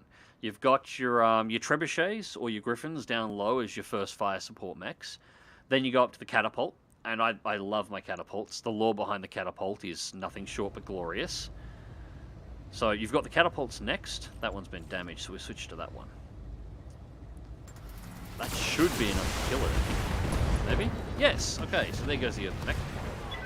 So then you've got your catapult, which is your 65 tonner. Then you've got the Archer, which is 70 tons. Only a small weight increase, and really only a small firepower increase. The Archer, even in full LRM configuration, is only marginally better than the catapult is. In a couple of ways, it's actually a little bit worse. But you get armor, you get the defensive ability. You've suddenly got a tanky fire support mech, where the catapult can be a little bit vulnerable. And then your next logical step from that one is a Stalker.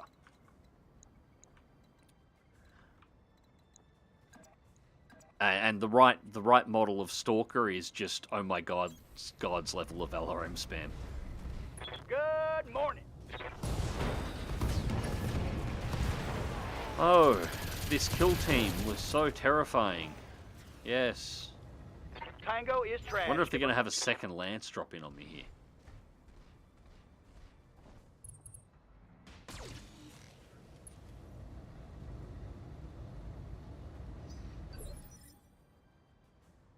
Close range Archer is still cursed regardless. It's not cursed. Yes, Commander. It's actually what I've built is actually fairly similar to the Argencourt hero mech. Is kind of what it's sort of going for. It's not cursed. It's just Moving not to ideal. position. Ideally, I would like my Archer firing LRMs from very far away. But I'm glad I got the Archer because I at least have the option to do this with it, Affirm. which gets me out of trouble. Although it does run into some issues with regards to focus, Mech as you've seen. destroyed. I mean, remember, it's still a black market, so it's probably fast deployment squad. Yeah, it's Standing by. possible. But, yeah, the kill team here is... I am underwhelmed. Confirmed. I am underwhelmed and disappointed. I was hoping to get some good tonnage out of that. Alright. Yes, let's blow coolant.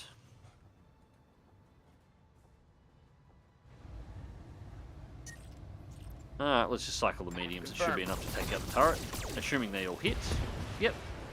Well, one missed, but good enough. That turret is gone.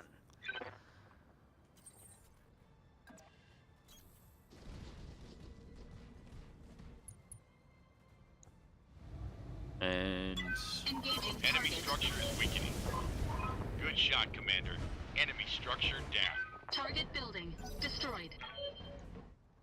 there wasn't much difficulty in this Yup. mission.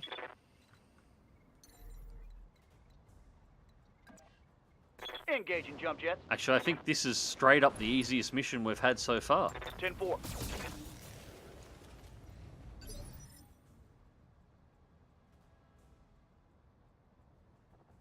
Right here.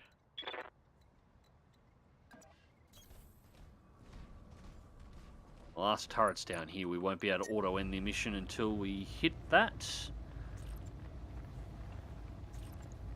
Engaging. Probably should shut that one down for a Waiting turn. for She's orders. running a bit hot. Rolling. And we can't hit the turret, but we can see it now. Right, that's going to definitely overcook. Engaging target. Not enough to take the building down. That's a shame.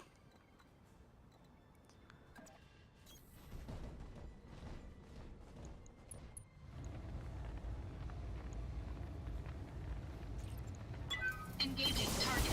That'll be enough, though. It's time to bug out. There goes the armory. Nice shooting, boss. Target building destroyed. Well, no, we're not bugging out. Not yet. Confirmed. Because I can just destroy this turret over here, and then we won't have to bug out. It'll save us time. Roger that, Commander. Engaging target. And I think most of that shot went into the edge, the lip there. Standing by. I'll try. And God, I love the lead spitter. It is a violent work of art, isn't it? There it goes. Okay, that should be the end of the mission. Target destroyed. All targets eliminated. Sit tight. I can collect you where you are right now. Mission accomplished, Commander. Assuming Mother Bear has done its part, our job here should be done. Captain Morgan has been safely recovered, Commander McEvedy. It is my nature to fulfill my promises. Can I have access to this AI like forever? You know, somebody reliable on my side for once. What about Burman? Is his jump ship still up there? Negative XO, he's long gone. Then our job is done. Dr. Murad, get Motherborn its computer access codes, files, whatever it needs. Everybody else, let's move Captain Morgan to the Leopard. We're getting the hell out of here. Mission successful. Right, sorry, I gotta do a quick contract here.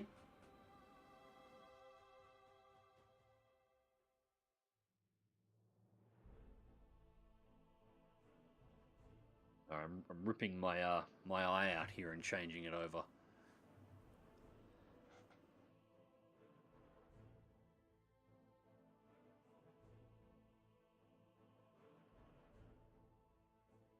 Get your eyes checked, people. Don't wind up like me having to deal with this kind of shit. Alright. So, group armory success. Wipe out their battle mechs. Hit an objective, destroy the base turrets. Success. Destroy the reinforcements. Success. 116,000 in drop costs. We made 162. And I don't think we took anything really serious. We got some scratches on the Archer. That's about it.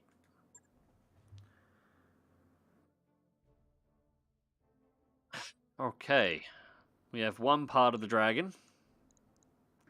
We got one part of the rifleman. Yeah, we hit the dragon a little bit too hard. I knew we were only going to get one part of the rifleman, but yeah, we slapped the dragon a little bit harder than we probably should have.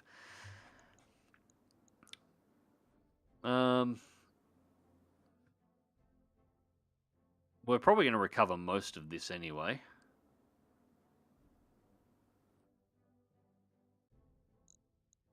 Well, on the off chance we don't, I'll roll on the LRM-10 because we've got to take this as a better option. We'll take the 3 Locust components. We've got a 4th one. We can build a Locust. We can sell it and make a little bit of extra money. Alright. We got everything except an SRM-2, which I don't care about in the slightest. Nice. Cool.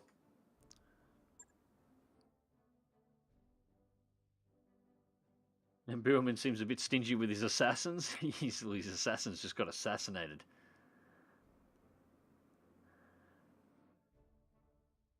For tabletop, I mostly play Succession Wars and campaigns at that, so beggars can't be choosers. A lot of suboptimal lances in my life. I don't know the dispersion until you melee with your LRM catapult. You don't know desperation until you melee with your LRM catapult. Yeah, I would like to see some Succession War stuff done because of that. Again, it's part of the reason why I'm enjoying BEX. Yes, it's taking us a long time to tonnage up. We've only got 170-ton mech, and this is stream We're on 13? 14? I'm not sure. We've been doing this for a little bit at this point. And we've got a lot of hours in this. But it's making me have to work with what I've got. And I like that. I'm by now, if we were playing vanilla, I'd have 4 Atlases with 4 spare Atlases. I'd have a bunch of SLDF Highlanders. I'd have King Crabs coming out the ring hole. I'd be selling off Annihilators just because I haven't got spots for them. Yeah, that's just... Yeah. I'm very insulted by Catapult being a dedicated fire support that overshadows the Crusader. It has the same amount of missile launches. It's a 2-skull kill team. Yeah, that was a very... Actually, that was barely a 2-skull kill team. Your disappointment is immeasurable and your day is ruined. Well, kinda. I could have used another 2 dragons in there and we could have potentially pulled one off the field. It would have been nice. At least one. Just one. Just one little dragon. Would have been good. 2-skull missions may include anything from a flea to an atlas. Yeah, unfortunately, it tends to be a flea more often than an atlas.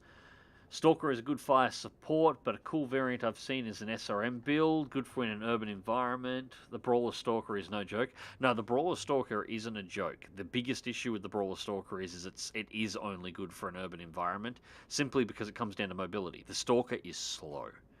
She is very slow. She takes her time getting where she wants to go. When she's got LRMs, that's not a problem. She can rain death from miles away, so it's not an issue. When you've got SRMs... If the enemy happens to be faster than your Stalker, which they likely are, you've got a problem. Because you've got to convince the enemy to face hug your Stalker to be able to shoot anything. And nobody wants to face hug the death dildo. You just don't want to do that. If you're willing to drop some pew-pew, the Stalker can be one hell of a tank. Oh yeah, it absolutely can be. It just, again, comes down to mobility. It's why the Stalker is the logical upgrade on the Archer. It has a little bit more firepower, again, than the Archer does. But it's even tankier, which, if you're only running 4 mechs, having your fire support mech being able to tank is a nice option to have. Sleepy time Stalkers can be fun in urban combat. Load up on PPCs and armor. Delete enemy mechs. Go to sleep, cool down, delete and extend. Yeah, you can do that with it too. As long as you've got the range to actually be able to reach out and touch the enemy, the Stalker is pretty reliable in just about any build you've got for it. But LRM builds are my preferred for it, of course. Imagine being in prison and some robot tank just drives up to take you out like it's Knight Raider. Are SRM2s ever worth it? Only as a last resort weapon. If you've got an extra slot floating around for a missile launcher and a little bit of free tonnage, whack an extra SRM2 in. But it's only a filler weapon. Unless you're forced to use something like a Wasp, it's just a filler weapon. If you have special ammo types for it, then it can be, such as Inferno or Smoke.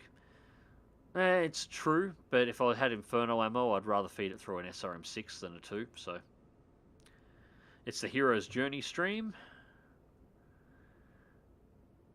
with the lost Twitch streams around 20. Yeah, actually, yeah, no, it wouldn't be that high. We only lost 2 or 3, I think. So an extra 6 hours, give or take. All right, so I'm going to quickly get through this, and then I'll get through the rest of chat. Well, Commander, thanks to you, my return to civilization has been assured. I let the ISF try and pry answers from Captain Morrigan. I wish them luck and wash my hands of it. If I never have to worry about this stupid derelict again, it'll be too soon. That's the spirit, Shugo. Enjoy your trip home. Yeah, bugger off. And yours, Commander. My best to you all. Your view screen winks out as Shugo disconnects the call. Either he doesn't know that Morrigan has no idea what Bannerman Corp took... where Barrowman Group Corp took the Dubarev, or he doesn't care. My money's on doesn't care. Hang on a second, we're getting a call from Mother Bear platform, putting it through. Commander, I've studied the Burman Group's records regarding the derelict, and my suspicions have been confirmed. What suspicions are those? The Dubarev drifted into the deep periphery from outside the boundaries of known space. The ship's crew was long dead, victims of an ancient misjump that wiped out the vessel's hull and damaged its KF drive. Whoa, hold up. Setting aside the other craziness is what you just said. The Dubarev is jump capable. Technically, yes. As I said, the ship's KF drive is damaged and perhaps unstable, but it is still technically operable for the time being. What the hell is this ship of yours? I want solid answers this time. It's a warship. I believe the Dubariv is an artifact of General Alexander Kerensky's Exodus. Commander, please listen to me.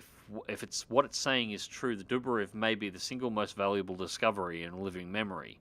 We've stumbled onto something that's bigger than all of us. We have to treat it with respect.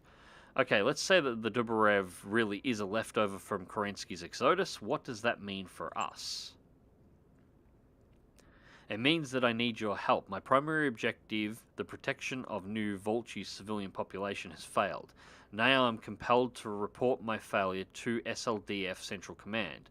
With the Dubariv's navigation logs, I can attempt to do that and retrace the steps of Kerensky's Exodus and find out what became of the Star League. Respectfully, you're off your gourd. I'm serious. If you think the fools who followed Kerensky into the great beyond are still out there somewhere, I've got a bridge to sell you. Yeah, it's 30, another 19 years. Okay, look, I know what it's suggesting is a long shot, but but just imagine it, Samaya, a living Star League, a peaceful, enlightened civilization untouched by the horrors of the succession wars. I've got some bad news. Imagine what they could teach the inner sphere. I've got some really bad news. Let's say we consider helping you with this mission of yours. What's in it for us? I need the Dubariv's navigation logs, not its payload. If you help me reclaim the ship, its remaining cargo is yours. All that you need to do is connect my main commuter from this decaying platform and bring it on board the Argo. We will find the Dubariv together. You want to recover the remaining combat drones as well, of course. There would be little sense in leaving them uncollected. Commander, we have a unique opportunity to expand the sphere of human knowledge. We have a unique opportunity to expand my armory. To solve an age-old question, what truly became of the SLDF? From where I'm standing, we have to accept.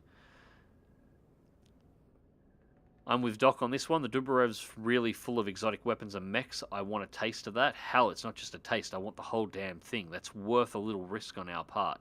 Besides, my gut says we can trust Mama Bear. If she were a person, she'd be a good one.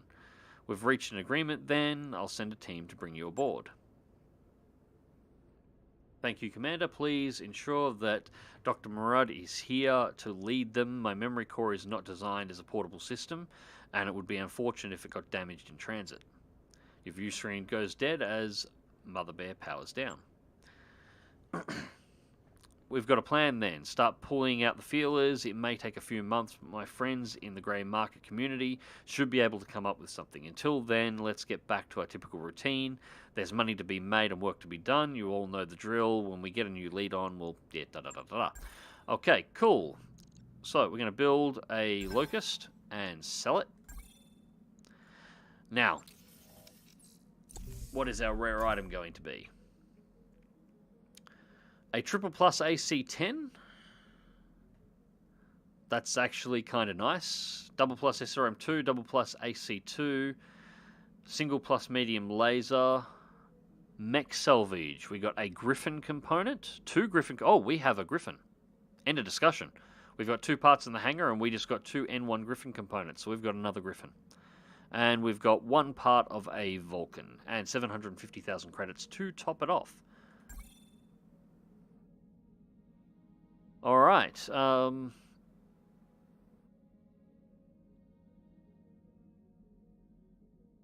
is I don't really want a Griffin.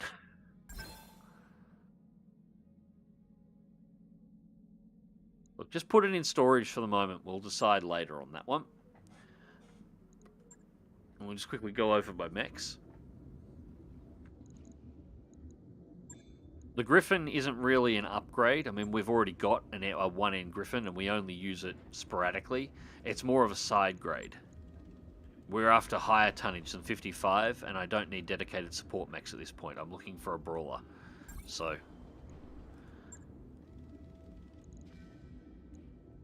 okay. Still, it's nice to have another 55 tonner floating around that we can break out if we need to. God damn it. Hide user on the channel. Yes, I'm dealing with it now. There we go. Bot should be going now.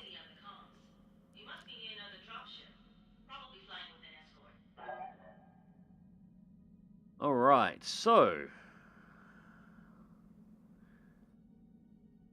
if you want heavy stuff, the next mission in the story is strong, I think. Yeah, the next mission's got the bull shark in it. It's been discussed enough now. There's the completion of this mission, there is an assault mech that you can recover. That is rather unique. I'll leave the rest of it out of that, but that is part of the reason why we're doing this mission, is I want to get access to that. And it is a good stand-in. It's basically exactly what I'm looking for. Actually, it's significantly better than what I'm looking for, but I'll take it.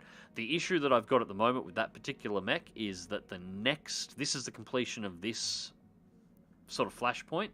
There's a second flashpoint to get that one. And unfortunately, at this point in time, I don't have a big enough lance to be able to complete it. Thankfully, it doesn't have a timer on it. We can come back to it at any time we want. But we're pretty close, but I do need to get out of the Shadow Hawks and start getting into something in the 70-ton range. At least one more 70-tonner to have enough tank to be able to survive.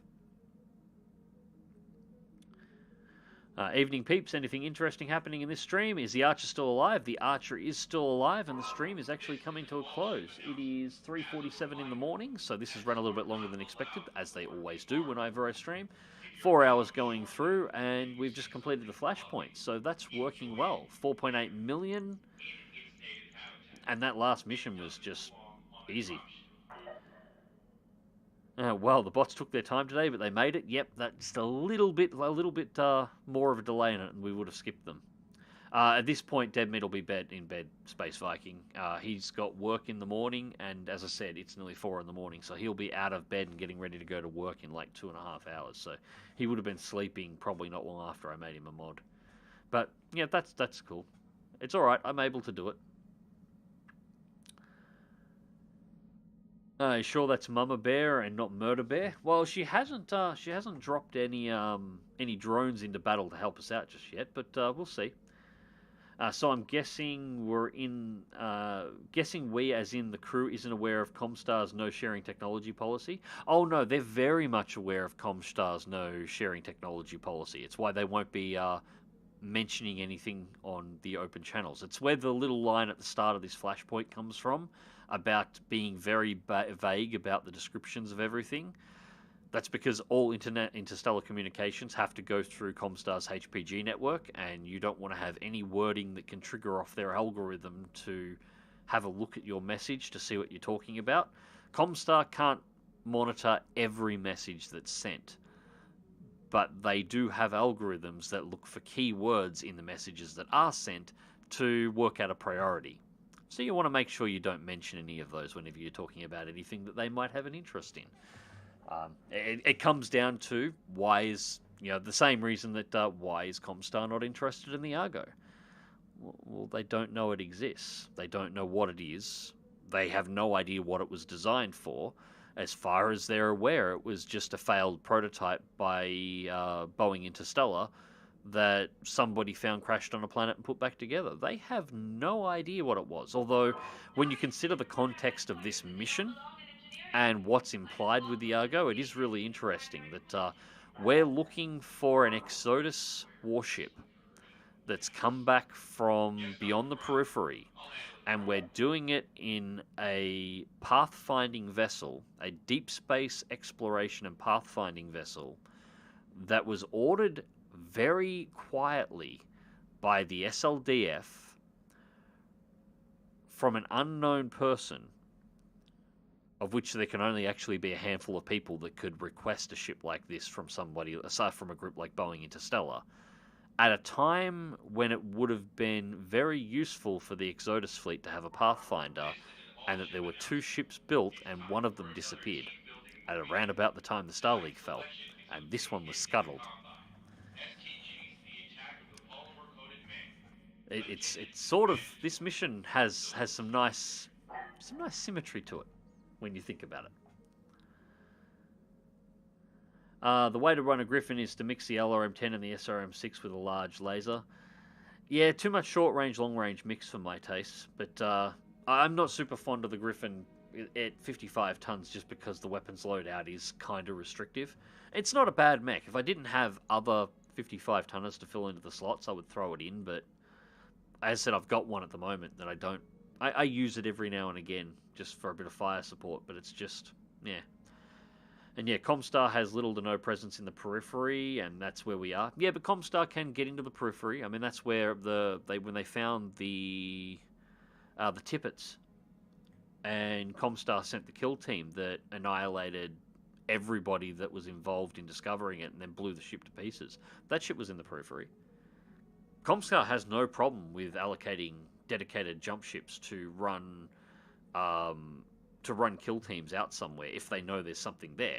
The trick is you don't let Comstar know anything's there. In fact, you don't want to let Comstar know very much about anything if you can avoid it. Oh, I know that bull shark and what it can do. Yep, that's why I'm after it.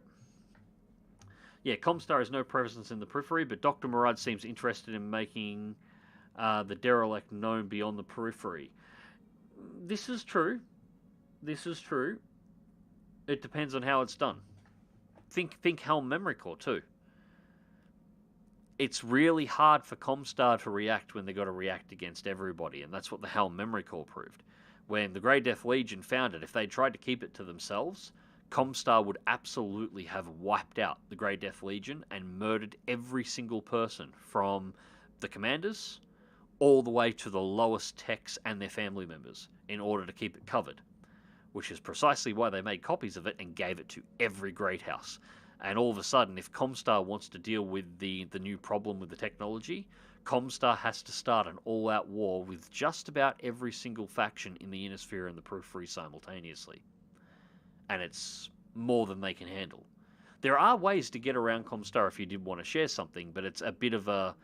You have to have something that everybody would want, and you have to give it to everybody at the same time. And at that point, they just don't have the forces to be able to deal with it. And that's how the Grey Death Legion played them, and played them hard.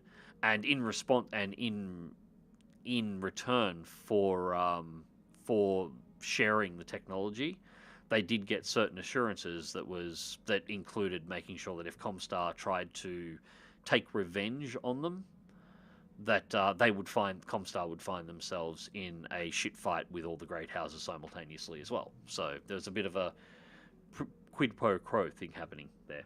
So isn't it Comstar that operates the ships and jump ships through space? Wouldn't the Argo make the eyes and the jump ships widen? Well, again, no. Comstar doesn't operate all the jump ships. They operate some of them, but not all of them. A lot of jump ships are independently owned and are independent businesses to themselves. As for the Argo making the eyes of the jump ships widen, again, you got to know what it is. The Argo series was never registered as an SLDF ship. The only people that know that the SLDF ordered the Argo is you, because it was on the Argo's computer, and Boeing Interstellar, who don't want to tell Comstar shit. They want to keep to themselves because they do all sorts of underhanded deals, and if one of them becomes known, people might become interested in the others, so they don't want to say anything. So to the rest of the Inner Sphere, what is the Argo? If you don't know it's built by the SLDF or was requested by the SLDF, and you don't know what it is, what is it? Well, it doesn't have any warship grade weapons. In the game, it doesn't have any weapons at all. In the lore, it has some light weapons designed to defend against aerospace fighters, but nothing beyond mech grade, nothing worth paying attention to. It's got a unique design. It's not armored. It doesn't have warship grade armor. It's not armored any more than any other cargo ship. It's got a large cargo bay. It's essentially a long-term living deep space cargo ship is what the rest of the Inner Sphere would see this as. It's got a massive cargo bay, like this whole section up here on the Argo. Alright, so you've got command bridge and operation systems, Living quarters are in here. When the ship is in transit, these fold down, so because artificial gravity doesn't exist in the BattleTech universe. So you're on thrust gravity or centrifugal gravity. So this is why it's got the rotating component, why it's sitting in orbit, it spins these around, and you've got gravity in the 3 main pods, and this is primarily where the living quarters are. When the ship's under thrust gravity, the whole thing is built, so it's that way. That's the top, that's the bottom. These fold down, and thrust gravity goes through, and the ship's standard flight speed is 1G, so you get 1G inside, and the entire thing in here is a giant cargo bay and a mech storage hangar. It's a long-term, like, deep space cargo ship, essentially. It's not armed and it's not weaponized in any way, and the only other thing that could potentially tweak off Comstar's attention to it would be if it had, and some SLDF ships did, if it had a mobile HPG generator. It doesn't. It's only got a receiver, which a lot of ships in the Innisphere do. So there's nothing about the Argo, unless you know what it is, that gets Comstar's attention. Because it's not, other than being a unique design, and a pretty modern design by Innisphere standards, there's nothing interesting about it. So long as you don't tell them that, yeah, this was probably ordered by General Kerensky as a pathfinder for the Exodus fleet, they're not going to know.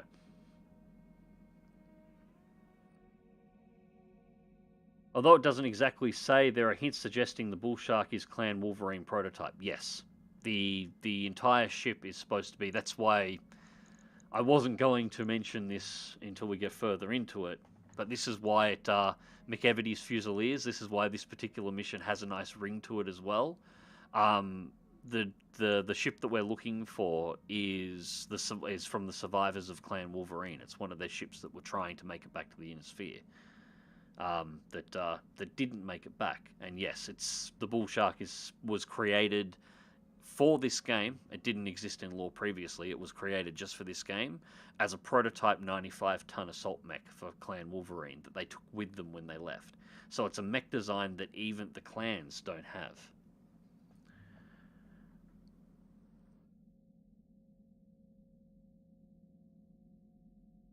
On the Argo class, 2 were built, only the Argo was launched, the other was left in dockyard and later stripped for parts.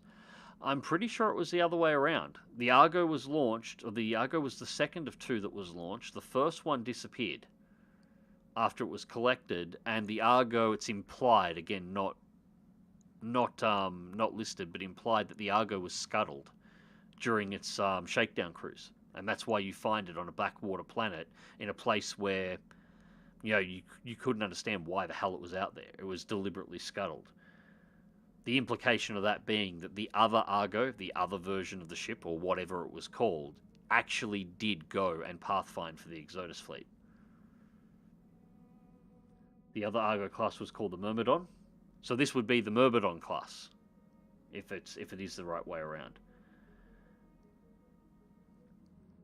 Nice, got another Highlander. It has more room in it. Then I have guns to fill it. Yeah, the Highlanders are good that way. I thought the Argo sister ship was launched before the Argo left with the Exodus. Yeah, that was what I was under the impression of too. I think that has changed in current law. I hope they haven't changed it, because I like the implication of that better. There were 2 ships, and the first one left and was the actual pathfinding ship for the Exodus fleet. So that the first one of these did what it was designed to do, and the second ship was just scuttled, and you happen to be the one that has it. I think I like that one better. Isn't the cargo capabilities of the Argo pretty unique in itself to make it interesting outside, aka Comstar? Not really. There are other ships that are converted in the same way. Most mercenary companies that have something like the Argo as a permanent in-space command ship, they have massive cargo haulers, some of them even bigger than the Argo, that they've converted into giant mech bays in size. The Argo, in terms of size, like it's large, but it's not unusual. There are some pretty large cargo ships that move interstellar freight and have been converted into all other sorts of uses. It's the only thing that's really unique about the Argo is the design, because it was designed and built right at the end, right before the fall of the Star League. and shipbuilding capabilities are pretty limited post the Succession Wars. The Argo is probably one of the newest ships in the galaxy, or in the inner sphere. You wouldn't know it until it's bolted all back together when it's a wreck and it's got holes ripped through the hull all over the places you're trying to fix it. We still haven't fixed the engine cone either, and I think one of the hab pods is still not functional. But yeah, like it's a very good ship because it was designed for that purpose to begin with. But there are bigger that were converted. Current law being House Arano, the Oregon Coalition sourcebook. Okay, so they might have played around with that a little bit. I was sure it was the other way around though. Does that front cap open on the Argo? No. To put it into size scale, the Leopard here on the side can carry 4 assault battle mechs. That's the ship that drops you onto the battlefield, and it's got 2 docking ports, one on this side and one on the other. It should actually be able to have 2 of these. So to put that on scale, an Atlas would be maybe that big, roughly somewhere in that size.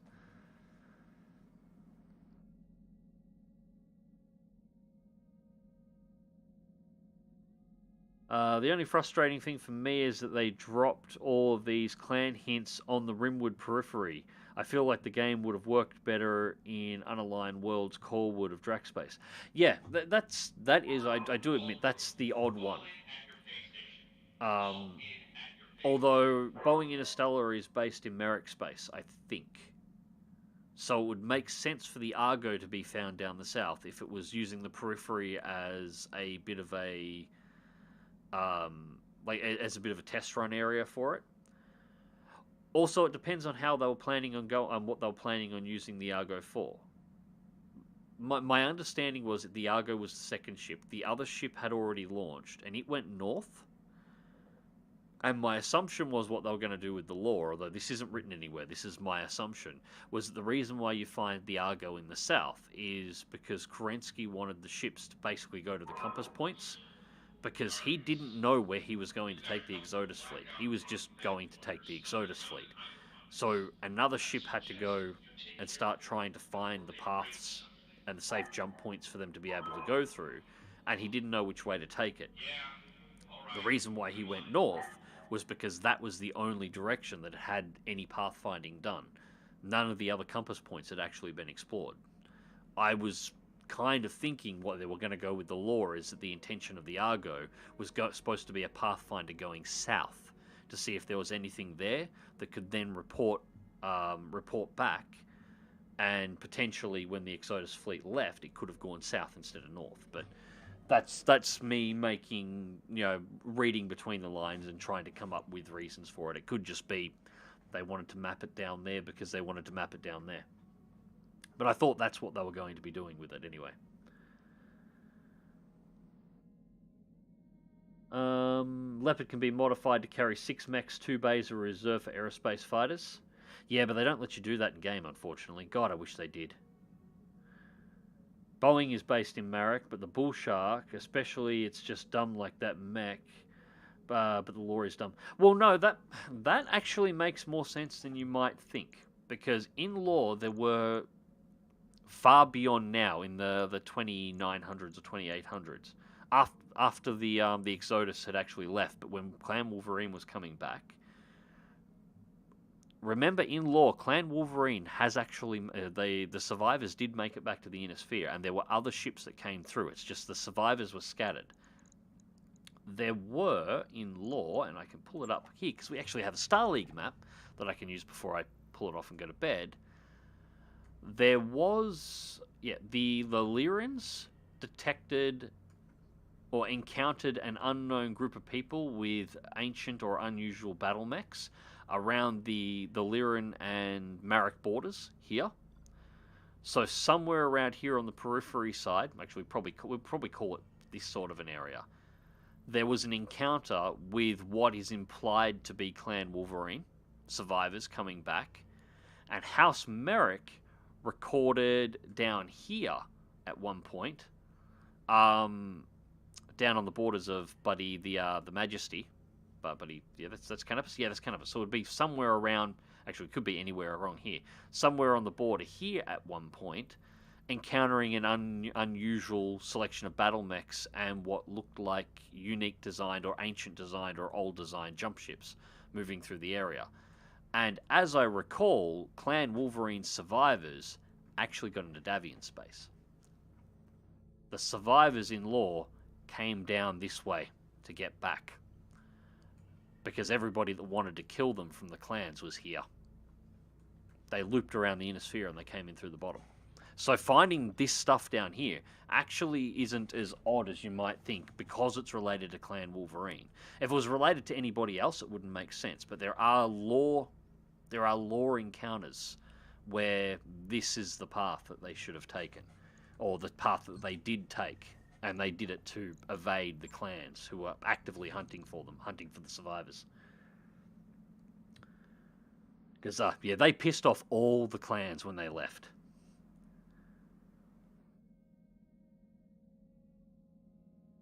Shouldn't the Argo be jump capable then to be actually a scout? No, no. The Argo would be paired up with a warship. The warship would jump to the the warships were jump capable. They would jump to a point and hold. The Argo would be detached. The Argo would make the run into the inner planets, explore, check out what's going on, see what's there, see if the planets are suitable for habitation, make the run back, redock with the warship. Warship would jump. Warship would also have the HPG uplink to be able to talk back to the Exodus fleet or whoever else they wanted to talk to. The warship would be the primary jumping platform. Argo was the exploration rig to check out the system, work out what worlds could be used to resupply the fleet, or what worlds could be used to resupply whatever that it was trying to lead, doing a Pathfinder job and looking specifically for planets that would be suitable for long-term habitation.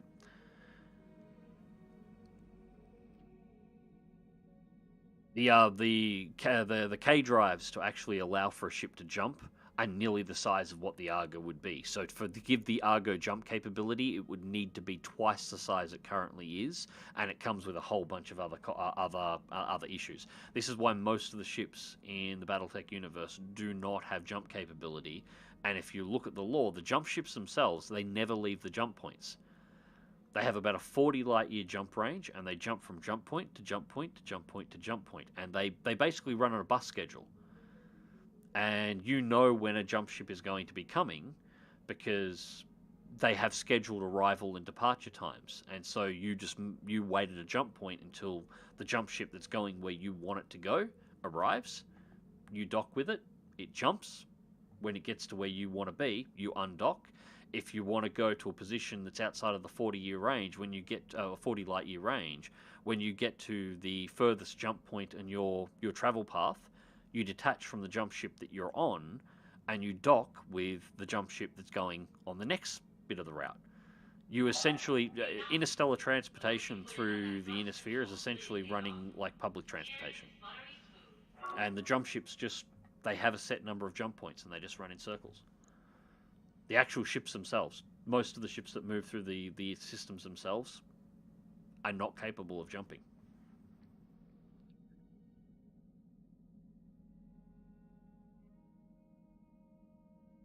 I think I missed it. What's the full lore of your merc company? The McEvity is one of the blood names for Clan Wolverine.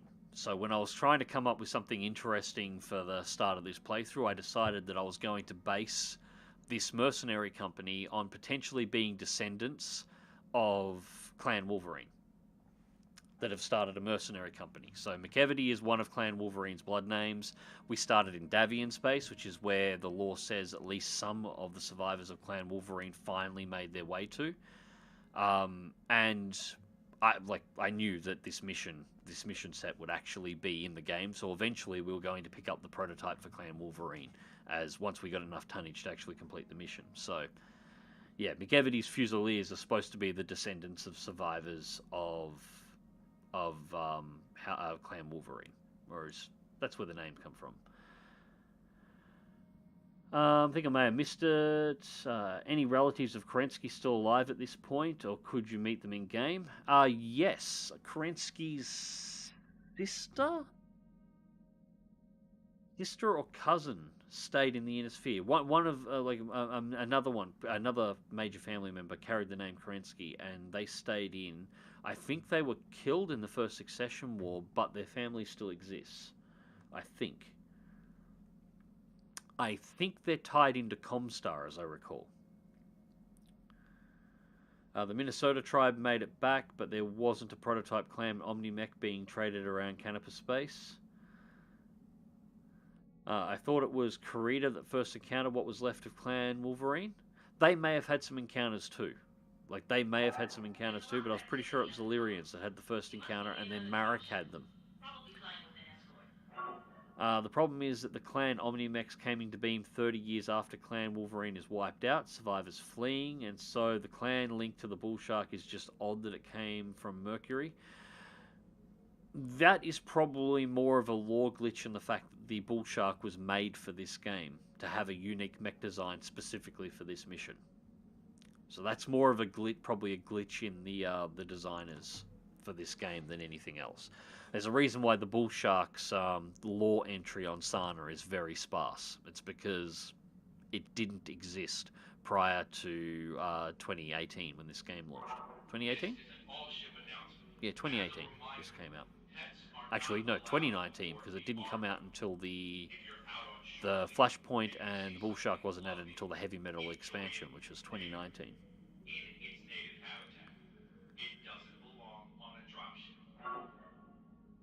Now that you've played BEX for a while, have you decided how to reach the later years of the mod? I still haven't come up with a decision on this. For the moment, I'm quite happy just to play through, keep doing the flashpoints, seeing what flashpoints pop up. Like, we've still got... We're not going to be able to do it now, obviously, but it should still be available because we won't be able to get back to it. Actually, is it even still there? No, it's still there. Yeah, we can't get there at the moment. It expires in 45 days and our travel time is 78 days, so we can't do this. But Betrayal at Helm is a flashpoint based on a major lore moment that doesn't exist in the game outside of BEX mod. BEX mod puts this in. I'm curious on finding out exactly what other ones are in there. I don't know. Actually, we've had a new one pop up. Checking down here. We have a new one. What are you? Criminal Minds. 174 days. This looks like a proper in-law one. Employer, the Capellans are great.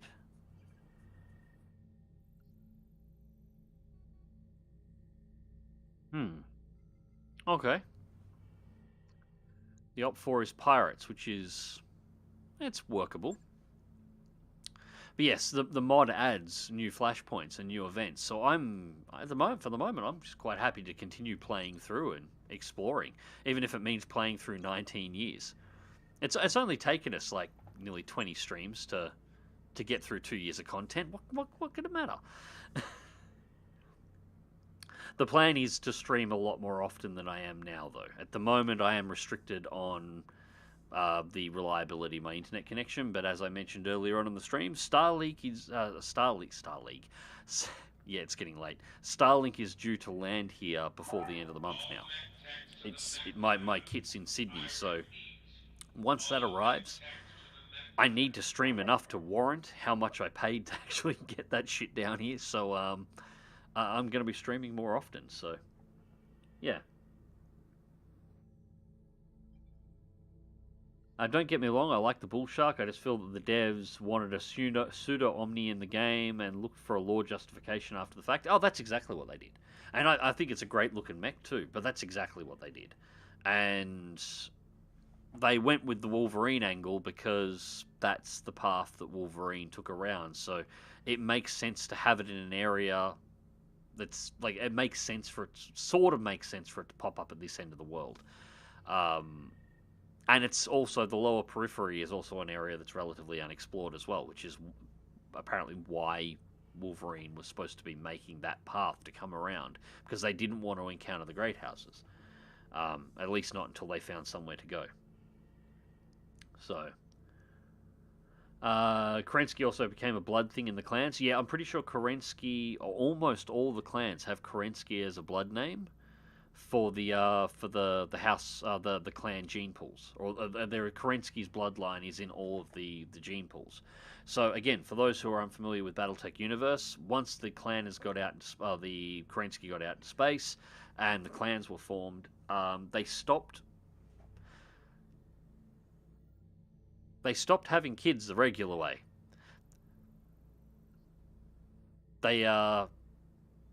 They fuck for fun, but they don't fuck to breed anymore. All mech warriors are genetically engineered, and they're grown in a tank. And the genetics that they... Oh, for fucking bot. Of course it pops up right now. The, and, God, it spams the hell. Go away. The genetics that it pulls from is firstly Kerensky's bloodline. I think it's in all of the clan gene pools, because obviously Kerensky, specifically, it's not Alexander Kerensky, it's Nicholas Kerensky, his son, who was the founder of the clans. It is the first Khans, or the first leaders of each of the clan's great houses, and then the hand-selected group of warriors that was selected to be the leaders of each of the clan factions. All of their blood went into all of their bloodline went into the gene pool as well. And whenever mech warriors are engineered, they are essentially engineered out of the genetic combinations of the bloodlines that go in. One of the greatest honors that you can have as a warrior in a clan is to perform well enough that your genetic combination gets added into the clan gene pool that can potentially be used to grow future generations of mech warriors.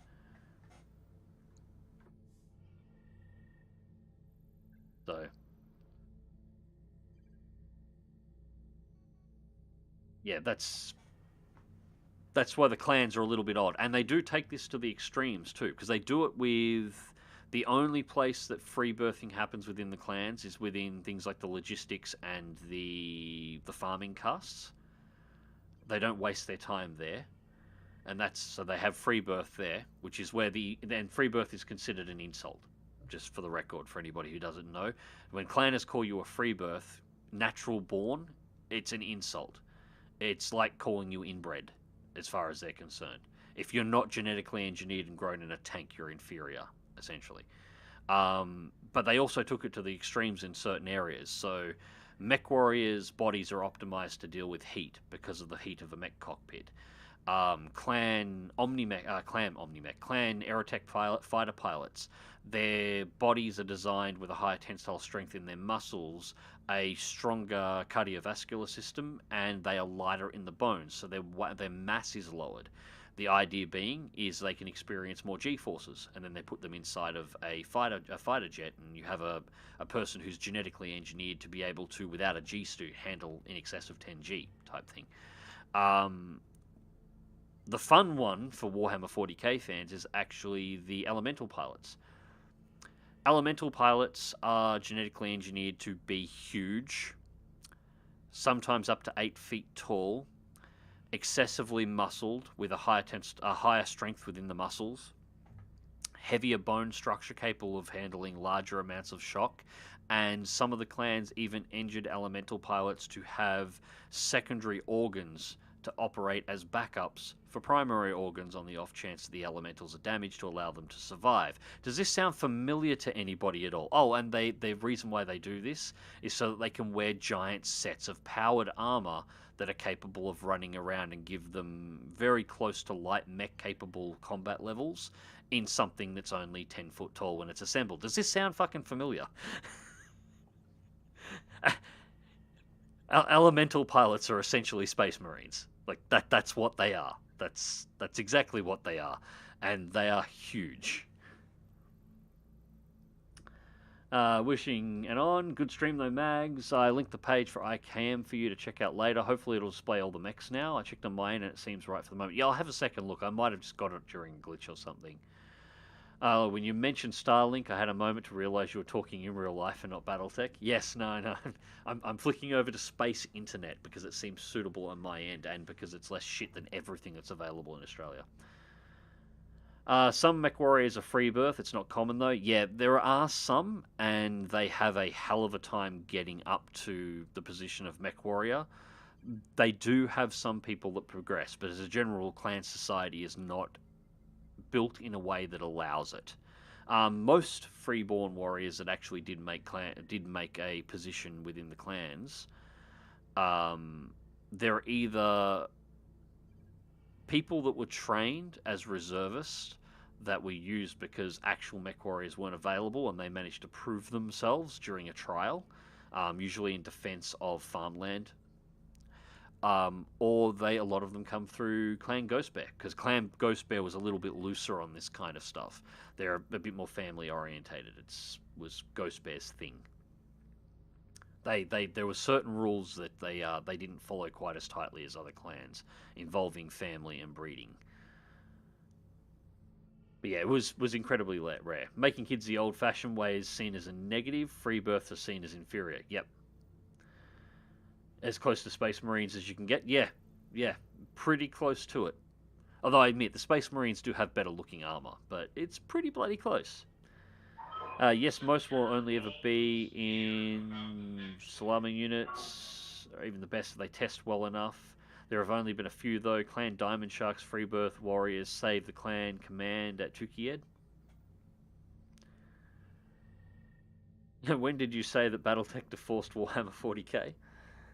No, just similar ideas developed at a similar time, and in fact, again, as I've said a couple of times, while it does seem very, very, very familiar, while BattleTech isn't as popular, it was made first. When the law books and the rules and the law were being written down for BattleTech, and it was starting to gain in popularity, Games Workshop was still making accessories for other people's games. The Warhammer 40k universe didn't exist yet, or if it did, it may have only been the earliest versions of Rogue Trader that were available. So, yeah, who borrowed from who? Warhammer 40k is bigger now, but BattleTech was first. Now picture those super soldiers playing sports like Labria. That happens.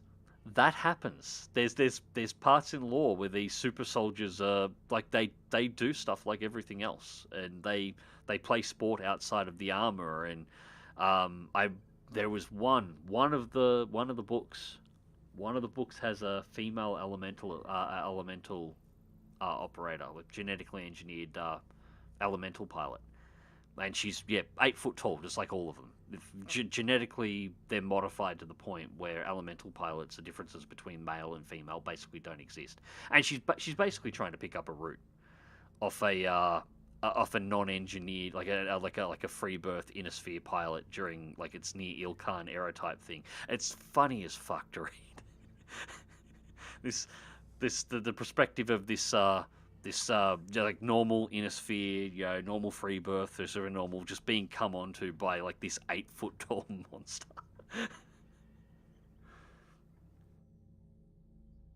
Yeah, which the clans do. The clans love sports. Yeah, the clans love all competition, all controlled competition. That is actually a thing. As far as I know, getting children is an instinctual urge for women. They love competition to prove they are superior. Warhammer is known for taking from, well, everybody. Yeah, well, they did have some ideas of their own, and they've also borrowed some ideas, but nothing is new under the sun. I'm sure if you dig back into the pulps of the 50s and 60s, there's probably an idea for 8 foot tall super soldiers in power armor in there somewhere that BattleTech borrowed from. There's most certainly giant robots. And jump ships is not a new concept as well. Neither are space fighters. There's nothing new under the sun. You just take an idea and interpret it as best as you can, and try and make as unique an idea as you possibly can with it. That's just how things are. So long as you're not directly, committing copyright theft, I'm pretty open with people taking ideas and coming up with new ways of using them. Ghost Bear won a planet via a game of American football. One point I think. I don't know about that. I've never heard of that before. But if that's in lore, I'd like to read that. Clan Wolf likes lacrosse. clan. Ghost Bear likes American football. I don't know about the sporting preferences of the clans. I have no idea about the sporting preferences of the clans.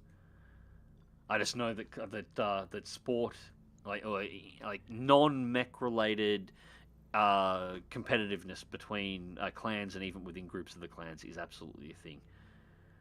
I know boxing or fighting is boxing or fighting and stuff is a thing too. So melee combat is a thing, which is funny because the clans don't like melee combat in mechs all that much. Nothing wrong with stealing cool ideas. Nothing wrong with stealing cool ideas. Yeah. There's nothing wrong with It's just don't steal it directly. Although some people have been very, very, very successful doing that. Like, for example, stealing the Shadow and turning it into Batman. That was a very successful move. And that was, if you look into the history of that, that was directly lifted down to some of the first Batman comics being almost one-to-one traces of both in storyline and in art of earlier Shadow comics. So, but they developed into their own things. So, yeah. But generally, that's a bad idea. But taking an idea and then making your own version of it and doing your own thing with it, that's how everything gets made now. The halftime show was changing the flag as the direction was so obvious. Well, they did with a plan. Okay, I'm going to have to find that in lore. Ghost Bear wins a planet playing American football. I have to find that because I do love Clan Ghost Bear and I did not know about this. So if this is a part of the lore, I want to find this because this sounds fucking hilarious. I want to see this. Alright, so that's about it, guys. It's 4:28 AM. We've had a good chat. It's nearly 5-hour stream at this point. I'm going to bring this one to a close now, I think. Star Wars stole a lot of stuff from June and other IPs. Yeah, no, Star Wars did too. There is very few IPs you'll find that haven't lifted something from somewhere. But it's not about the lifting of the idea. It's what you do with it afterwards. If you directly replicate it, that's bad. If you take a concept and then change it, adapt it, and make it into something new and something your own, that's fine. Chase every story that we have now and go back further and further and further, and it will always lead back to another story that came before it. Almost every story we have, the idea for that story came from somewhere before in an earlier story. I know I was about to end, but just one extra thing to put down. The whole concept of what we know as the hero's journey, which is the most common sort of design, I guess design profile. It's late, so I'm not thinking of the right words here at the moment. But the most common way of writing a story that makes sense, which is what Star Wars A New Hope is. Star Wars A New Hope, and in fact the entire original Star Wars trilogy, is a really good example of the hero's journey. Dates back to the earliest stories known in human history. Like the Iliad is a hero's journey. And there are even older versions of the concept going back. We still use it now, and it still works.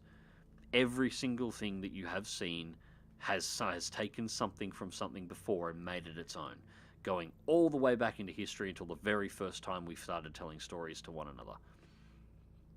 As long as you're not completely knocking something off and like taking something that somebody else created, not changing it, and using it as your own, flogging and stealing an IP, breaching copyright, something along those lines. If you're doing something and changing it to your own, that's how we write stories. That's how we have for thousands of years. That's how it works. Anyways, guys, on that note, good night. Catch you all later, and I don't know if I'll be streaming tomorrow night, but maybe. We'll see. Anyways, guys, take care.